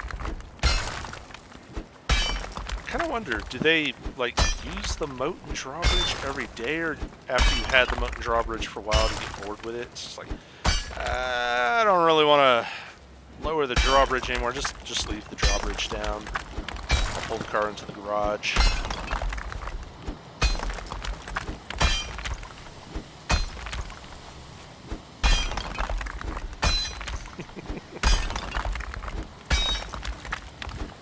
They do. At one point, I was doing some story research on Las Vegas. They have a castle in Las Vegas, like an actual multi-million-dollar house built into not a functioning castle, but one of those castles that they built after the era in like the 19th century, where they would model their chateaus after castles. And this thing even had its own secret rooms inside of it. Like, legit behind the bookcase secret rooms.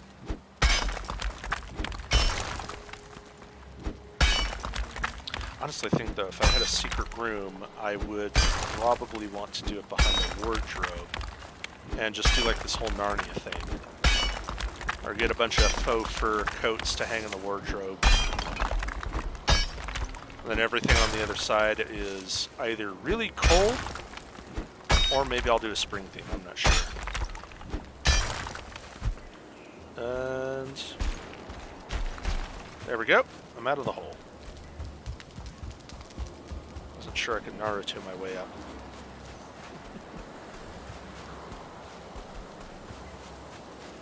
That's true. You would get bored with it when it's cool instead of necessary. I'm pretty sure nobody complained about getting bored with their drawbridge back in the era of King Arthur. You need drawbridges back then. That's one of the other things I wish Valheim had, is I want a drawbridge. Because I like my covered bridge with Pyre, but it would be so much cooler if that was a drawbridge. And I could take my boat out through the drawbridge. Or even like a London Bridge scenario.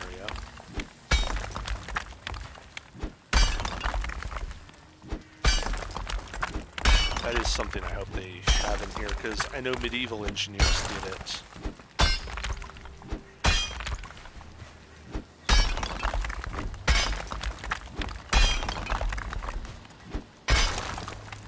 Yeah, I want drawbridges and working catapults, because fighting... No, not a catapult, a ballista.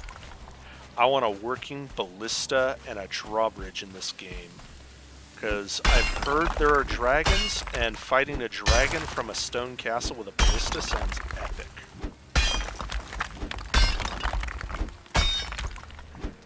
Actually, for that matter, having a ballista on a ship sounds pretty epic right now.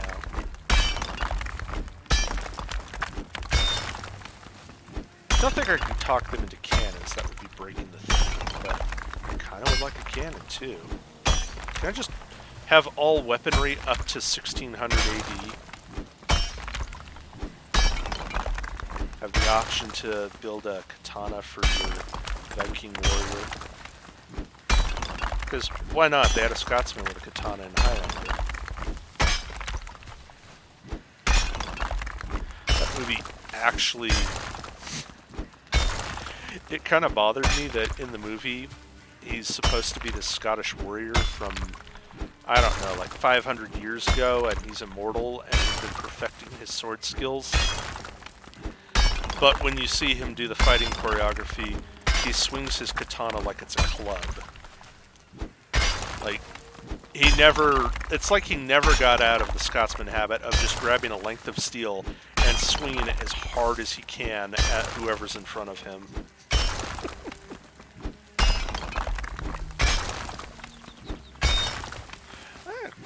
Yeah, there has been a lot of travel. Here, let me pull up the map.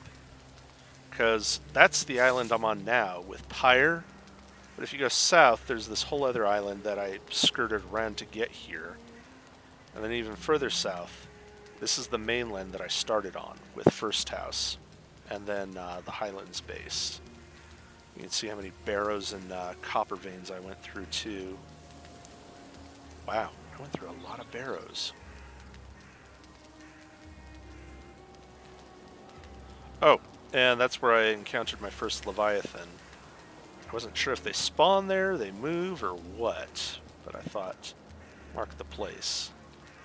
And that's how much of the world I've explored. Not a lot. Love how big the world is.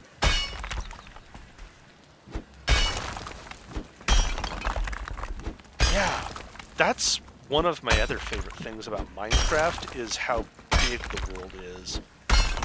You can just go on forever and ever and not run into the same stuff.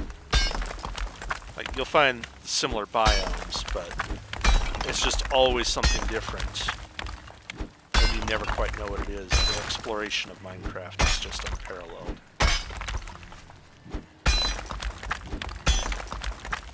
I don't know. I don't know what it is about Minecraft, but like in Valheim, there's definitely places to explore. Uh-oh. Stuck in a hole. There's places to explore, there's things to do, but I don't know, just something about Minecraft always feels fresh when you go over that next horizon.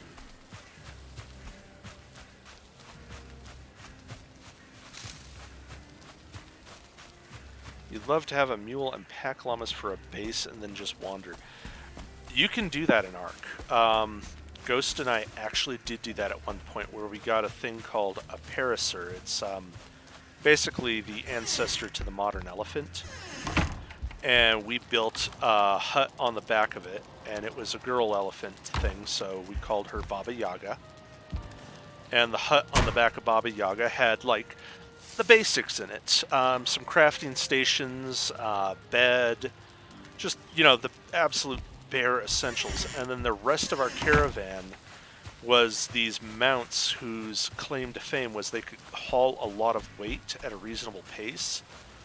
And then we had the caravan guards who would flank them on either side to escort us along as we explored the world. And so for a while, that's how we were touring the world, was just with this caravan of this mobile base. All of our supplies and things that we found were kept in pack animals. We had a couple of pack animals that were mobile crafting stations. Like, you could go to them, and one of them was in charge of manufacturing all of our ammunition for our rifles. So we put all the gunpowder and metal into that one to churn out bullets. We had another one that we were using to make all of our narcotics, because the narcotics are what you use to turn the bullets into tranq darts. And so we just went roaming all around, and it was so much fun. Because we'd stop the caravan and park it somewhere if we saw a dinosaur that we wanted to add to the collection. And so Tapajara was this, like a pterodactyl, but with a sail on its head. And the reason Ghost caught himself a Tapajara is because the saddle on them will hold up to 3 riders. And so what we would do is he would get into the pilot's seat with the reins to steer the Tapajara around, and then I would sit on the back of the saddle facing backwards from him, so we're flying back to back like on a motorcycle.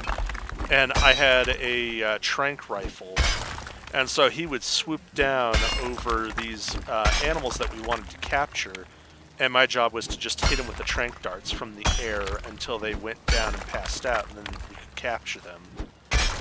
So it was this really cool adventure of just flying around and gunning at things from the air. Kind of like being on a permanent safari, really. I loved doing that with Ghost. It was so much fun. Hilariously wacky, too, because we were really screwing with the AI when something's attacking it, but it's on the ground and it can't fly. But then you have to land the Tapajara so it can recover its stamina from lugging around 2 guys with their full kits. And that's when they would come and try to get at you. And so we'd always park the Tapejara on something tall so they couldn't get at it, and they just run around the bottom. Yeah, I really think that co-op is where gaming is at nowadays, folks. Because you can do cheap online content by offering PvP, and yeah, that works. But I remember in the PvP games, they depended entirely on PvP for content, so you'd spend like half an hour waiting for a match. But if you've got somebody who has their Arc server configured just right, you can just jump onto that and go do stuff. And it's just amazing. Now I kind of miss Arc.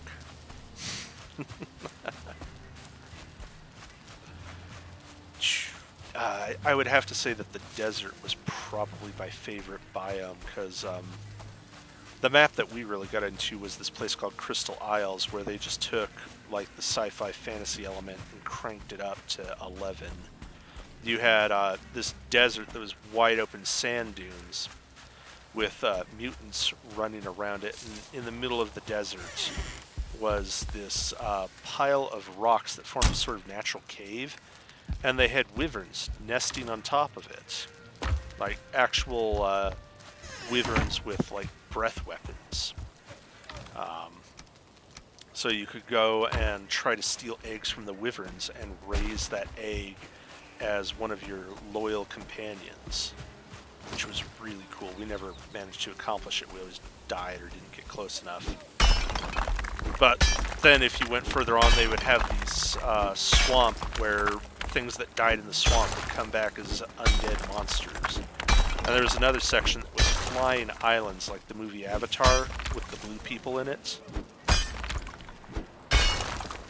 Let's see, Hope says, yeah, when gaming first kicked off, you'd have one person playing at a time, and your buddies watching and taking turns. Yes! And I had a little brother, and I always hated those games that made you take turns, because it was always so much more fun when you got something like Battletoads versus Double Dragon I liked. Because if we rented that game, then both of us could play at the same time, and we could play together. And that was fun. There was not a lot of simultaneous play games. Unless you went to the arcades, then they had some cool stuff. Metamorphic Force was awesome. You'd play as a werewolf with your friends. Now that I'm thinking about it, there's not a whole lot of games that offer that kind of gameplay until you got to like Nintendo 64 that got better about it. Of course, here I am playing a PC game thinking of console generations.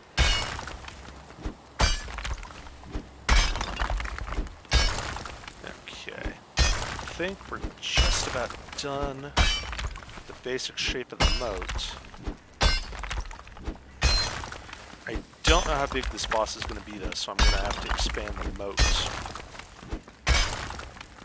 I think what I'll do is I'll just assume he's the size of a troll at least. How embarrassing would it be to dig all of this moat and he's so big he just steps across it. It says, I always thought it'd be cool to have something like GTA, but when you drive, it's like Need for Speed.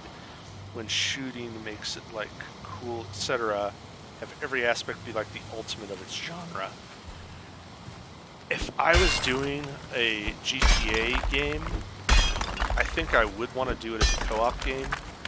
And I would want to have shooting from the side of the car like you're talking about, because those police chases they have in the movies where you've got two cars chasing and one guy is like leaning out the window and shooting the other one's trying to drive. There was an arcade game based off of that, which was kind of cool. But I've never seen anyone else do it really like super well, where it was a feature. It was always more of an afterthought. Okay, there we go.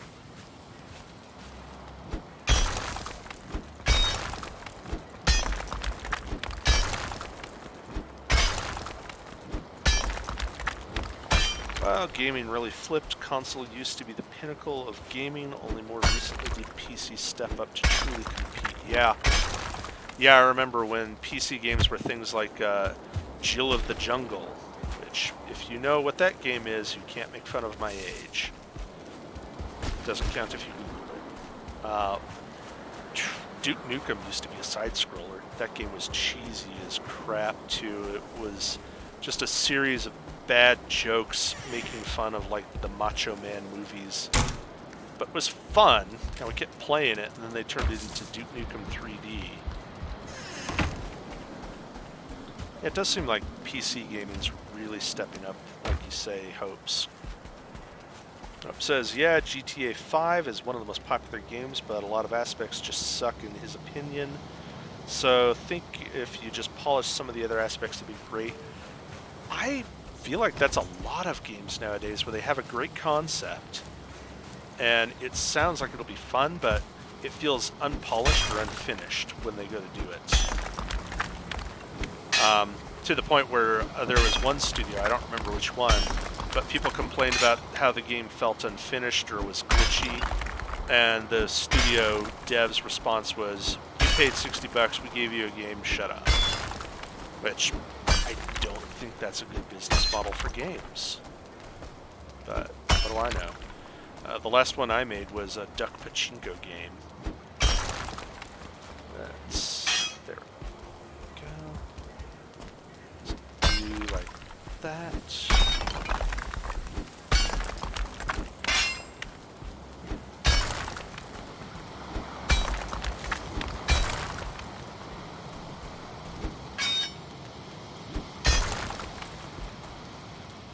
Alright, so I think that's gonna do. Ouch. Oh, so you remember Duke Nukem, but you never saw it as the side-scroller? Yeah, that was back in the days when MS-DOS was still a thing. We had a whole bunch of shareware games on our computer from Apogee Software. I forget what they turned into later, but they still make Duke Nukem games, or did for a while. Interplay, maybe? I don't know. But yeah, it was a side-scroller. It had super VGA graphics, which was like kind of like Nintendo Entertainment System, but a little bit better. Yeah, this would have been before you were born, probably. Because I'm talking like late 80s. Whew, that dates me. Yeah, I grew up on DOS and learned to use it when I was 12. So my video games on the computer were things like that, where it was kind of cool, but if you wanted to play the really fun games, you had to have a Nintendo or a Sega. And who your friends were was defined by whether you had a Nintendo or a Sega. Like Mario versus Sonic was the huge debate on the school bus. Though, I guess since Nintendo's still around and Sega doesn't make consoles anymore, that kind of answers the question.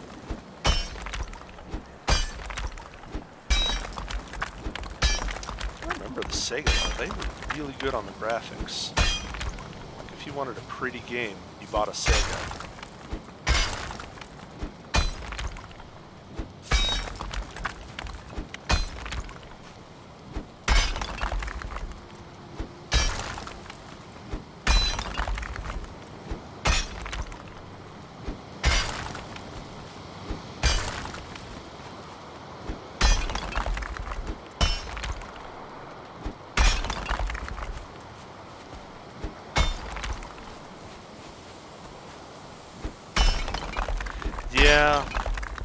Yeah, there is kind of a trade-off, it feels like, between the pretty games and the fun games. Because Minecraft is fun, but when Notch tried to update the graphics, everybody complained that they didn't want the more realistic graphics. They didn't even want blood spray when you hit a zombie. They wanted it to stay what it was when everything was blocky, and I kind of agree. I think there's something about Minecraft where having the blocky graphics still get a texture pack update. Those texture packs make Minecraft beautiful. Uh-oh, there are enemies nearby. Excuse me, trying to sleep. Don't give me that. Little shaman man.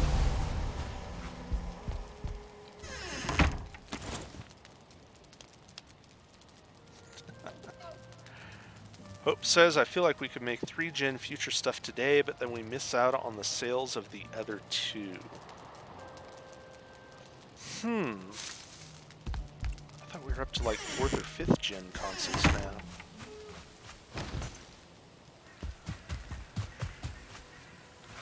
The best thing, in Hope's opinion, about Minecraft is that the base game is good, but you can tweak any aspect you want to fit your preference. Yes. The modability of Minecraft has kept it going. I don't know if you know the game Space Engineers, but I played that for a while, and what kept that game going was the mod community for me, because they came up with a lot of creative things that Keen eventually adopted into their base game.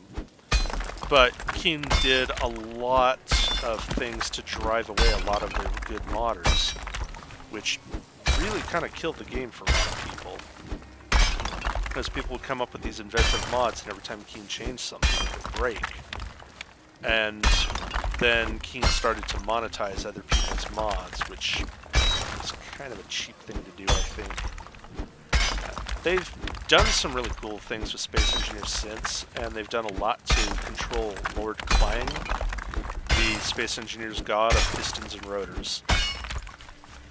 But it doesn't feel like a stable game even today. Like, you take a look at this. This game's still being developed and worked on. And I think the most glitchy thing I've ever had is at one point it loaded an area wrong. So there was a square of water that wasn't in sync with the water around it. So the waves would go through one square, and then there would be a delay and it goes through the other square, and you can see the space in between the squares. And that's only ever happened once.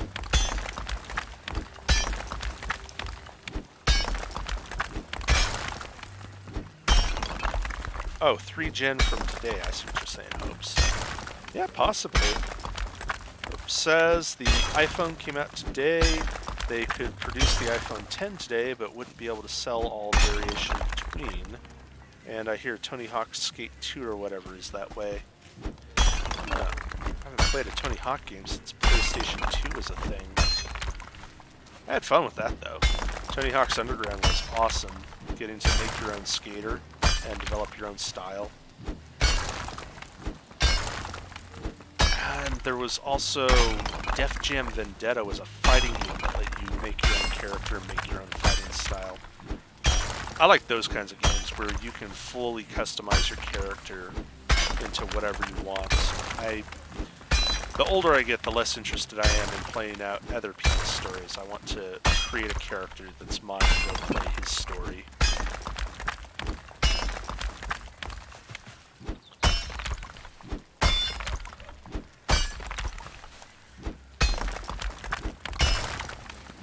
Oh, I see what you mean. The skate game is kept alive by the modding community, Hopes. Oh, okay. Wait, so like the second Tony Hawk game ever is still being modded? Wow, that thing's old, even for me. I'm starting to feel like I should keep a work thing down here.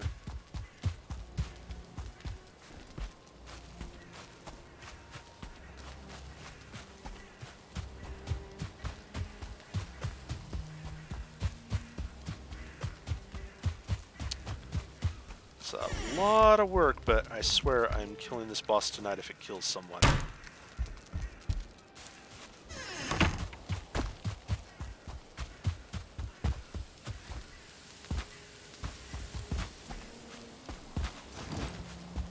Alright. Back to Diggy Diggy Hole. Hope says, I'm not 100% which one, and Venom was talking about it recently in some video. That sounds cool. Modded skate game. What would you mod into a skate game? Like new tricks, maybe? That would be kind of cool. I guess you would just have to create your own animation and get that added in. That could be actually really, really cool. Oh, you could probably mod in like skate parks. Because there was never enough skate parks in Tony Hawk. However many they made was always never enough. Always wanted more.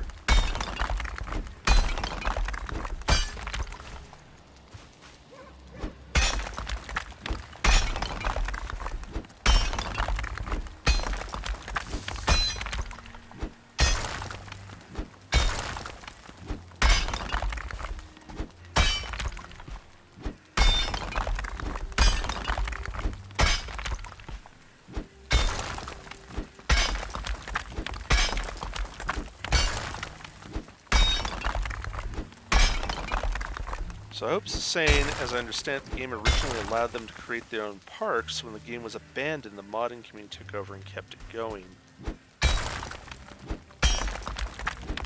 That's cool.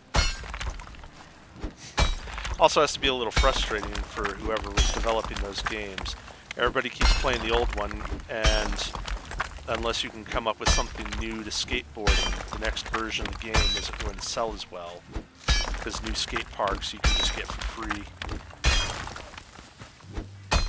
That's the other thing I don't understand, like football games. I used to work with a guy who would play football games on the console, and I asked him, why do they keep making new football games? And, it's not like football is changing the rules or anything, and he said it was so they could update the rosters of the players.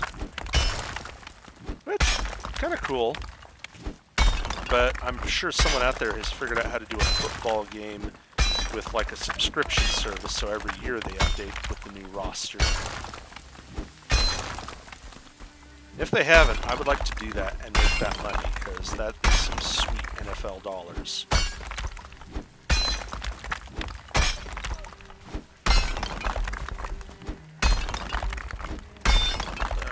Come on. Up the hill. I might be running out of hill.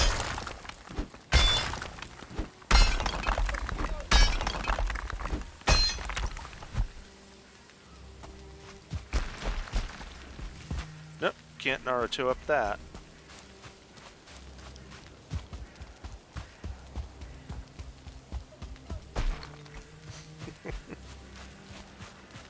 I imagine the graphics are as well. Keep on pumping out new ones plus console update. Yeah, there is that. I have a PlayStation 2 Slim still, but I lost the power cable somewhere. And I always keep telling myself one of these days I'll replace it and go back and play some of those old games, but I don't know. Kind of sucked into Valheim and Minecraft. It's kind of hard to go back to things like Jak and Daxter, which was my favorite series on the PlayStation.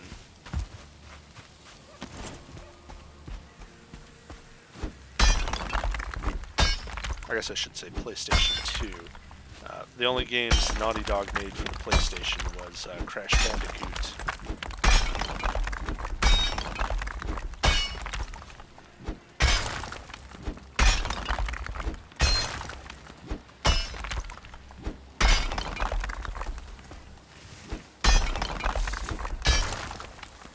Can't see what's going on up there.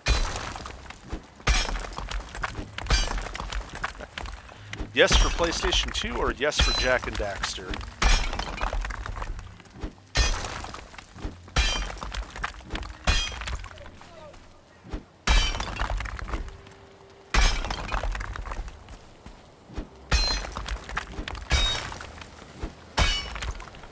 Okay. I think that is big enough to lose a troll.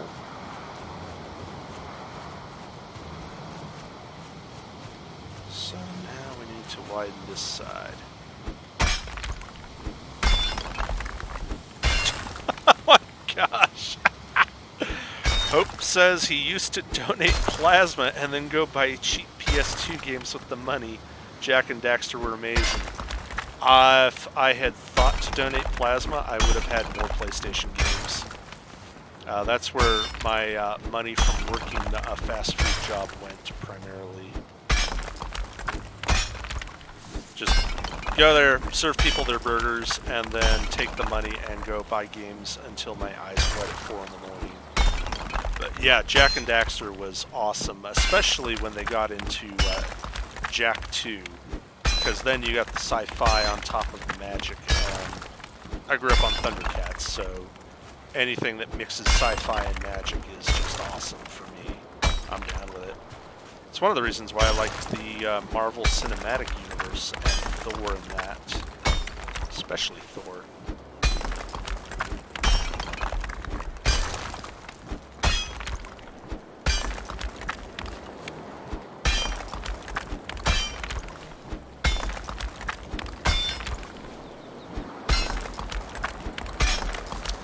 Says though on the football game, if you ensure that you could update the engine for PC or ensure reverse compatibility for console gens.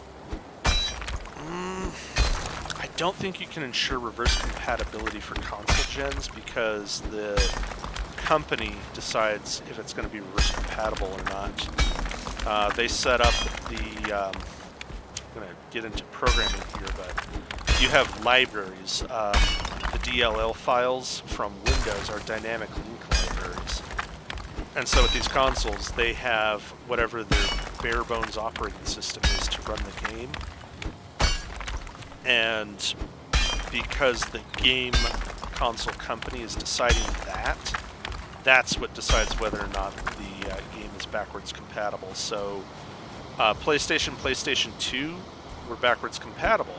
PlayStation decided to go ahead and keep in the chipset from the old PlayStation 1 into the PlayStation 2 so it could run both. But as things advanced and the PlayStation 1 stuff became more and more outdated, it was going to become more and more expensive to keep that backwards compatibility. I think I might not be totally on track. But yeah, the Destiny 2 issue is a pretty big issue.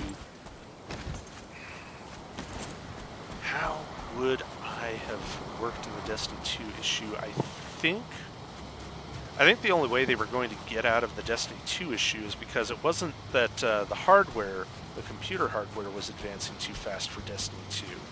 It was that they wanted to add new gameplay elements. And to add the new gameplay elements, they had to go back, rework the old gameplay elements, and it started breaking the old things. So their choice was to either put on hold the new content they wanted to roll out, which means they're going to be losing money because no one pays you to update old stuff. Or they put the old stuff on the back burner and update it as they can to catch up with the new stuff they wanted to roll out to keep people buying season passes and expansions.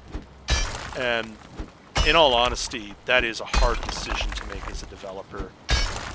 I'm still annoyed, but even though I lost out money on my expansions, I kind of feel for Bungie because that is a really tough question to answer, and there's no easy way to do it. Because if the studio goes under, there is no game for anybody. So you have to keep the lights on in the studio, you have to keep them producing. I think the only way that they could have gotten around that is in the planning stages, just plan on making everything as modularized as possible. When you're designing software, you can break things apart into modules. That's a good analogy here. I guess if we're doing the Dungeons & Dragons analogy, like, you have certain systems built into the game of, like, character status is prone. Everyone understands what prone means. If you're prone, your character's lying on the ground. Half your movement to get back to your feet. Melee attackers get advantage against you. Ranged attackers have disadvantage against you. Prone. And that's a status. And later on, they, in Tasha's Cauldron of Everything, wanted to update that system. And because they had left open the idea of statuses, they could put any status they want and draw up rules for it. And everyone understands that's a status. and it goes by all the status rules except where specified different. So it's really hard to design that into a game, especially when you're dealing with a computer, because computers need everything spelled out for them, just absolutely everything. But to get around the Destiny 2 problem, you would have had to have someone in the design phase build that kind of flexibility into Destiny 2 with the idea that they would expand later on.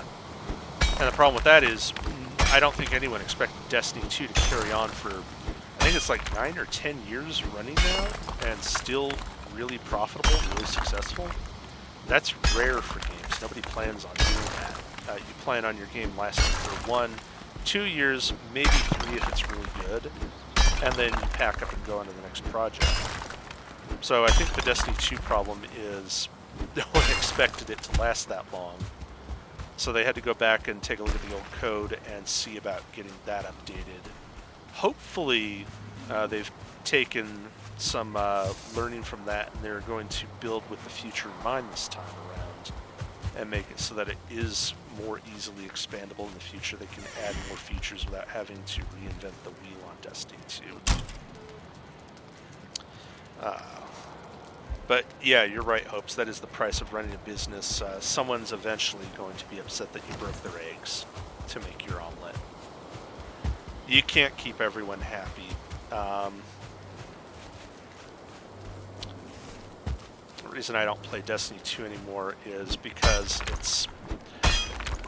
I'm annoyed that I don't have the content I paid for, but also there's other things that I'm playing now. It's still a really good first-person shooter, especially if you have 2 other friends. I don't like doing the multiplayer on it because I usually get paired up with a speedrunner. I don't like to speedrun Destiny 2. I want to have fun with it. I want to enjoy going through it. I'm really big on farming either, I guess. RNGeebus. I'm not a big fan of. I used to play a lot of Warframe, but eventually the grind got to me where new content was grinding the same mission 10, 20 times to get a single component to build a cool thing. Still a fun game. They did a lot of fun stuff with it, but once you've played through all the levels and pretty much seen all of what they've got going, there's not a whole lot of reason for me to keep going. Yes. Hope says it is a fickle challenge. However, if you're making a game today, you've got to recognize that there's a lot of older games that have kept popularity or found resurgence. There is. Wouldn't put World of Warcraft as one that found resurgence, but there's been a couple, and I'm trying to remember one, where it looked like the game was going to die out, and then they managed to do something to bring it back. The closest I can think of is Dragon Age, but that's not a good example because after Origins, I never enjoyed the series as much as I did with Origins.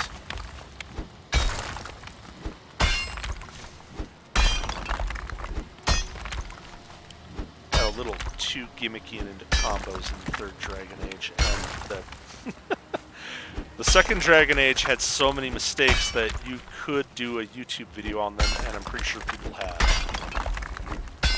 Because they had some glaring design choices in there, like they didn't come up with new levels, they just kept recycling levels where you would go through it in one direction, and we're going to go do a mission over here, and oh, this is the same mission you did before, but now it's backwards. It almost feels like they would have been ahead to just say, to heck with it, we'll do a procedural Diablo dungeon and let the computer sort it out. That actually would be cool. Oh, I'm heavy. Actually, where's my card? I need to get rid of these rocks in my pockets. I should probably eat something. Oh, I left my cart on the inaccessible island. That was So we were talking about planning things ahead. How's this for planning? This should not be here.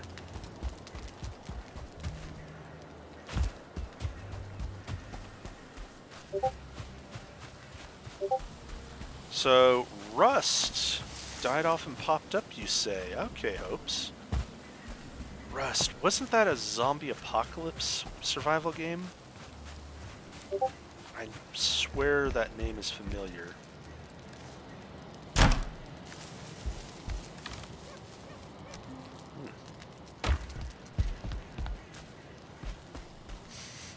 The difference between talking and doing, yes. I'm great at the talking. I can run my mouth. Like my hero Deadpool.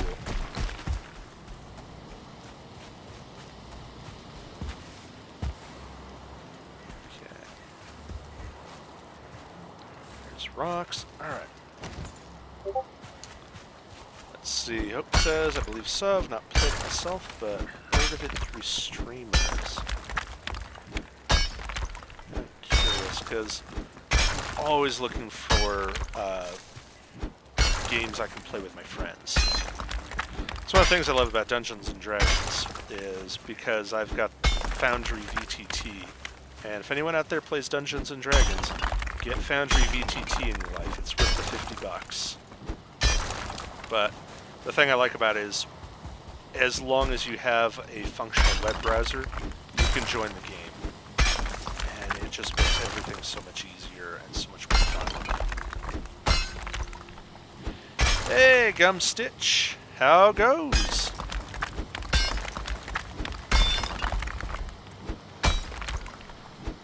Here with high hopes, and this hole is what happens when Minecrafters play Valheim.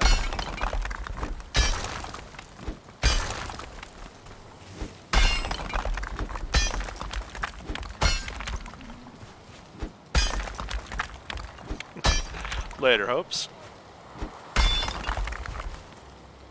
Okay, I think that's good enough. So, how's your day been, Gumstitch?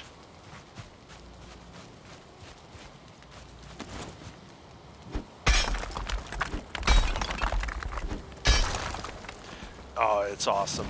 I love Valheim. I haven't found a real complaint about this game, except I want more of it. However much Valheim I have is not enough. I want more Valheim.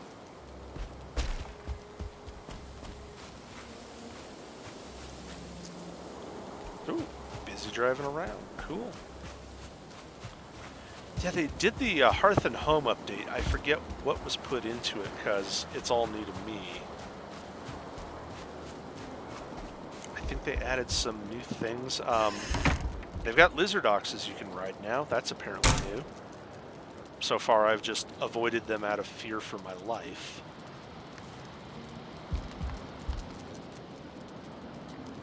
I'm so new to this game that this is my first time conjuring the Elder. And I don't know what the Elder is because I'm avoiding spoilers. Mostly. But kind of think I'm just about ready for him.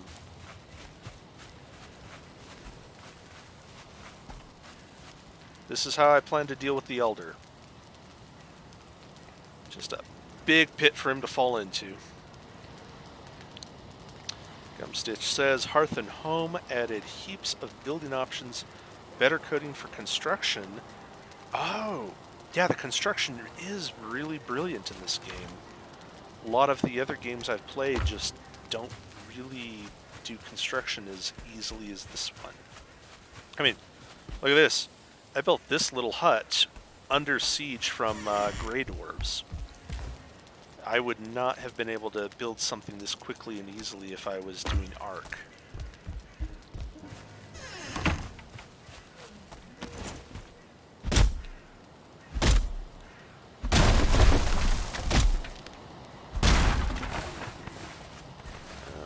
Okay.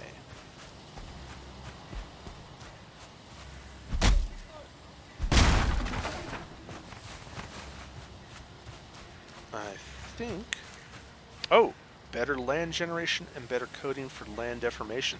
Yeah, the land deformation's been a lot of fun. I've been playing around with land deformation a little bit, here and there.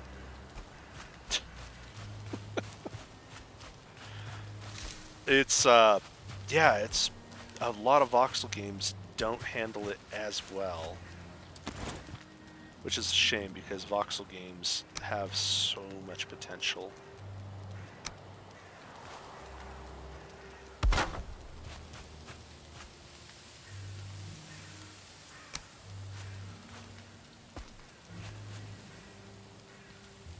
Alright, so I think what I'll do is this good? Good enough. I'll do the bridge here.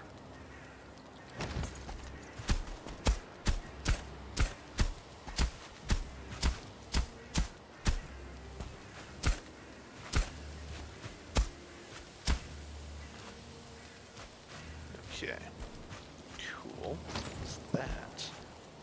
It's just decoration. Okay.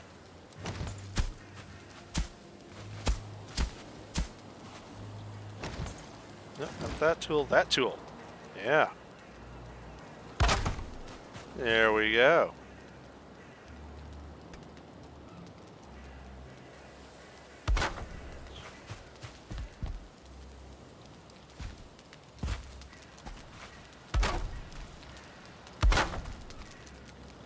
Yeah, if this was Ark, this bridge building would be a complete hassle. I so love the building in Valheim. Look how easy this is. All I have to worry about is what design do I want for my bridge.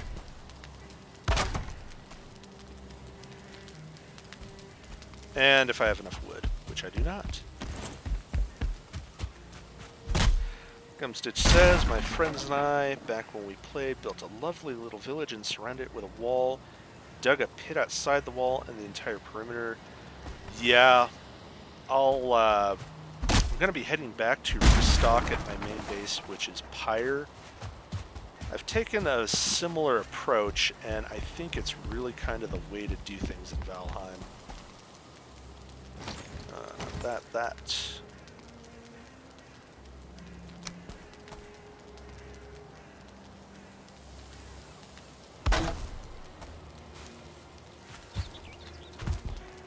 Bridge to hold up under a beating, because I assume it's going to take a beating. Okay.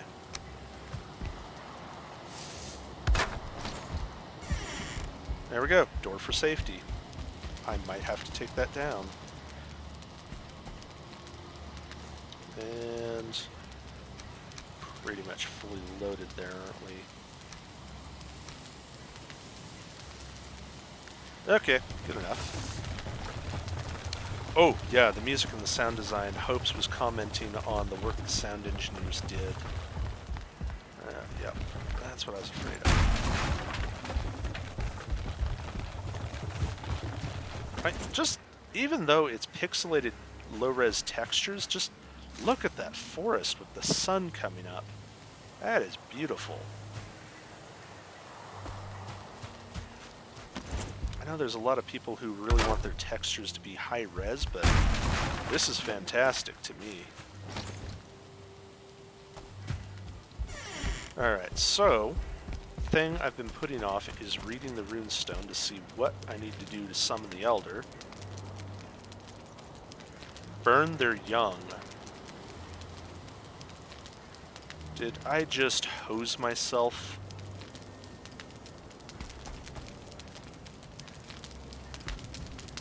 Oh, no. Burn items. Okay.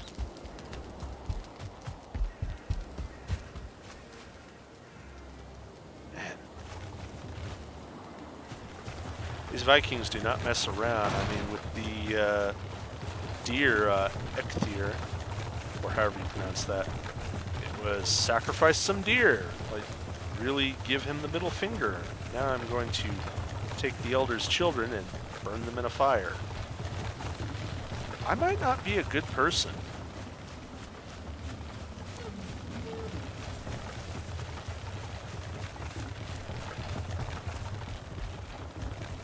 Oh, copper deposit. Just mark you on the map. Look at all this copper. I mean, I might have to fight the Elder for it, but man, copper for days.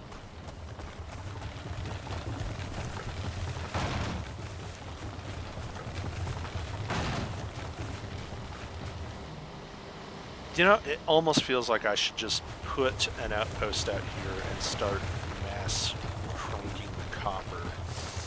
I mean, I've got this little shed over here that I've been using to sharpen my tools.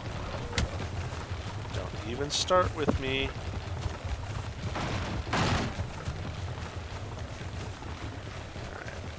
Alright. Deer!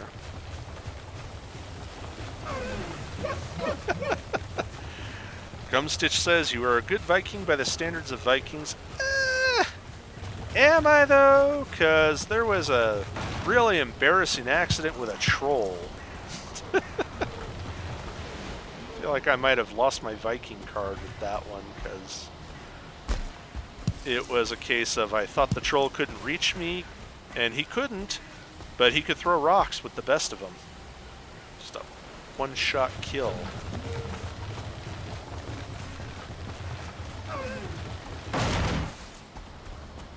Uh-oh. I knew I should have built a coast road.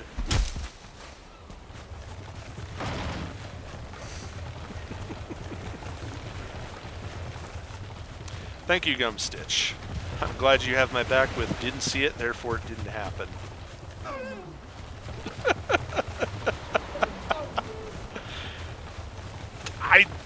I mean, I know you're supposed to die in combat to get to Valhalla, but I feel like maybe they would have made an exception for that one, Hopes.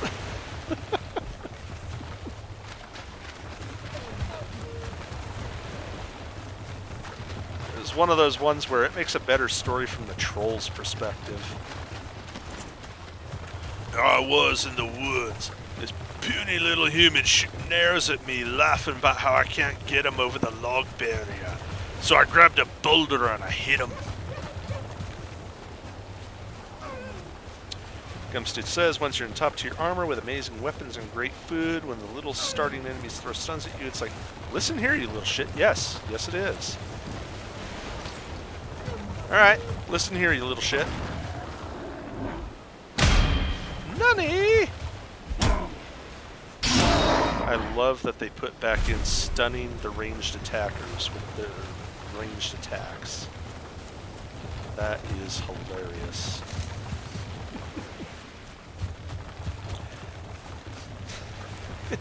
Yes, we had vengeance hopes, and it was sweet, and now I have to lug his ugly head all the way back to Pyre. This is Pyre. This is the third base I've built, and the reason I built it here is because there was a little island off the coast, and I thought, hey, that'll be a good place to build a base. It'll be well defended. And I had to carve so many gray dwarves because this is technically Black Forest out here, and they kept spawning on the island. Actually, I'm pretty sure that troll spawned on the island too.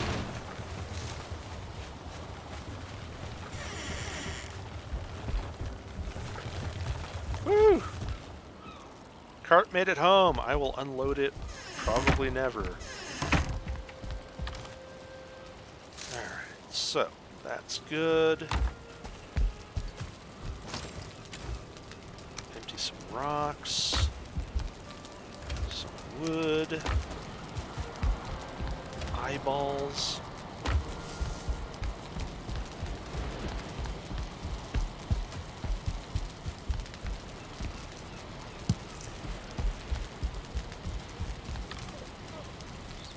Don't need building tools. Do want piles of arrows. And we're gonna go full on armor.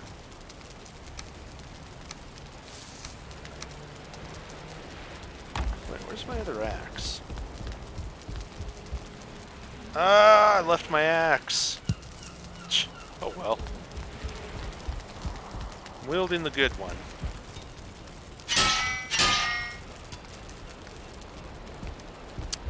Yeah, I have boxes of eyes, and apart from making portals, I don't know what else to do with them. I tried crafting sock puppets, but that just got creepy.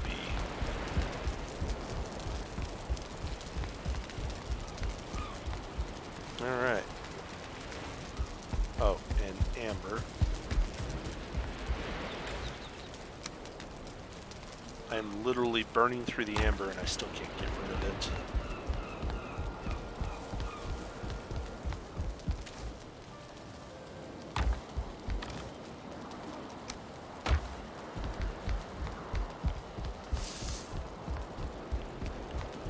Okay, actually is good enough. Oh, mosquito traps. Wait, oh, you're talking about in the real world you make mosquito traps. Because they have some mosquitoes here, and I've taken to calling them murder hornets, because that's what they are.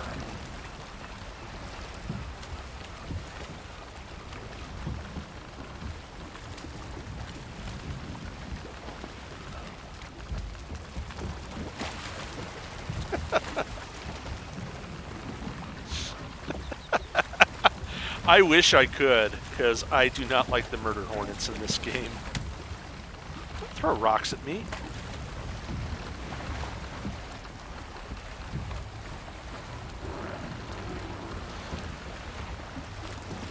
Yeah, they live up to the name Deathsquitoes.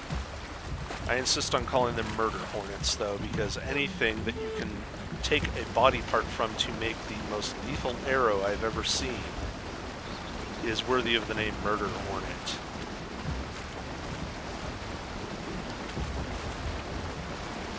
Freaking is a murder hornet, too.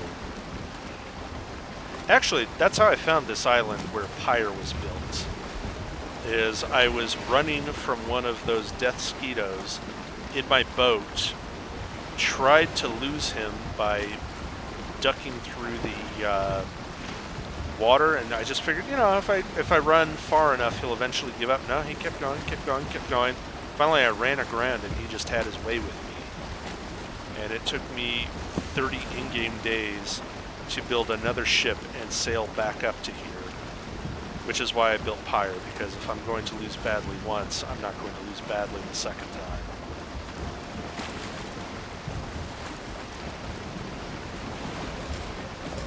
Oh, I forgot to bring the trophies.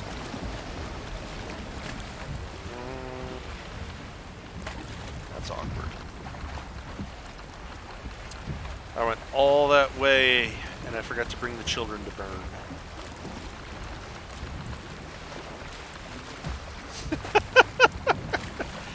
Grandma Helga's toe fungus. There's a line.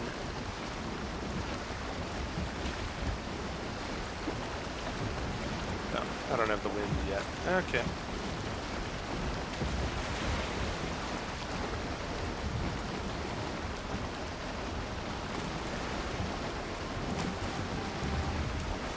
Actually, I've got a bunch of trophies back at Highland.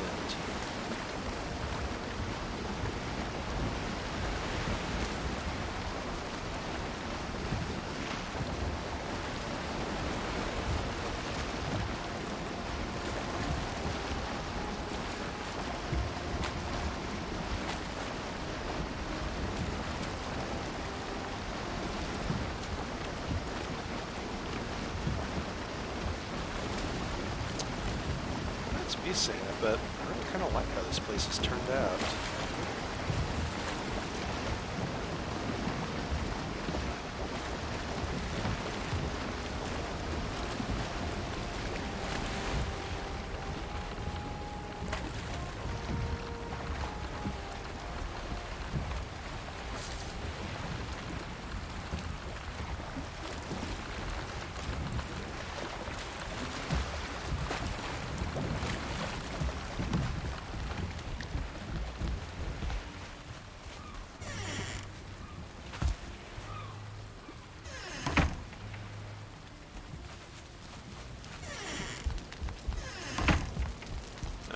Trophies. see, we got some of these, some of these. Let's go back to Highland and see what other trophies I've got.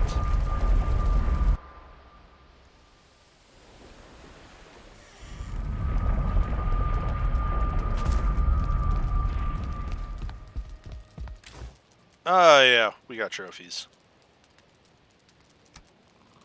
Bring those. Bring those. I'm starting to feel like maybe I am the monster.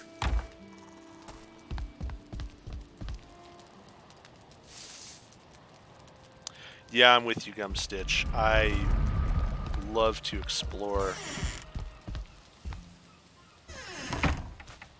Step out here. That's my first troll trophy. And this whole thing is pretty much built like this, where it's just raised up on the ground all around. Because they sieged me with the Grey Dwarves and I was not ready. And over there is where I summon Ecthyr. And this is why it's the Ministry of Ungentlemanly PvE. This is how I dealt with Ecthyr. You can see where he blasted a hole in the fence, at which point I just kept hopping over the fence and shooting him with arrows. Yep, I do have a cigar. I actually do like cigars, which is why I don't smoke them, because I know if I start that, I will not stop. I enjoyed it far too much. So I suppose at some point when I just stop caring about my health, I will just start chain smoking those bad boys. Get myself a Hugh Hefner jacket. I did at one point try pulling off a fedora and it did not work well. I was told by everyone to stop it. Ooh, yeah, the later sieges I'm not looking forward to. I've heard tell that there may be dragons involved. And I would like to get some stonework going because this whole place, beautiful as I think it is just kindling. Like, a dragon would burn this down to the rock, I'm pretty sure.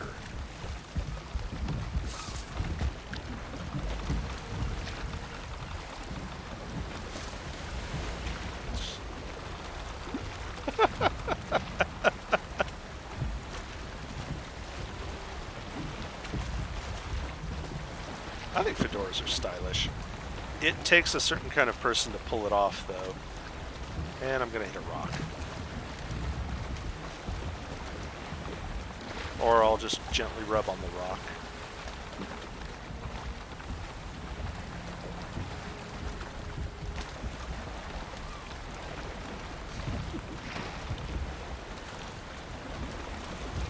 A snapback.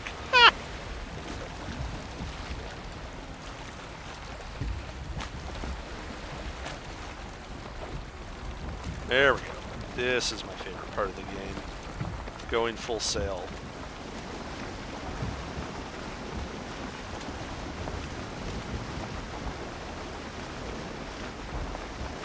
Whew. Oh, ice dragons. I did not know that.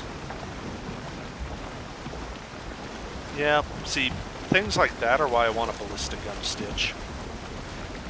I want someone to give me a Viking ballista. And I know Vikings knew what ballistas are because they got shot at by ballistas, I'm pretty sure. Don't quote me.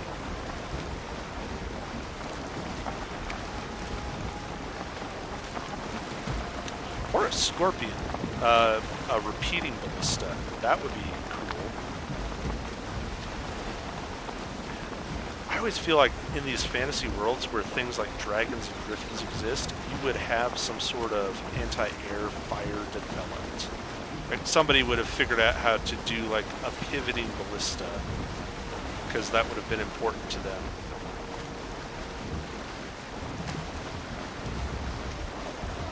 I'm bad at steering.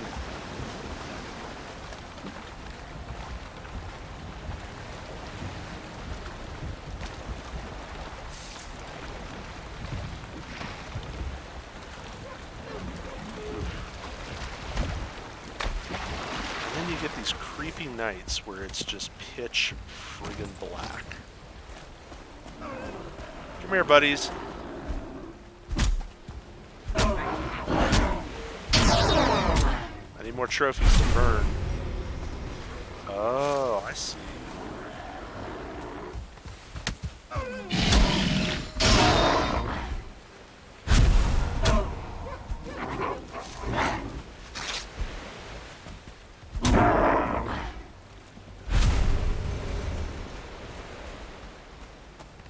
Missed my swing trying to see who was sneaking up behind me. That's not good.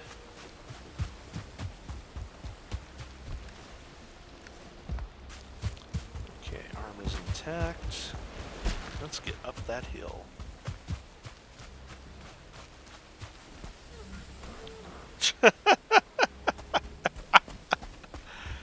I like that. Gumstitch says, there were times I needed to sail north, but the wind was constantly against me, so I just went, fuck it, guess I'm going south. Not me, I'm stubborn. I will tack against the wind, and if I have to, row. If I'm going somewhere, that's where I'm going. And it will be at a crawl.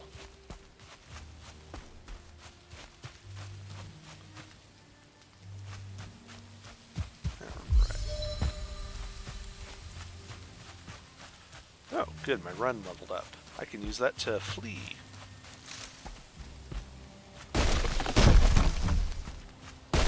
I suppose if he's a short fox, we can give him a top hat. Yeah, top hats are classy.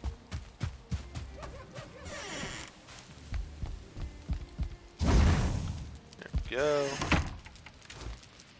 Okay, so...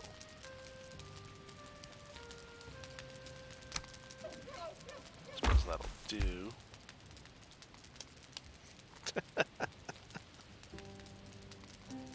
Yay, we have agreement. Top hats are classy. Sure thing, Gum.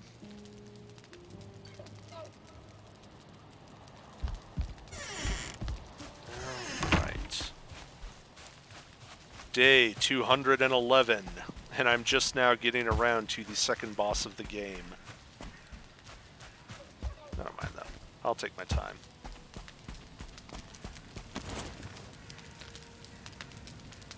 Okay, so... guess what I need to do is burn some of these things.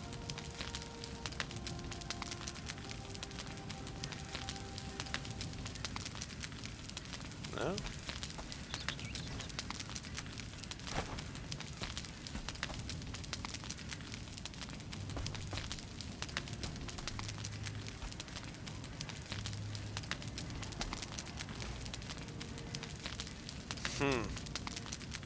Okay. Shit.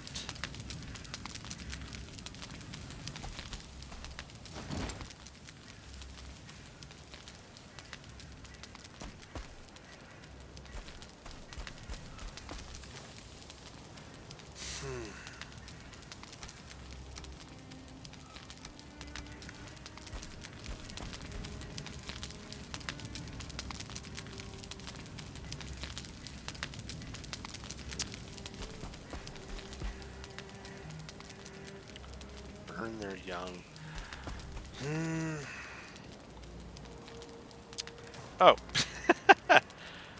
Take! Yeah! Take! No, Tama.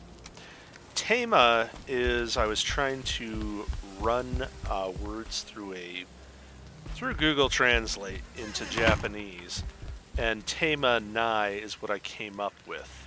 It's a translation that no native-speaking Japanese person would ever say, but it translates to something loosely like surrender not.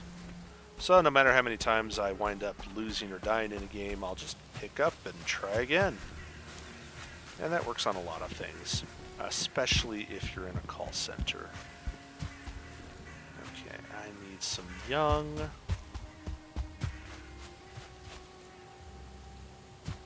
You're not young, you're old.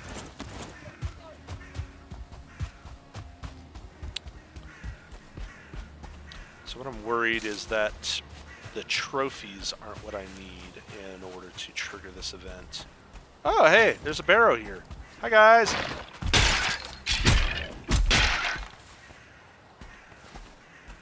Just gonna mark that on my map.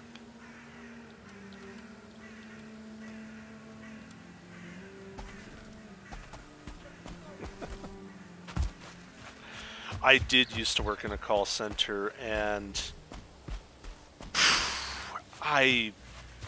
most of the time, I liked the people we were working with on the phone because my job was to help them figure out the healthcare marketplace and get them whatever it was they needed.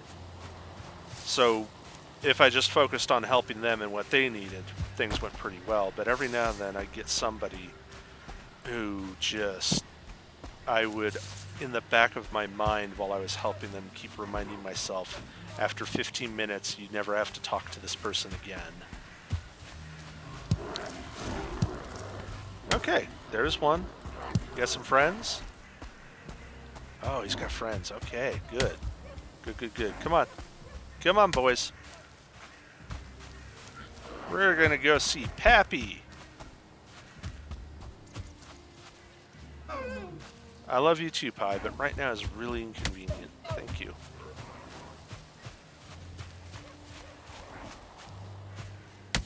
Come on, guy.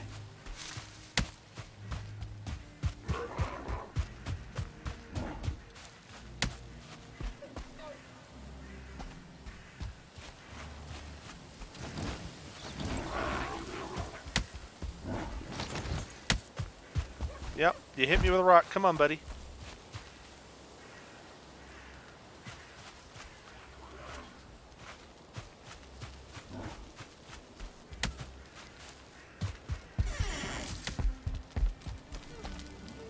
Come on, guys. The door's open. Yeah, I was afraid of this. Their AI won't let them path over the bridge.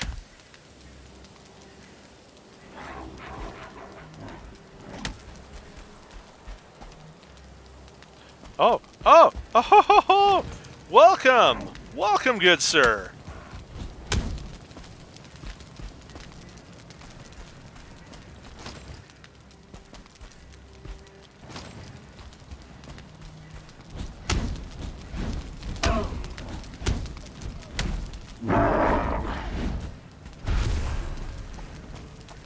Okay, that didn't seem to do much. How about you, buddy? Hmm? Can I bait you into the ancient bowl?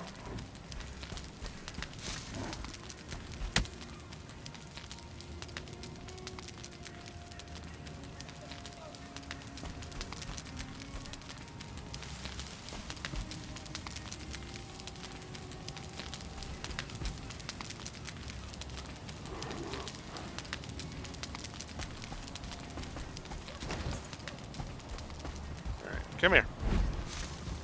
We'll just burn you the manual way. Okay. Stop running. Get out from behind the rock.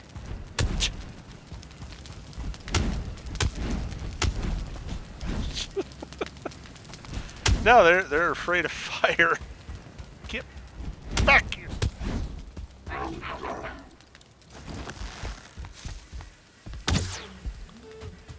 This is not how I planned this.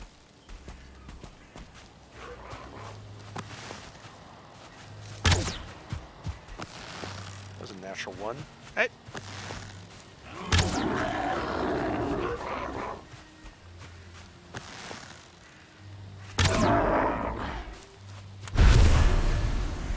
It seems like I need to burn something on that altar.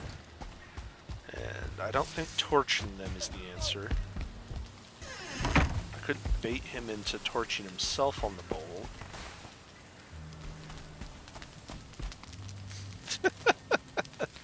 Yes, we'll show them how it's done. Alright, what if I do that? Nope, that's not it.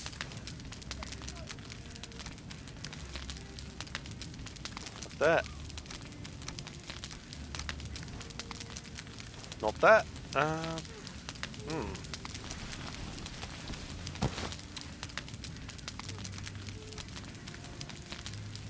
Not Shoot, I'm out of ideas. What am I supposed to burn there? To the Google!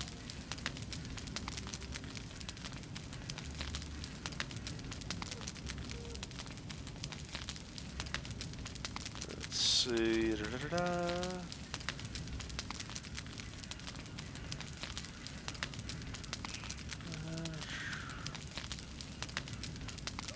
Let's see. According to Google, I need 3 ancient seeds. Oh. Oh, yeah, the things I left back at home. Okay.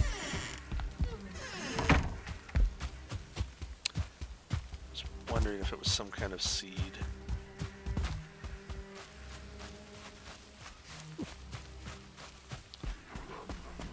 Well, I came a long way for not a lot. Except this guy. I'm going to take this guy. He just hit a tree!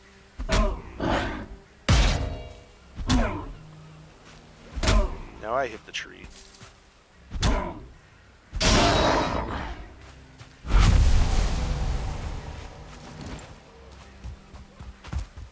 Okay. Back to boat, then back to pyre, get the ancient seeds, then come back and burn the elder.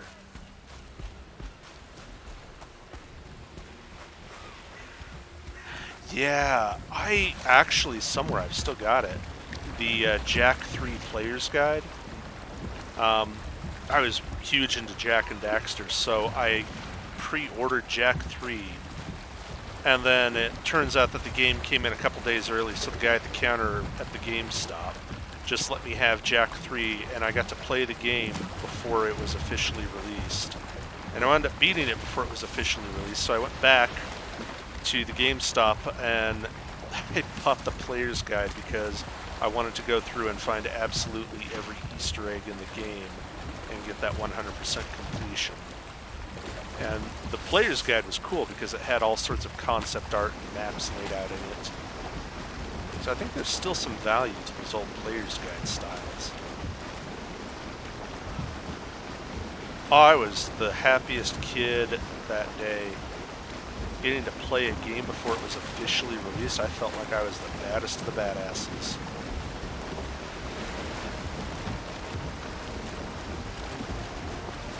Of course, now everything's in alpha release, so it's not as exciting anymore.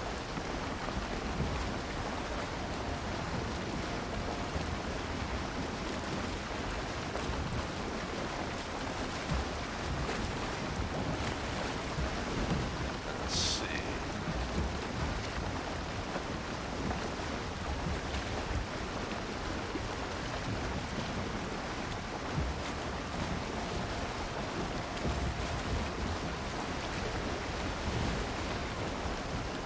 I also need to go through my settings and take a look at the level of detail settings. Because it's always concerning that pieces of my base come in separately. I'd really like it if I could see, you know, my base is not missing entire sections. It's always a little unsettling. I'm not sure if there's a way to do that.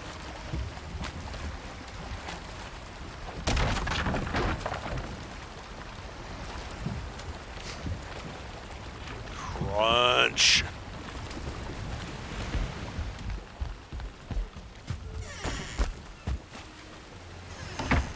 Okay.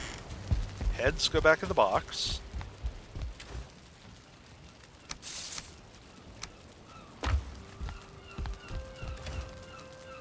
That's troll. There we go.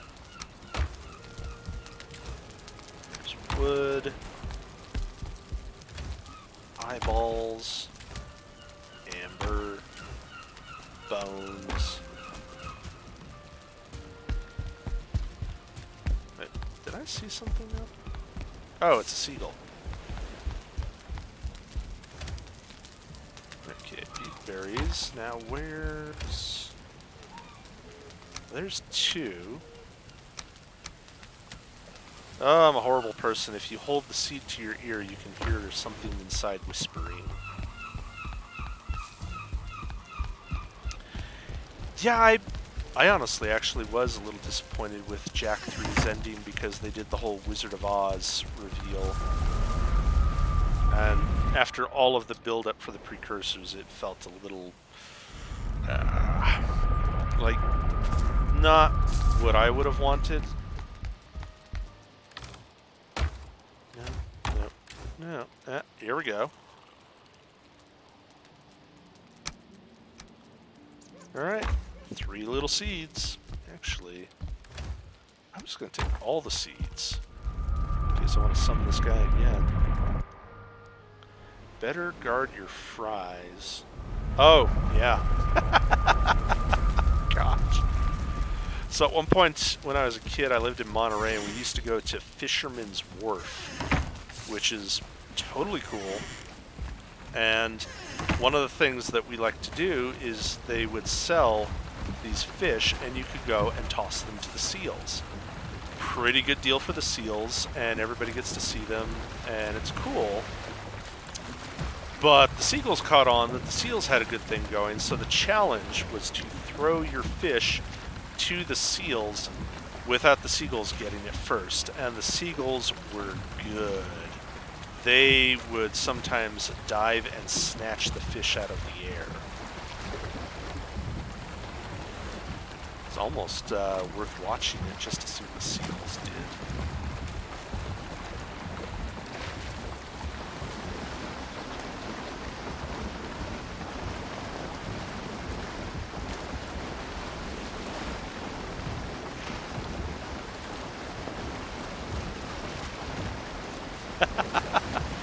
Well, you're not allowed to try it anymore, unfortunately. They did that for years and years, and it was fine until at one point, I guess the seals started getting full of themselves, and so they started climbing up onto fishermen's boats and trying to fight the fishermen for the fish on the boats.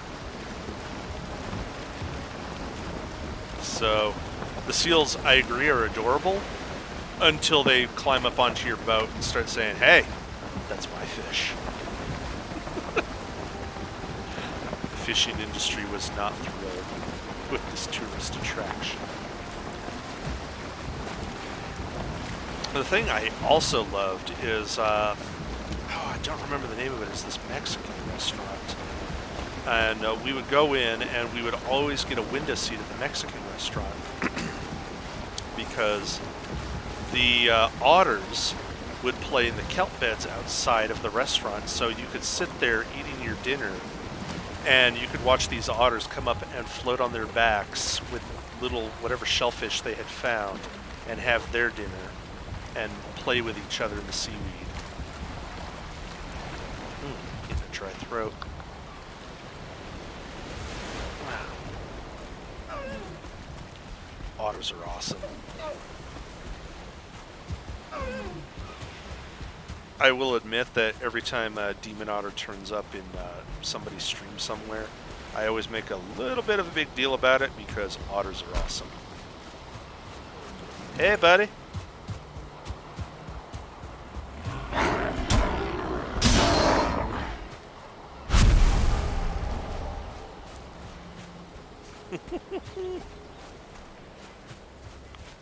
Oh, it was cool. We went back later, years and years later, to that same Mexican restaurant, and unfortunately, someone had a diving school and was giving the lessons, so we didn't get to see otters the last time we went, which is a shame.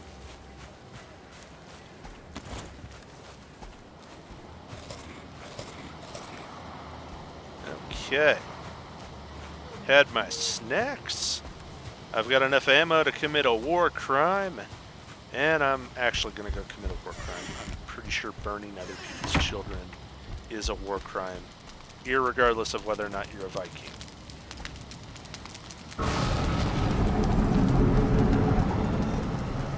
Alright, so where's our boy coming in?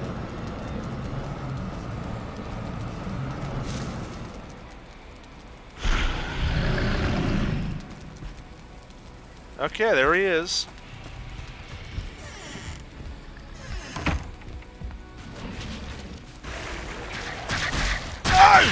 Holy crap!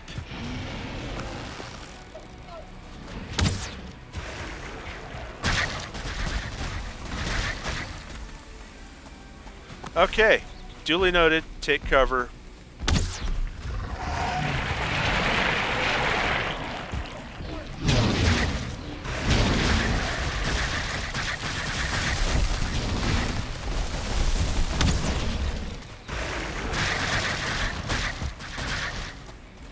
I can't tell if I'm actually hurting him. I think I've offended him.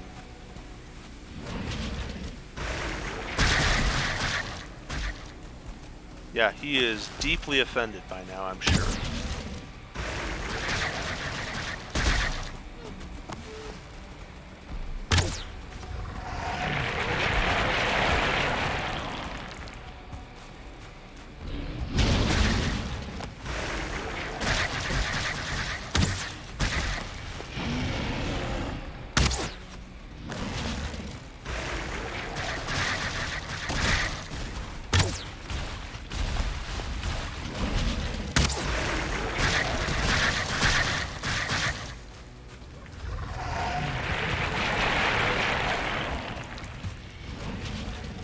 I have to admit, this is, even though I'm losing, a pretty radical fight.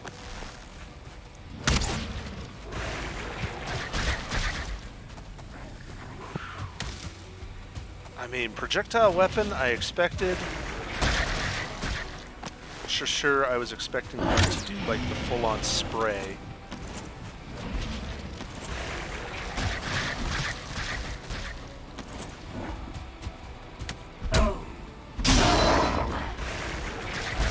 Little guys, they just throw rocks. So, you know, maybe a troll boulder.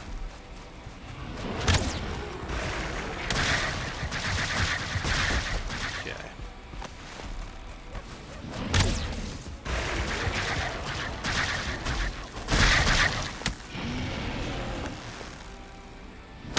Honestly, can you stop it?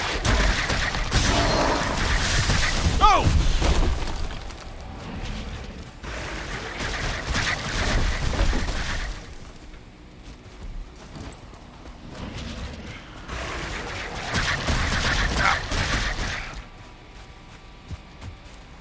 Okay, so, I think we got him right where we want him. Ah!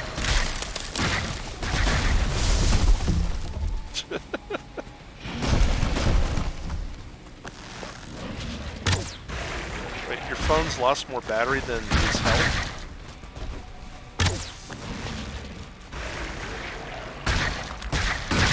Ugh, okay, rock is not good cover.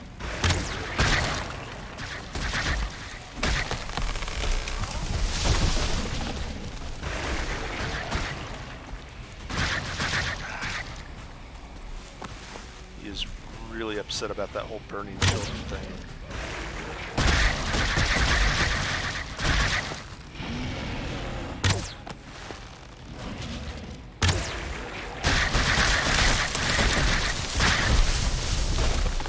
Oh, I feel cold. So cold.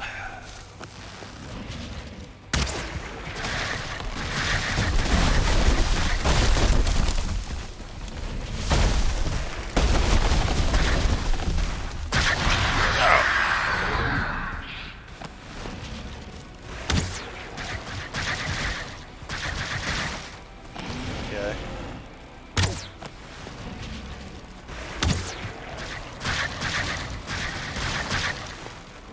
I see what it is. Those are just... So the way the game's coded it is they're just projectiles. The tendril itself behind is just a particle effect. It doesn't hurt.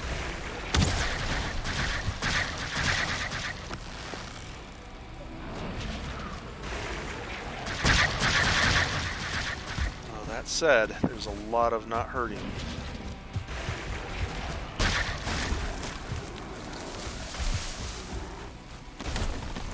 And it's going to get worse.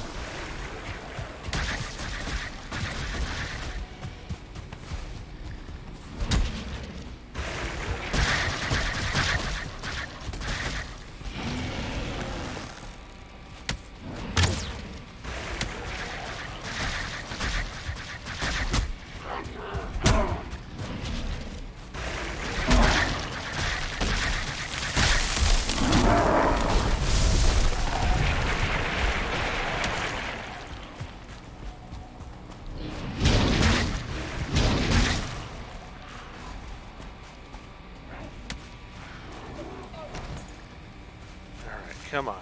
Get out of there. Deal with the ads. Get back to the big one.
This might not be going well.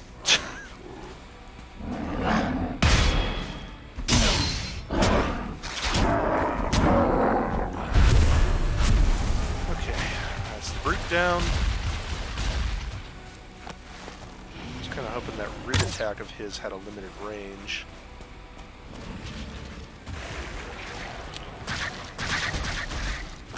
Alright, Burning Man.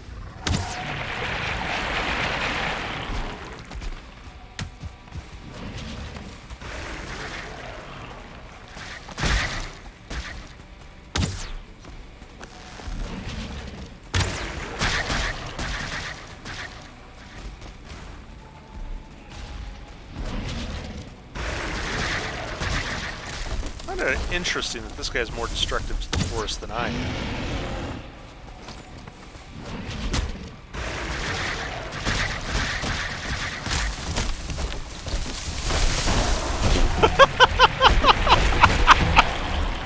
Okay, you're mad at me for burning a couple of seeds, but you just whacked a pair of your own guys. Okay.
kill those guys so quick.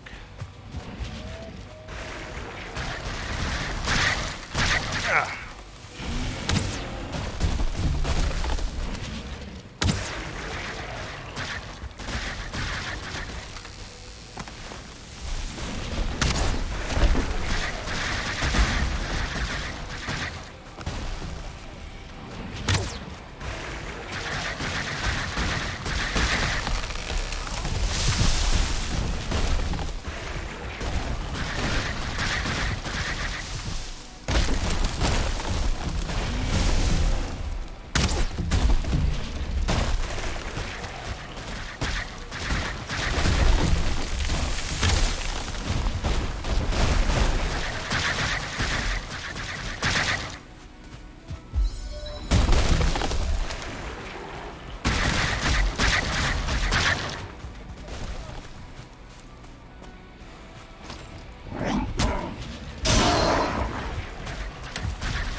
Okay, snack break.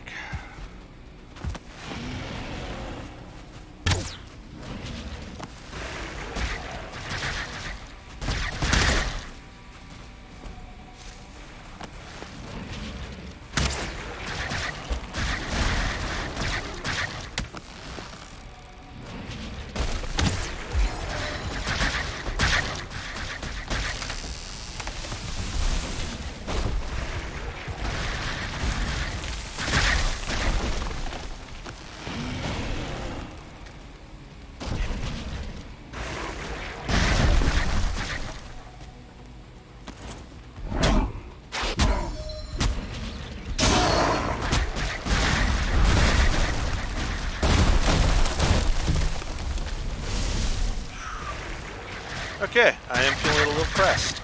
No.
on, burn!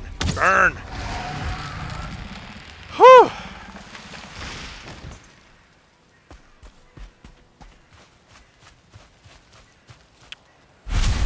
So, yeah. I'm gonna call this hole a win.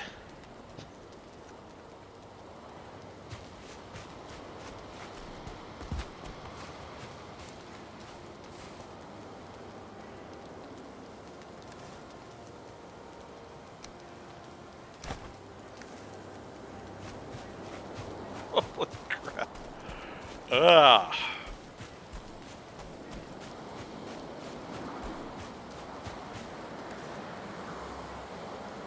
Wow.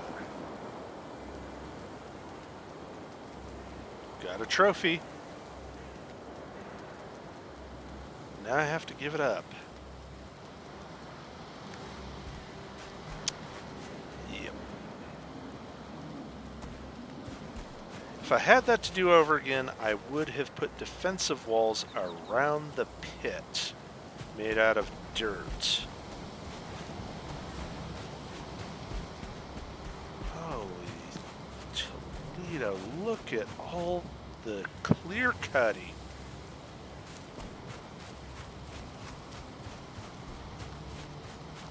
Just wow.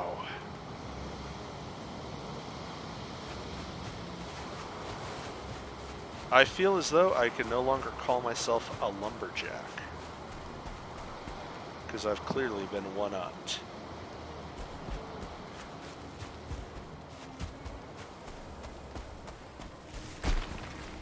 He blew a hole in the rock. Gosh. Yeah, if I had that to do over again, there would be foxholes. So many foxholes.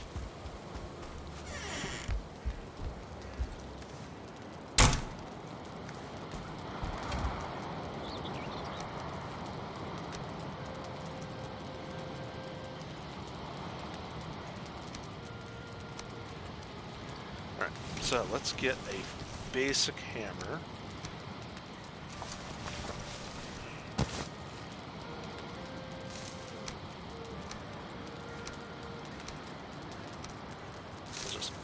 Seeds there in case I ever want to do that again.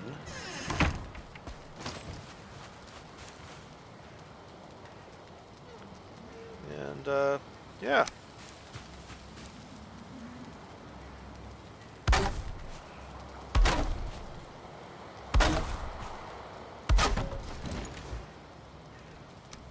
Just fill the boxes up with lumber and whatever else is out there.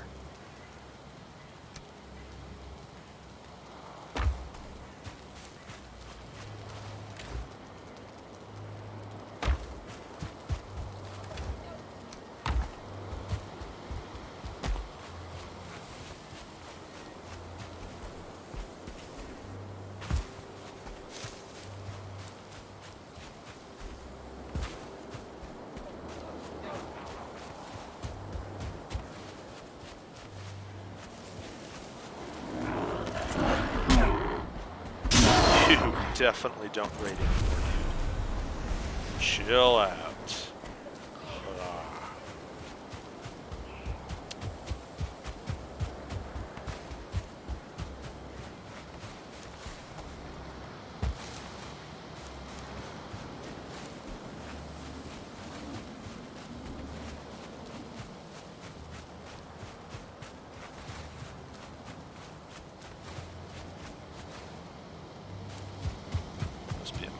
Wait.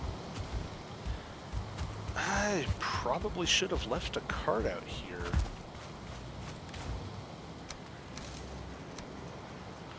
Wow.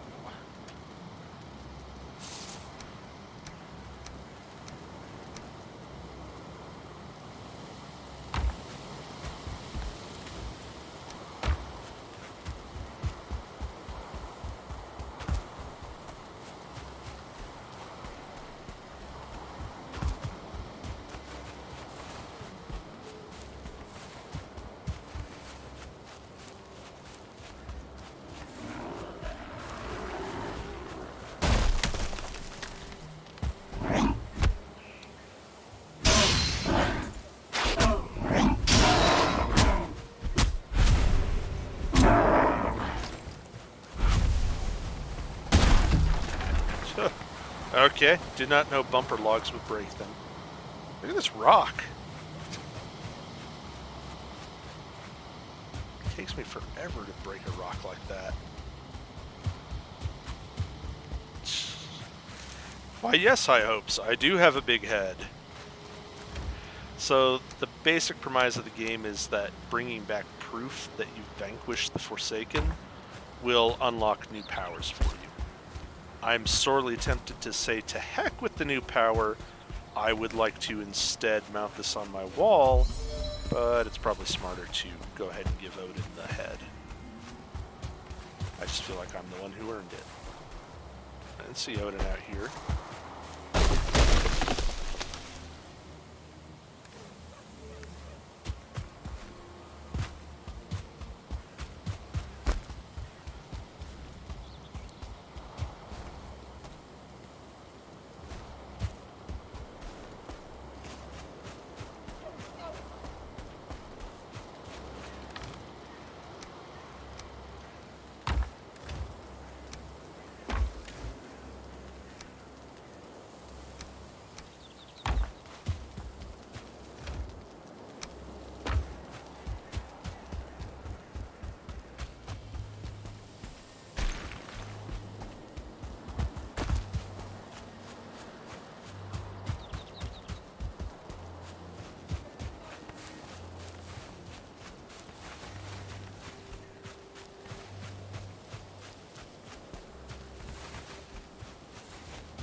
Gosh, look how many trees he rolled into my old copper mine. Oh, wow. That felt pretty cool. And sufficiently epic. And how was I going to kill him if he hadn't been trapped there? Just him as a ranged attacker was a handful. Do not know. I'm sure somebody somewhere's done it. Just tricked out their bronze armor and gone toe-to-toe with that monstrosity.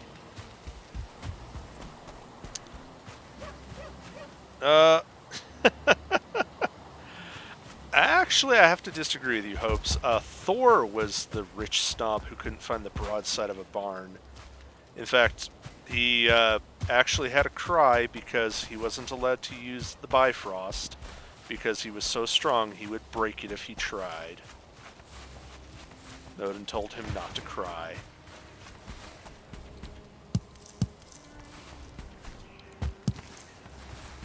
Odin, if I had to characterize him as anything, I would say he is the crafty old man. He's been everywhere, done everything, seen it all, and knows what you're going to do before you do it. Seems to be the majority of his stories. And he's kind of scary about it, too. Like, he'll just walk around in a ragged cloak like every other Joe Blow, and the things he does winds up getting people killed. Usually because they weren't wise enough to see what was about to happen and acted foolishly. So Odin was like a walking cautionary tale with an eye patch. Because he's a Viking pirate. Or Santa Claus. Oh, I see. High Hope says, I meant you gotta bring the head and hand it over part. Yeah. Yeah, that is very Odin-like. Go do the work and bring the head back as a deed, and we will celebrate your victory by taking it from you and giving you a beer. Odin knows me such a... Look at this rock. This was a big rock. Look what he did to it. How am I alive? This place looks like several bombs went off.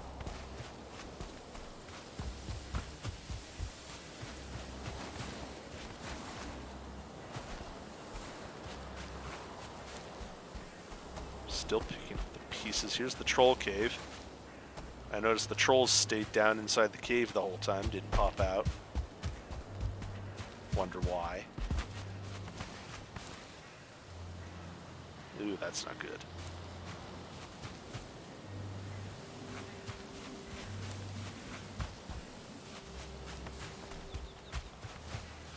Okay, I think that does it for all the loose... Oh, no. I want to pick up all of the loose wood so it doesn't despawn or something stupid. I know the logs will stay put, they always do.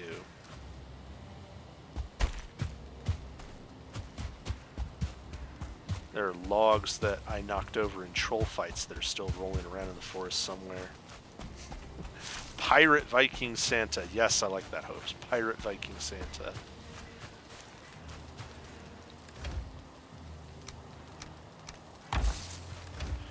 Hope says, "'Cause you didn't die. Had you died, they'd have immediately popped out, teabagged you, and said some rude shit." Yeah, that is absolutely the Asgardian gods. You win! Here's a beer! Oh, he lost! He's a sissy! Everybody laugh at the sissy! See, that's why Loki turned out the way he did. Because everybody pointed and laughed at him. And they shouldn't have. Also, narcissist. I'm pretty sure Higglestein nailed that one dead on with Loki being a narcissist.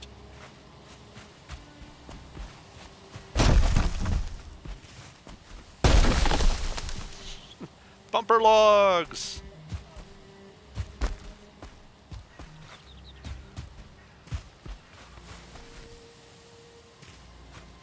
Just...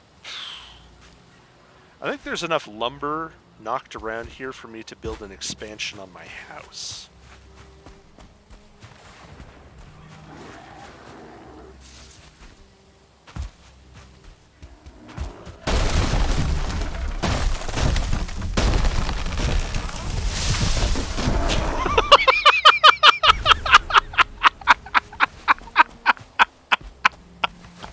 Okay, I'm gonna have to clip that later.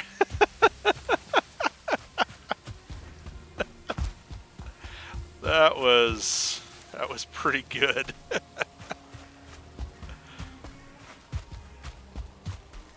Okay, I think that's another full load. Right. I'm gonna go empty my pockets, and then I'm gonna call that done and dusted because this place is pretty much over with. Next time I come back and fight him, I'm building some ramparts out of rocks. That'll be how we tank his spray and pray damage. Holy holies. Just... That's pretty good boss loot. Kill a boss, get an extra wing on your house. And Hope says, if I ever get stupid money, Pirate Viking Santa is going to be a movie I make. I will watch that movie. I've never watched the Sharknadoes, and Sharktopus versus Piranadactyl I'm probably not going to watch either, but I will watch Viking Pirate Santa. And you should have him fighting an organization of ninjas. Eastern ninjas.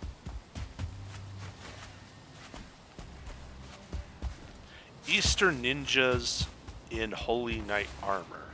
There we go. I want to see somebody try to backflip and plate mill. That would be just worth the ticket mission all by itself. Oh!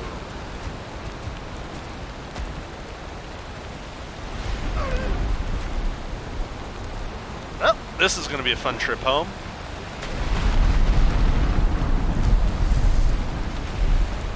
Yarr!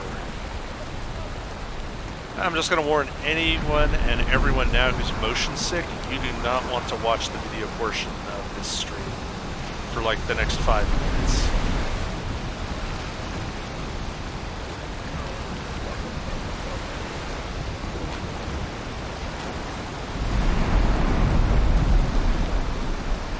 Woohoo! Ride the storm. See if we can catch a good wave. Come on. Give me something.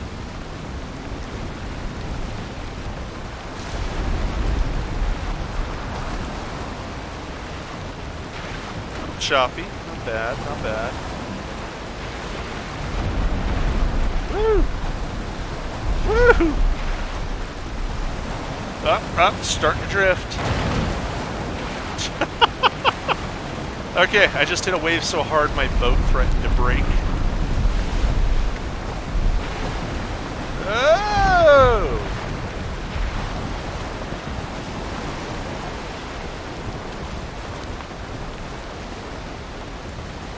I am wildly off course.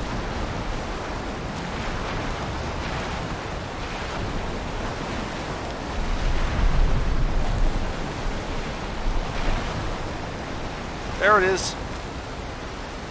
There's Pyre.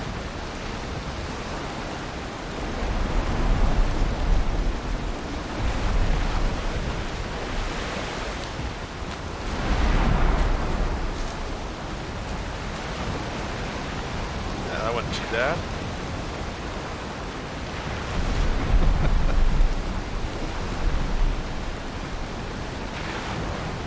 Hope says, I feel like there should be a legless companion to scream with joy. Yes! But I'd have to go back and get one of the tree people I chopped.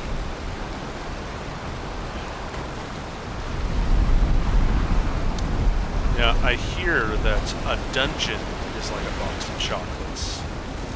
You never know what you're going to get, but you will eat all of the chocolates, or as many as they let you get away with.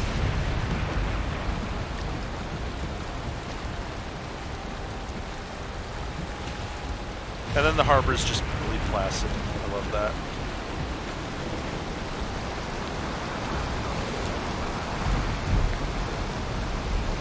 I love that they put enough thought into the game that coming into a harbor makes it much gentler. Alright, back it up, back it up.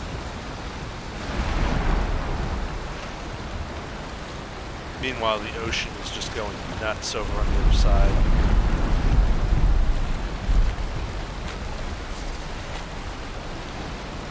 Oh, don't even.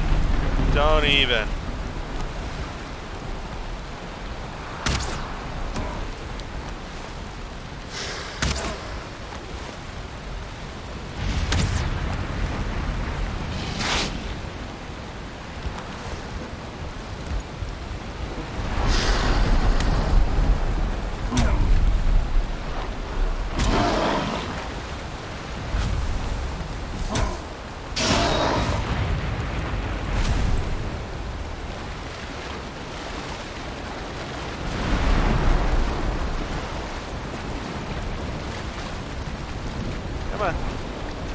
Come on, it's a short jump. I promise you can make it. You got legs.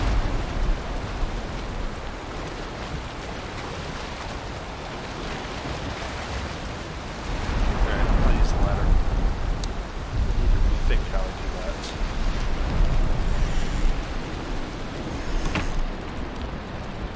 Whew! Listen to that thunder.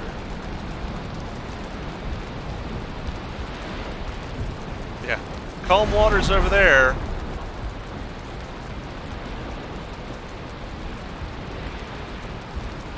Give us a good one.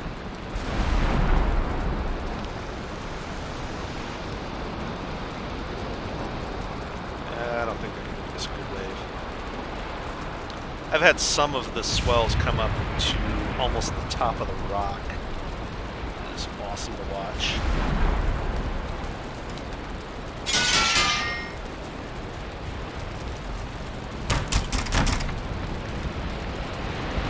Okay.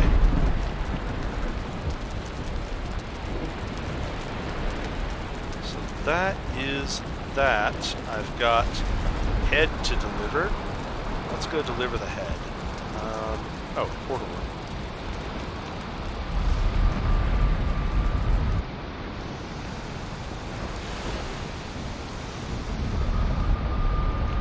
Oh, I love the Lightning 2 hopes.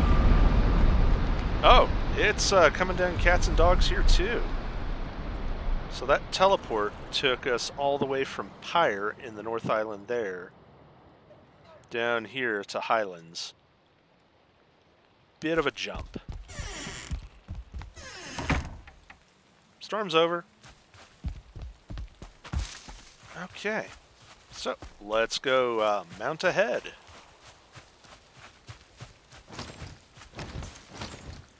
And just because I know somebody's going to act a fool, I'm going to arm up. I love that there's burned out little huts here and there as you travel. It's just cool coming across abandoned settlements and whatnot. Like, what happened to the people who were here before? It's kind of a mystery. Here we go. This one was my first successful bridge.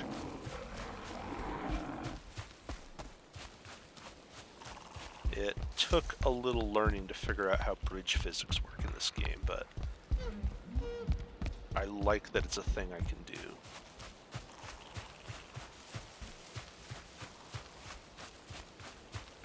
And this path actually goes to the boathouse.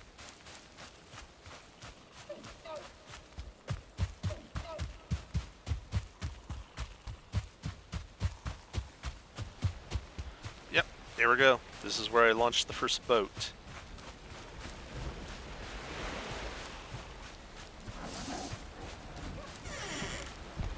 Made a second boat. Just, you know, in case somebody gets stupid.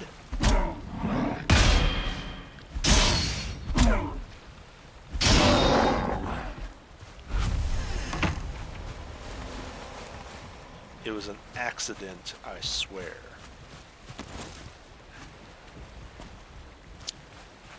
I hope says, always reminds me of the how do you think your job became available question.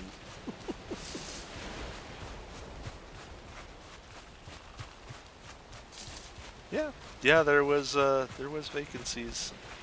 Oh, here we go. This is one of the early attempts at a bridge.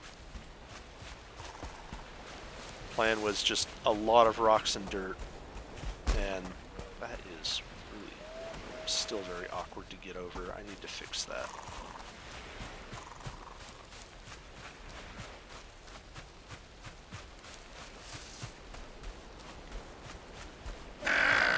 Ah! Mutant frog!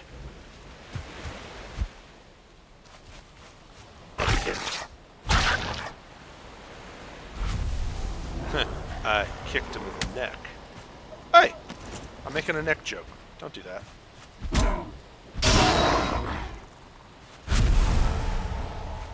That's a bad Mr. Tree.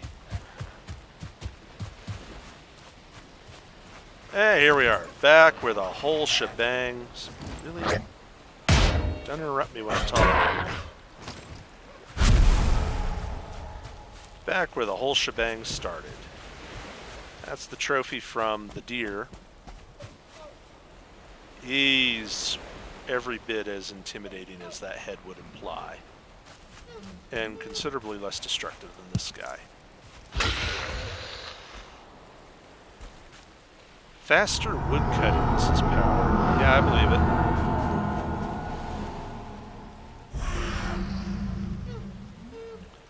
it. Okay. I think I'll stick with my run around power. So,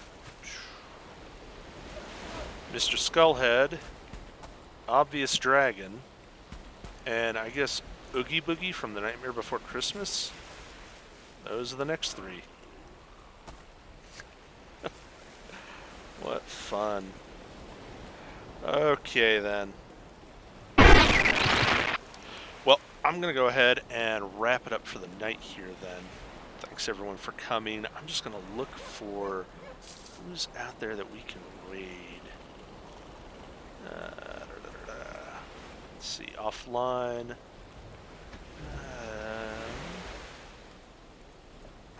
Let's see. Oh, Humble's playing Faz. Let's raid Humble.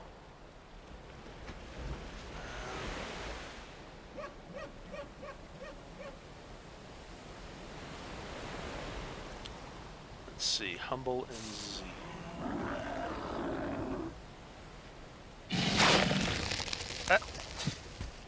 Do you mind? I am organizing a raid here. Rude little monsters. Alright, so Humble's playing Faz. Let's go raid him, because watching him play Faz is actually a lot of fun. And I would stay up, but it is so late. I need to get to bed and rest my throat. Thanks everyone for joining me on stream, and hope you have a good night.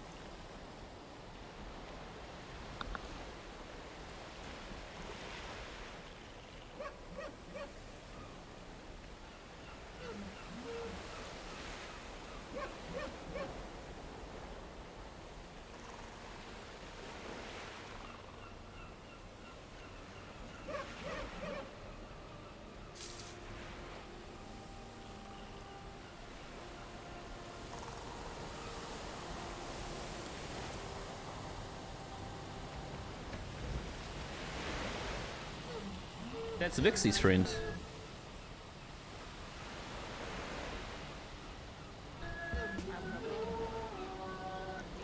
Hey, welcome in, Raiders. Thank you. Hey, hi, Hopes. I recognize you know from Vixie's chat too. Ray, thanks, man. Appreciate you guys choosing me. Hello, hello. Welcome them. I'm humble. I can't speak. I'm humble. I don't know what's going on. Look, it's Station Say. Isn't she cute? How would you? I don't know. Oh shit! Fucking what the hell's that? That's right. You can't step over the log. Bro, you just got fucking clapped in by a fucking rock. I had so that good. coming. Was it a? Is it a V2? I so had that. I thought you were sitting in a fucking chair with the wolf head on for a second. That's about to be. That's about to be Pog. Told them you were fun to watch on Fair, so we had to come. Oh no. Oh no. Don't talk me up on my bot. Good end to the stream. Dude, that was such a good. Oh yeah, you can't get past it. That's so fucking. Thanks everyone for joining us. I'm Tim and I, Nixva, and Cynical Wolf for joining in on the mayhem. And we'll see you next time in the Ministry for Gentlemen and PvE. Well, hopefully I can give you some entertainment. Let me get Angel back in here. Angel. Can we hear an angel? Hello? Hello. Cute. Yeah, I'm back to the world of crappy internet. I used to hate facial hair, but then it grew on me. Oh my god. Get some sleep, have a good time, everyone. Thank you so much for the raid. Right o'clock at the moment, my goodness. Huh? But it's right o'clock at the moment. Oh, fuck. I'm trying to wake up, to be honest. I nearly fell asleep like 4 times. I've been sleeping all day. Oh man, I'm so tired. I was up for 24 hours